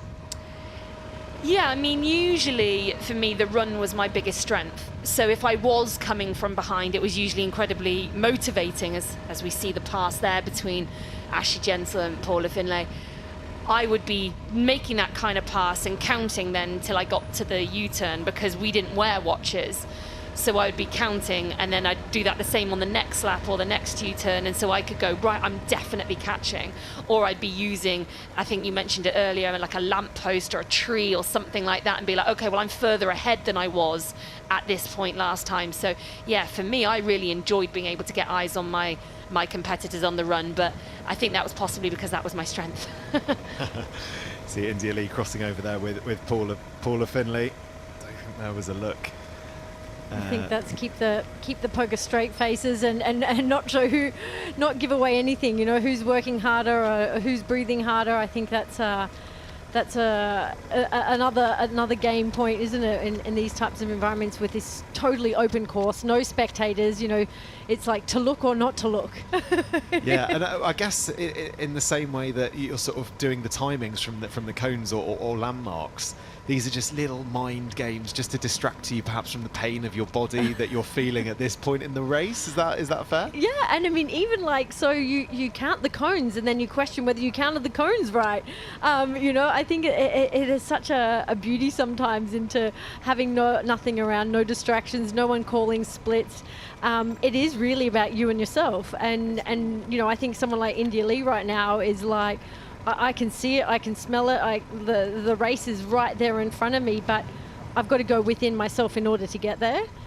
It's me in my mind and telling my body to do something out of the extraordinary to take this second podium spot.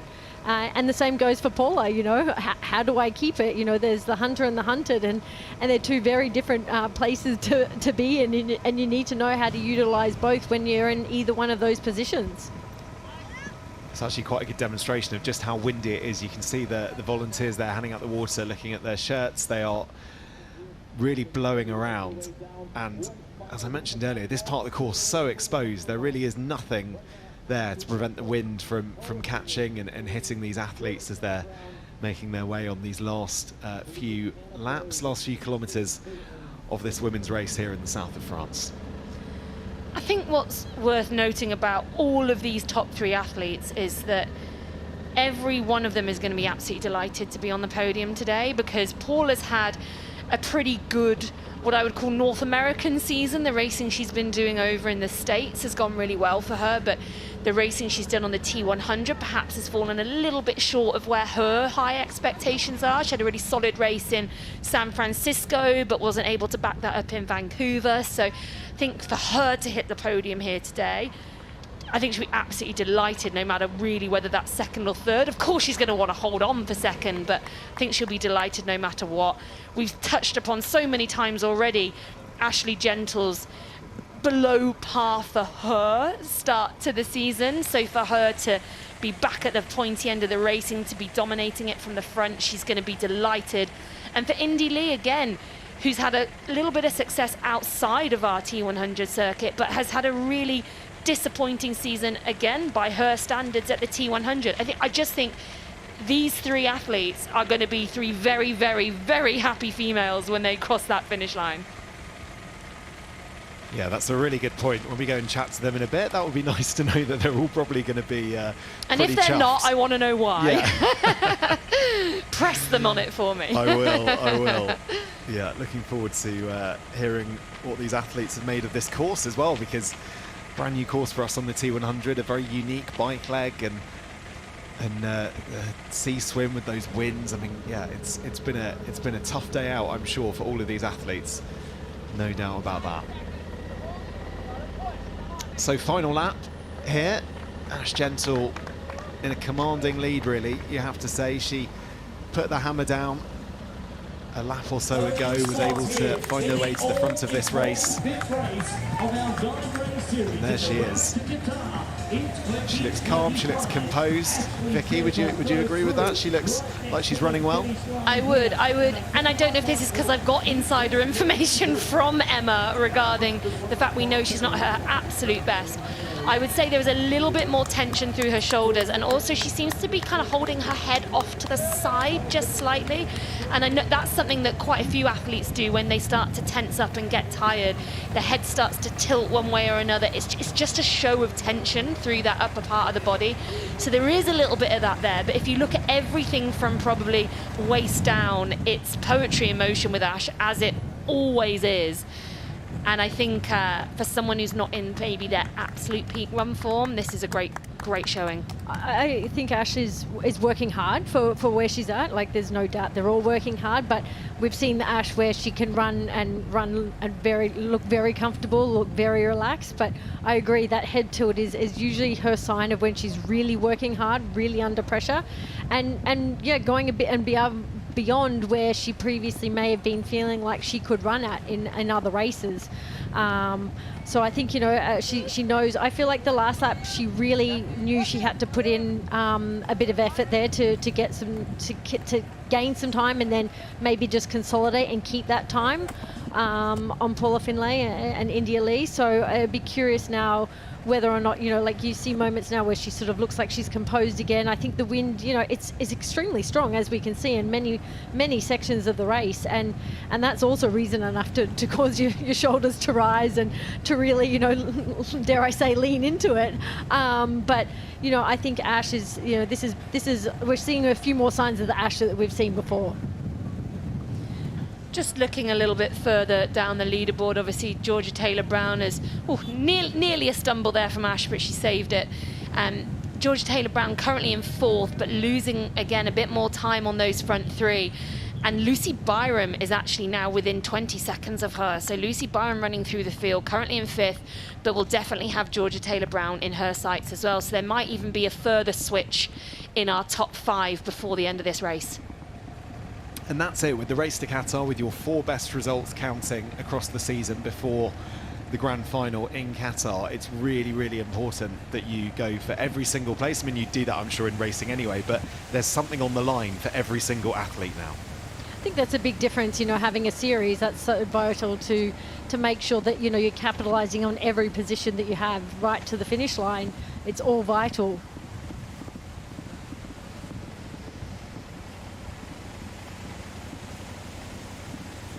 Yeah, I mean, no doubt athletes you'd race hard right to the end, and you'd want to finish as high as possible. But yeah, across the season, that race to Qatar is hotting up, and some athletes as well now, having raced 5 races, we're going to start to pick their best races from across the year, and it just gives every athlete more of a reason than ever to finish as high up as they possibly can. So just over 2 kilometres to go.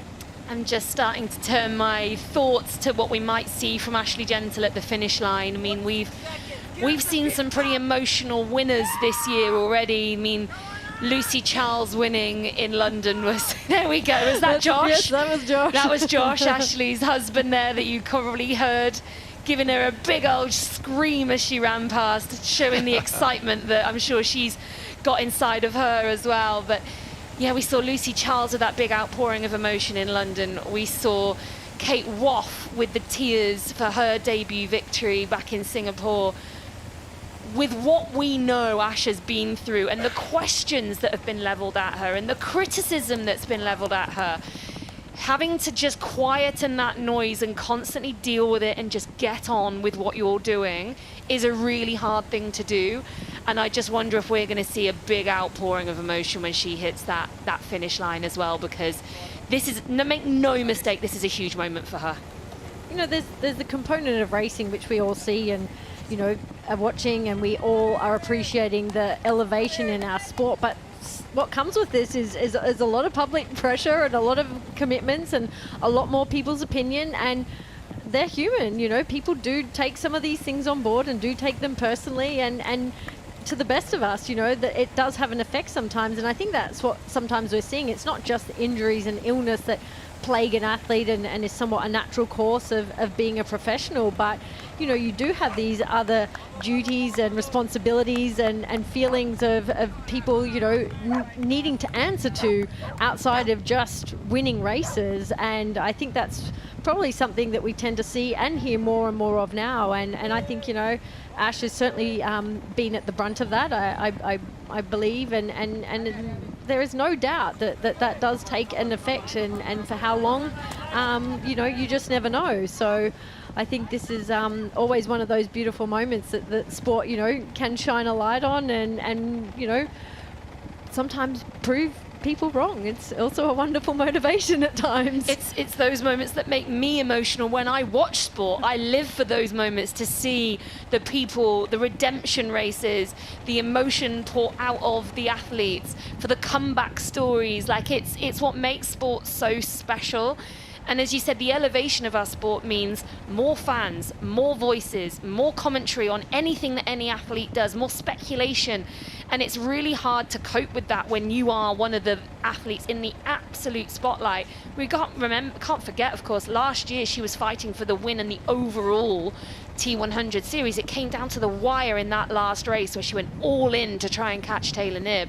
It didn't quite pay off for her, but since that point, it's been disappointing for her. So to then have all these other voices going on as well would have been really hard to cope with. I think, you know, you have to have a very level head to be able to deal with that, and she's done it really, really well. But take into account, in respect of that you nearly did win and you go and change things. You don't just think, I'm going to continue and settle and improve upon what I've got. I'm really going to change it to be a better version, and that can take time. And I think that's what we're seeing, and that's what these athletes also are now knowing and they need to get out of themselves. Whether that pays off, like we've talked of immediately, is not always apparent. So that's Lucy Byram. And I'm just waiting to see what she is. Fourth place. So she's gone past Georgia Taylor-Brown. So we did see at the last time check that was down to about 18 seconds, I think. And Georgia does seem to be fading quite a lot in this run now, just sort of holding on for that finish line, hoping, I imagine, to get there still in a top 5 position. But Lucy Byram, this will be equaling her best ever result with a 4th place here today. And she's been so consistent when she's been able to turn up fit and healthy. She's been super consistent with her results across this T100 series, not just this year, but also last year as well. She was the only athlete we had contracted to do every single T100 race last year, and she's the only one who's turned up to every race this year as alongside Jess Learmont. They're the only 2 female athletes who've been at every single T100. And so far this year, her results are 6th, 9th, 5th, and now looking like we're going to probably get a 4th place from her as well. She wasn't able to finish in Singapore, but she was still recovering from injury at that point, still went out there, still gave her best to race. But yeah, looking like equaling her career best T100 result here today. Yeah, that's an impressive performance from the Brits. We just saw her pass, didn't we? Paula Finlay going the other way, and she seems to have really managed to stabilise that gap back to Indy Lee, who looked like she was charging so hard at one point. We really weren't sure what was going to happen with those 2nd and 3rd positions, but that's Cindy Lee just gone past in the opposite direction now. So it does look like those podium positions are pretty much, I don't want to say it's over, but pretty much set now. And yeah, Paula Finlay done a brilliant job of consolidating late on in this run and going to come home with 2nd. And there she is. Speak of the devil. I think you've got a second sense for Paula Finlay today. Every time you've mentioned her, it seems that it's just appeared. Me and Paula are in tune. What can I say? And the producer. Yeah, I was going to say probably more likely. Probably more likely the producer. Yes. But no, Paula's done an absolutely fantastic job today. After what I think, again, she'll probably talk to you about in interview, was a little bit of a below standard swim for her. I think we know what she's capable of in the water, and to come out maybe a minute or so down on that, but to still be in this position now where she's biked and ran her way through up to 2nd place in this quality of field, at this quality of racing that we have in the T100, that's really impressive. And yeah, I'm not sure if Paula's actually got a T100 podium. She's got podiums from the PTO before we turned into the T100 series, but I don't think she's ever had this season or last season. Best result is 4th. Yeah. She had in Miami at the start of last year and then San Francisco. There we go. This year. Stats man. That's why I'm here. And so this, again, another career best performance for her on the T100. Yeah. Fantastic to see Paula Findlay. And there she is. Probably the last time she'll see Ash Gentle until they see each other at the finish line. I was just going to say, I wondered. I thought exactly. I was waiting. I was like, let's see if there's the hand tap. Ash had already fixed her hair, checked the eyebrows, put the sunglasses up. I was like, yep, she feels confident enough for a hand tap.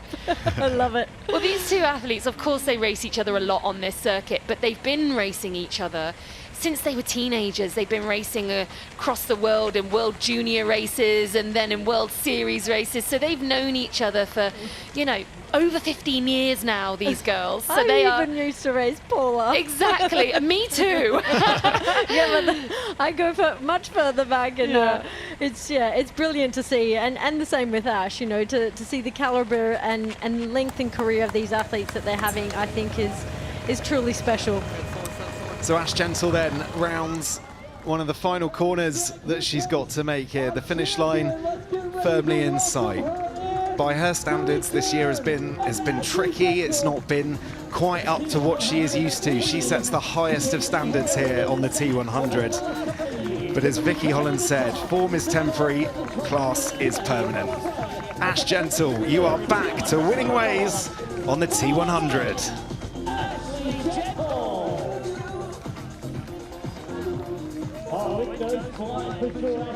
And she will be absolutely overjoyed at that win.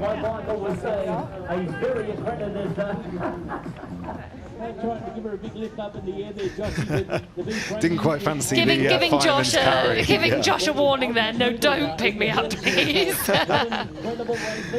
So not far behind her, and as we just mentioned, her best result on the T100.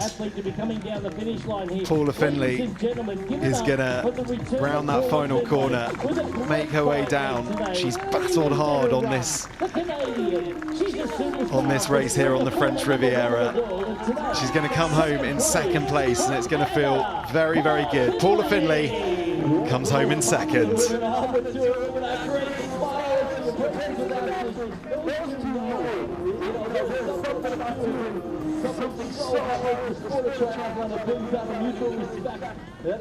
Blustery conditions down there. It's been a tough day. Tough day in the office for a lot of these athletes. Yeah, so exposed at points this course has been, and now we're just watching Indy Lee come in around that final corner, and again another athlete who's going to be ecstatic to see that finish line, I'm sure, but even more so to know that they've finished on the podium. There we go, what a smile. Indy Lee, a little fist pump. Her third podium on the T100. The smiles, the emotion as she crosses the line.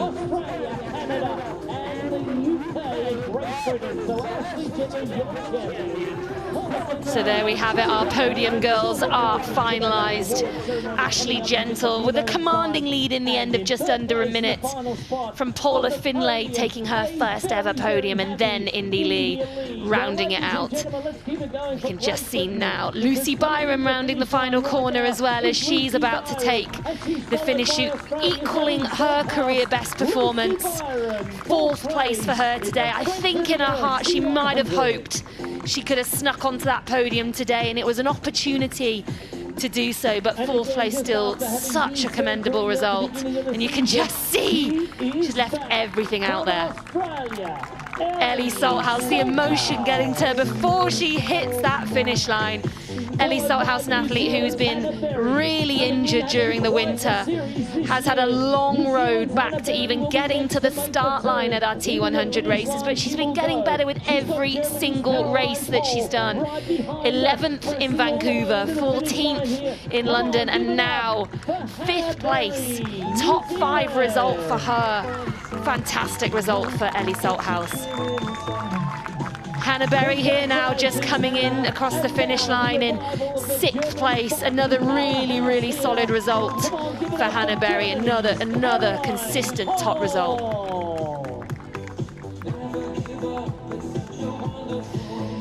Caroline Pole, her debut T100. We've been waiting to see her all season as she's battled several health problems and finishing up her degree, finishing in 7th place today. We're still awaiting Georgia Taylor-Brown, who unfortunately seems to have slid further and further back on that last lap. Just hope that she is able to make it to the finish line. Looked almost set for a top 5 result at one point, but unfortunately seems to have really run out of gas as the race went on. Age group athletes out there battling these conditions. We expect to see, will it be Lucy Byram? Will it be Laura Madsen? Yeah. Laura Madsen. So here we go. I think this is, yes, Laura Madsen. And again, another athlete who's had to wait such a long time to start her season, but that smile says it all. She spoke about on the Dare to Dream documentary I mentioned earlier that she just wants to improve with every race. And this is definitely an improvement on her London result. She was 11th there, she's 8th here today, and she's slowly moving her way up that leaderboard. Backed off a little bit, but I expect to see her to be potentially the next athlete across the finish line here. And once she comes through, we might try to get there's Laura and Lucy Byram in their matching tri-suits. Kind of tough to get out to. Embracing. Wow, that wind. Wreaking havoc on elements of the course. And here we go. That wind out there today has been really extreme for these athletes. You can't really tell, you can just see the wind in the background, but Georgia Taylor-Brown here is shuffling her way to that finish line. She will be one very relieved athlete to be able to take a sit down when she gets across the line. She's really slowed on that final lap, but she has made it across the finish line, and a top 10 result for her in 9th place. Those athletes that's been racing at all of the different levels. Yeah, barely across the finish line. I think we're going to get her some medical attention here, get some water to her. It's obviously been a very long and tough day out for Georgia, maybe just a few kilometers too long in the end. All right, tough day for some of our athletes out here today. It's a very warm day. It's a very challenging race as well. The swim there today in the Mediterranean, a little bit on the choppy side, not too bad. So I think the next athlete we're awaiting now is Alana Siffert, another wildcard athlete who really lit up the race course today. And whilst 10th place will probably not be what she dreamed of when she came off the bike with that lead, she still put together a fantastic race here and really given us something to talk about. And I'm sure we're going to see her continue on and race more of these T100s. What were the emotions like? It probably hasn't really sunk in yet. Like most of the time I was get blown away out of the French Riviera, so I'm pretty happy that I stayed upright and made it to the finish line, to be honest. So yeah, as she comes down that final turn, it is going to be Alana Siffert who takes that final top 10 position. And there's still a big smile on her face, as there should be. She should be proud of the effort and the real gumption that she showed in today's race. Just such bravery to take it on in the way she did. 10th place for Alana Siffert. There's always questions. When you dominate a distance for so long, you know, when you are the top sub of the podium, the voices get louder, the pressure gets louder. As you start to fall into this moment and know that you've made it back to this step, if you reflect on what the last year has been like, what is all those moments, the creeping in of those thoughts, how have you managed to keep those at bay to end up here in this moment now where you're the champion again? Yeah, well, I've been doing this sport for about 20 years now. I think the next athlete we will be expecting across is Marta Sanchez, but she might be 1 or 2 minutes away. So while we wait for that, we're actually going to go down to Matt, who's at the finish line, and he's going to take us through the race results. Yeah, thank you very much, Vicky.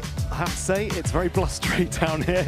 We're just getting set. So confirmation then of the women's results here. Ash Gentle coming home in first place, the fastest run of anyone, no surprise there. What a monumental run that was. Paula Finley coming home in second, and India Lee rounding out that final podium spot. Then we got Lucy Byram, who came home in fourth, Ellie Salthouse in fifth, Hannah Berry sixth, Caroline Pole on her T100 debut in seventh, Laura Madsen in eighth, Georgia Taylor-Brown came home in ninth, and Alanis Siffer in 10th. That's fine. And let's see where that leaves us in the Race to Qatar standings. Julie Duron not with us this weekend, but she still sits at the top on 96 points. Kay Woff and Taylor Knibb on 90 points apiece. And Ash Gentle propels herself in with 89 points into fourth place. Lucy Charles-Barkley in fifth on 84. Lucy Byram in sixth. Jessica Learmonth on 68 points in seventh. Paula Finley in eighth. And Hannah Berry and Taylor Spivey round out the top 10 of the Race to Qatar standings. Okay, well, that's where it leaves us in the Race to Qatar. I'm delighted to say we're joined by our winner, Ash Gentle. Ash, congratulations. We absolutely loved watching that in the commentary box. How was that for you? Yeah, it was really good. I mean, I came out in a really big group in the swim, and then I knew that I just had to kind of try and stick with them as long as I could, but to be honest, the first part of the ride was so fast, and I knew that there was challenging sections ahead, so I just tried to not panic and just trying to make sure I paced it really well, and I actually think I did that pretty good. I still had some legs at the end of the ride, and that was a bit of a plan for me because in London the wheels fell off the last part, and I really paid for it big time, so I'm really glad that I could pace it a little bit better today. We know what you've been through this year. By the standards you've set by yourself last season, you know, it's not been, results haven't come as easy for you. So just put into perspective what a win in 2025 means for Ash Gentle. Yeah, I think it'll take a little bit to sink in, to be honest, because, you know, like I said, I've been doing this for 20 years now, and I'm real aware that there's highs and there's lows. Like, it doesn't always go perfectly, but I've invested just as much as I always do to try and be at the top. But the competition is incredible, and I just have to try and keep the faith and trust in the process. And yeah, I've got an amazing little team around me who try and keep my spirits high. So it's definitely nice to be able to come to this race and take a win. Ash, we've always said that the evolution of an athlete is that they can be at the top of the game, but to continue to reinvent yourself doesn't necessarily mean the results immediately show. I mean, the level of competition has naturally been increasing, and you set the standard. I mean, how is that emotionally, that roller coaster, dealing with that, you know, still being on the circuit, still putting in the work, but not necessarily delivering until midway through the season? Yeah, it is really tough because, like I said, I'm investing just as much energy and time and trying to set myself up so I can perform at these big races, but it doesn't always go to plan, and it is really hard because everyone's always got something to say about it, but I put myself on the line, and that's fine. I haven't really been performing as well as I would like, and like I said, the competition is absolutely incredible, so yeah, it's just about keeping the faith and being resilient and trusting that yeah, you can be back on the top. Well, thanks, Ash. We're going to let you get on with your recovery. Thanks so much for joining us after your race. We're going to switch you out. Feel free to go there. Hand the mic to Paula. Paula, congratulations. Just grab a spot in the middle there. Your best ever T100 result. You must be absolutely over the moon with that. Yeah, I mean, I won PTO Daytona, but yeah, this is my best T100. So I honestly never thought I'd podium at one of these. They've just gotten so fast and so competitive. So I'm really happy. Yeah.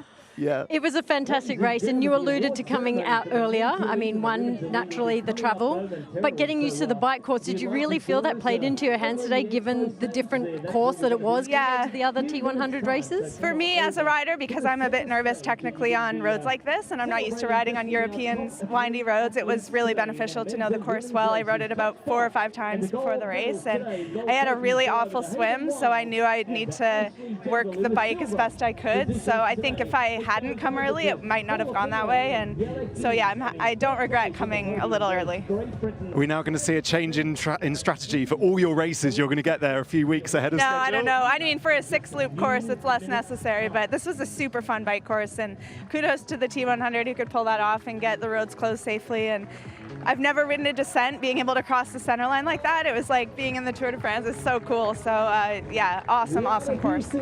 Paula, what does this mean for the rest of your season? This is a fantastic result for you. When are we going to see you again on the T100 soon? What's Yeah. So I've done 3 so far. I'll probably do Dubai and then Qatar. Heading back home tomorrow to the US, and yeah, I don't know, just kind of keep rolling and finish the year strong. Hopefully, it's a good confidence booster and puts me in a good mood. It's always easier to train hard when you are on a roll a bit. So yeah, I'm really happy. It's a knowing nod, Emma. I think it's definitely testament to putting yourself out there and the career you've had, and to still evolve with this sport. Emma, we raced these races. We raced in 2011. Oh my gosh, I am so starstruck to be interviewed by you. So nice to see you, and you're amazing. What a lovely way to end it. Paula, we're going to let you dip out. Congratulations again on your 2nd place. And India Lee is going to pop in. India, congratulations at a podium for you. Give us your assessment of that one. Wow, yeah, I'm still pretty speechless, to be honest. I'm not quite sure what happened on the run, but yeah, it was a tough day. Like the whole day you had to concentrate and not miss a beat, and then we got out here and I was just trying to focus in on myself and channel all those long hours of like long runs and stuff I've been doing recently, and yeah, just plugged away at it, and I managed to get on the podium by the end. Yeah. I was going to ask, just how hard were you working on the run? We saw your heart rate data in the 95, 96%. It's always quite high. Yeah, it looks like you were really trying everything you could to catch up on the run. Yeah, I wasn't trying that hard. Like I was pushing, but I wasn't going all out because I know that a lot can happen in the last couple of laps. So I just kind of trusted that, and I trusted that I've been training for like long course stuff. So I know that at the back end I'm going to be strong, but just not necessarily fast off the gun. So yeah, maybe it looked like I was working quite hard, but I was sticking to the plan. Well, these very windy and blustery conditions, I mean, presented difficult for everybody, but does it kind of give you this confidence, for the rest of the season, that it's one of those really tough races that kind of sets you up, and a bit like Ash, you kind of need that in your back pocket to say, you know what, I'm still here and I'm still able to compete with the best? Oh yeah, for sure. So like the start of this year's been a bit, well, the start of last year was unexpected, and then the start of this year was, I would say I was a bit below par, but I've trusted the plan, and the plan was always to be good at this time of year, so I feel like you've nailed it. maybe the plan is a good plan. I think you have. India, we're going to let you go. Good luck with your recovery. Is that your towel? Yeah, it's my towel. It is your towel. Sorry. Good stuff. We like to keep a tidy space here. Thanks, India. Well done again. All right, time to have a look at what happened in the men's race. It feels an awful long time ago now, doesn't it? But Hayden Wilde, our winner, with Yellow-Geens just behind him. Sam Dickinson rounding out the podium in 3rd spot. Mathis Margirier, the local home hope, in 4th. Rico Bogan in 5th with the fastest bike leg of anyone. Morgan Pearson, look at that, with the fastest swim and fastest run. Gregory Barnaby in 7th. Wilhelm Hirsch in 8th. Antonio Benito Lopez and Menno Koolhaas rounds out the top 10. And then just a quick look at the race to Qatar standings and how it all finishes there, with 119 points for Yellow-Geens, a very good day for him. Hayden Wilde in 2nd on 105. Rico Bogan in 3rd on 93. Mick and Newt also tied on 93. And Martin Van Riel rounding out the top 5. Okay, those are the standings, and someone who's had a brilliant day is Hayden Wilde. Hayden, congratulations on that. We saw you cross the line. It looked like you barely broke a sweat. Is that true? Today was like always going to be a super calculated day, and I took some risks out there. I think I was the only one on the start line that didn't wear a swim skin, and paid off super well, coming about 10th out of the water more or less, but in the group, and didn't have to take the swim skin off straight out of transition in 4th, which was perfect. And yeah, from there the boys really took control. I didn't really want to see the front of the race until I got to the climb, and that was where I was going to make my move, and put my head down, and just pushed hard for 15 minutes and got to the top of the climb, and I looked at Rico was there, and we just looked at each other, and I was like, all right, let's do it. And we had about a 50-second gap by the top, and from there, I wanted to get on the downhill as well. I practiced it a lot and also made another calculated decision in the morning where I actually switched my front wheel out for my road wheel because it was super windy out there, and I could see some of the boys with the deeper dish wheel up the front were struggling around the corners. You saw that Leo nearly took a bit of a crash. With the smaller dish, it was a lot easier to ride, and then on the run was just keep it controlled. I mean, everything seemed so calculated, so much so you said you didn't swim with a swim skin. Was that preparation for tomorrow? A little bit in some ways, but also, I talked with Luke, owner of Win. I was like, all right, we've got a new suit without a zip on the front. What do you think without a swim skin? He was like, mate, that's what it's for. Give it a go. I'm like, okay, all right, give it a go.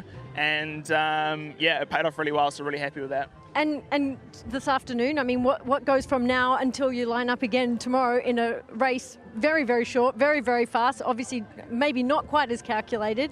I mean, talk us through it. You've won one. You said you came to 1-2. What does that mean? What does that entail? Yeah, as you saw before, it's a hard thing to do, but I'm fortunate that my stomach is made out of steel, that I was just stuffing my face with tortillas and rice and chicken just to get those carbs in with a little bit of juice as well. So that was really good, and was on the bike for about 20 minutes just to get the legs spinning. And essentially it's just to try to trick the body to get into, say, it's just another day. So I'll try and get out for a swim or just an easy run and make sure I have a good sleep tonight to get ready for tomorrow. Hayden, we're in absolute awe of what you're doing. I cannot wait to see what you do in the race tomorrow for the World Triathlon Series. So thank you so much. Congratulations again. We're going to switch you out for Sam Dickinson. Thank you so much. Cheers. Yeah, nice one. Cheers, Hayden. Sam, congratulations. I would shake your hand, but I've got my hands full. A podium at a T100 race. You must be over the moon. Yeah, thanks, Matt. Yeah, it really is. It's a good day to have a good day. And yeah, to have it alongside the World Series as well. I had one of my mates who are racing tomorrow out on the course cheering me on. I really enjoyed it. I mean, that's so unique, isn't it, to come across the T100 and have, competitors that you're used to racing and to be able to perform on such a big day. I mean, talk us through the emotions of that, changing, coming here, expectations. Yeah, so I enjoyed it. It felt normal, because it's a World Series as well. And yeah, it's kind of, it was a nice feeling to just drop into it, have a T100, which is really special alongside the World Series, and yeah, it was basically just another day in the office, which for me, yeah, I really enjoy. You made it look like a good day. Yeah, your first T100 race with us on the T100. What have you made of the T100 so far? I really enjoyed it. From the outside, looking in, I've been like, wow, I really want to get involved in this. It looks like good fun with the 20-meter draft zone and with all the best athletes turning up on the day. It's it's been a real pleasure to be a part of it. And yeah, it really did meet my expectations today. I had a bloody good time. Oh, that's so good to hear. Sam, congratulations again. We're gonna let you go, but a brilliant podium result for you. And in the meantime, things are really heating up, aren't they, in the race to Qatar? We have a race on our hands.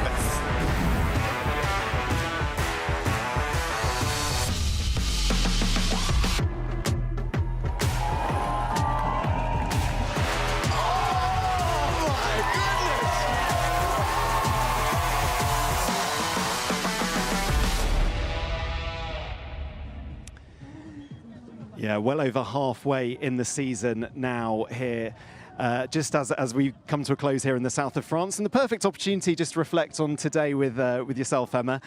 Performance of the day. Go on. Firstly, in the men's race, who are you giving that to? I mean, you just can't go past him. I mean, Hayden Wilde. I mean, he talks about how calculated everything was today. From changing wheels at the last minute to his, the suit that he chose to race in. I just think, this guy is just so completely dialed, and I really it goes to show, everything that he does is so meticulous. It's so calculated, and it gives him obviously a great degree of calmness. He feels very confident and calm in how he approaches things, and I think to back up and do what he does tomorrow, and to have the community and support of this greater sport around him, I think is phenomenal, and such a shining light for our sport.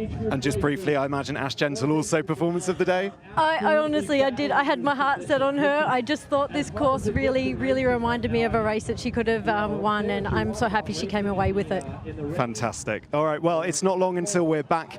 The T100 is back. We're in Valencia on the 20th of September, but from all of us here in the beautiful French Riviera, it's goodbye for now.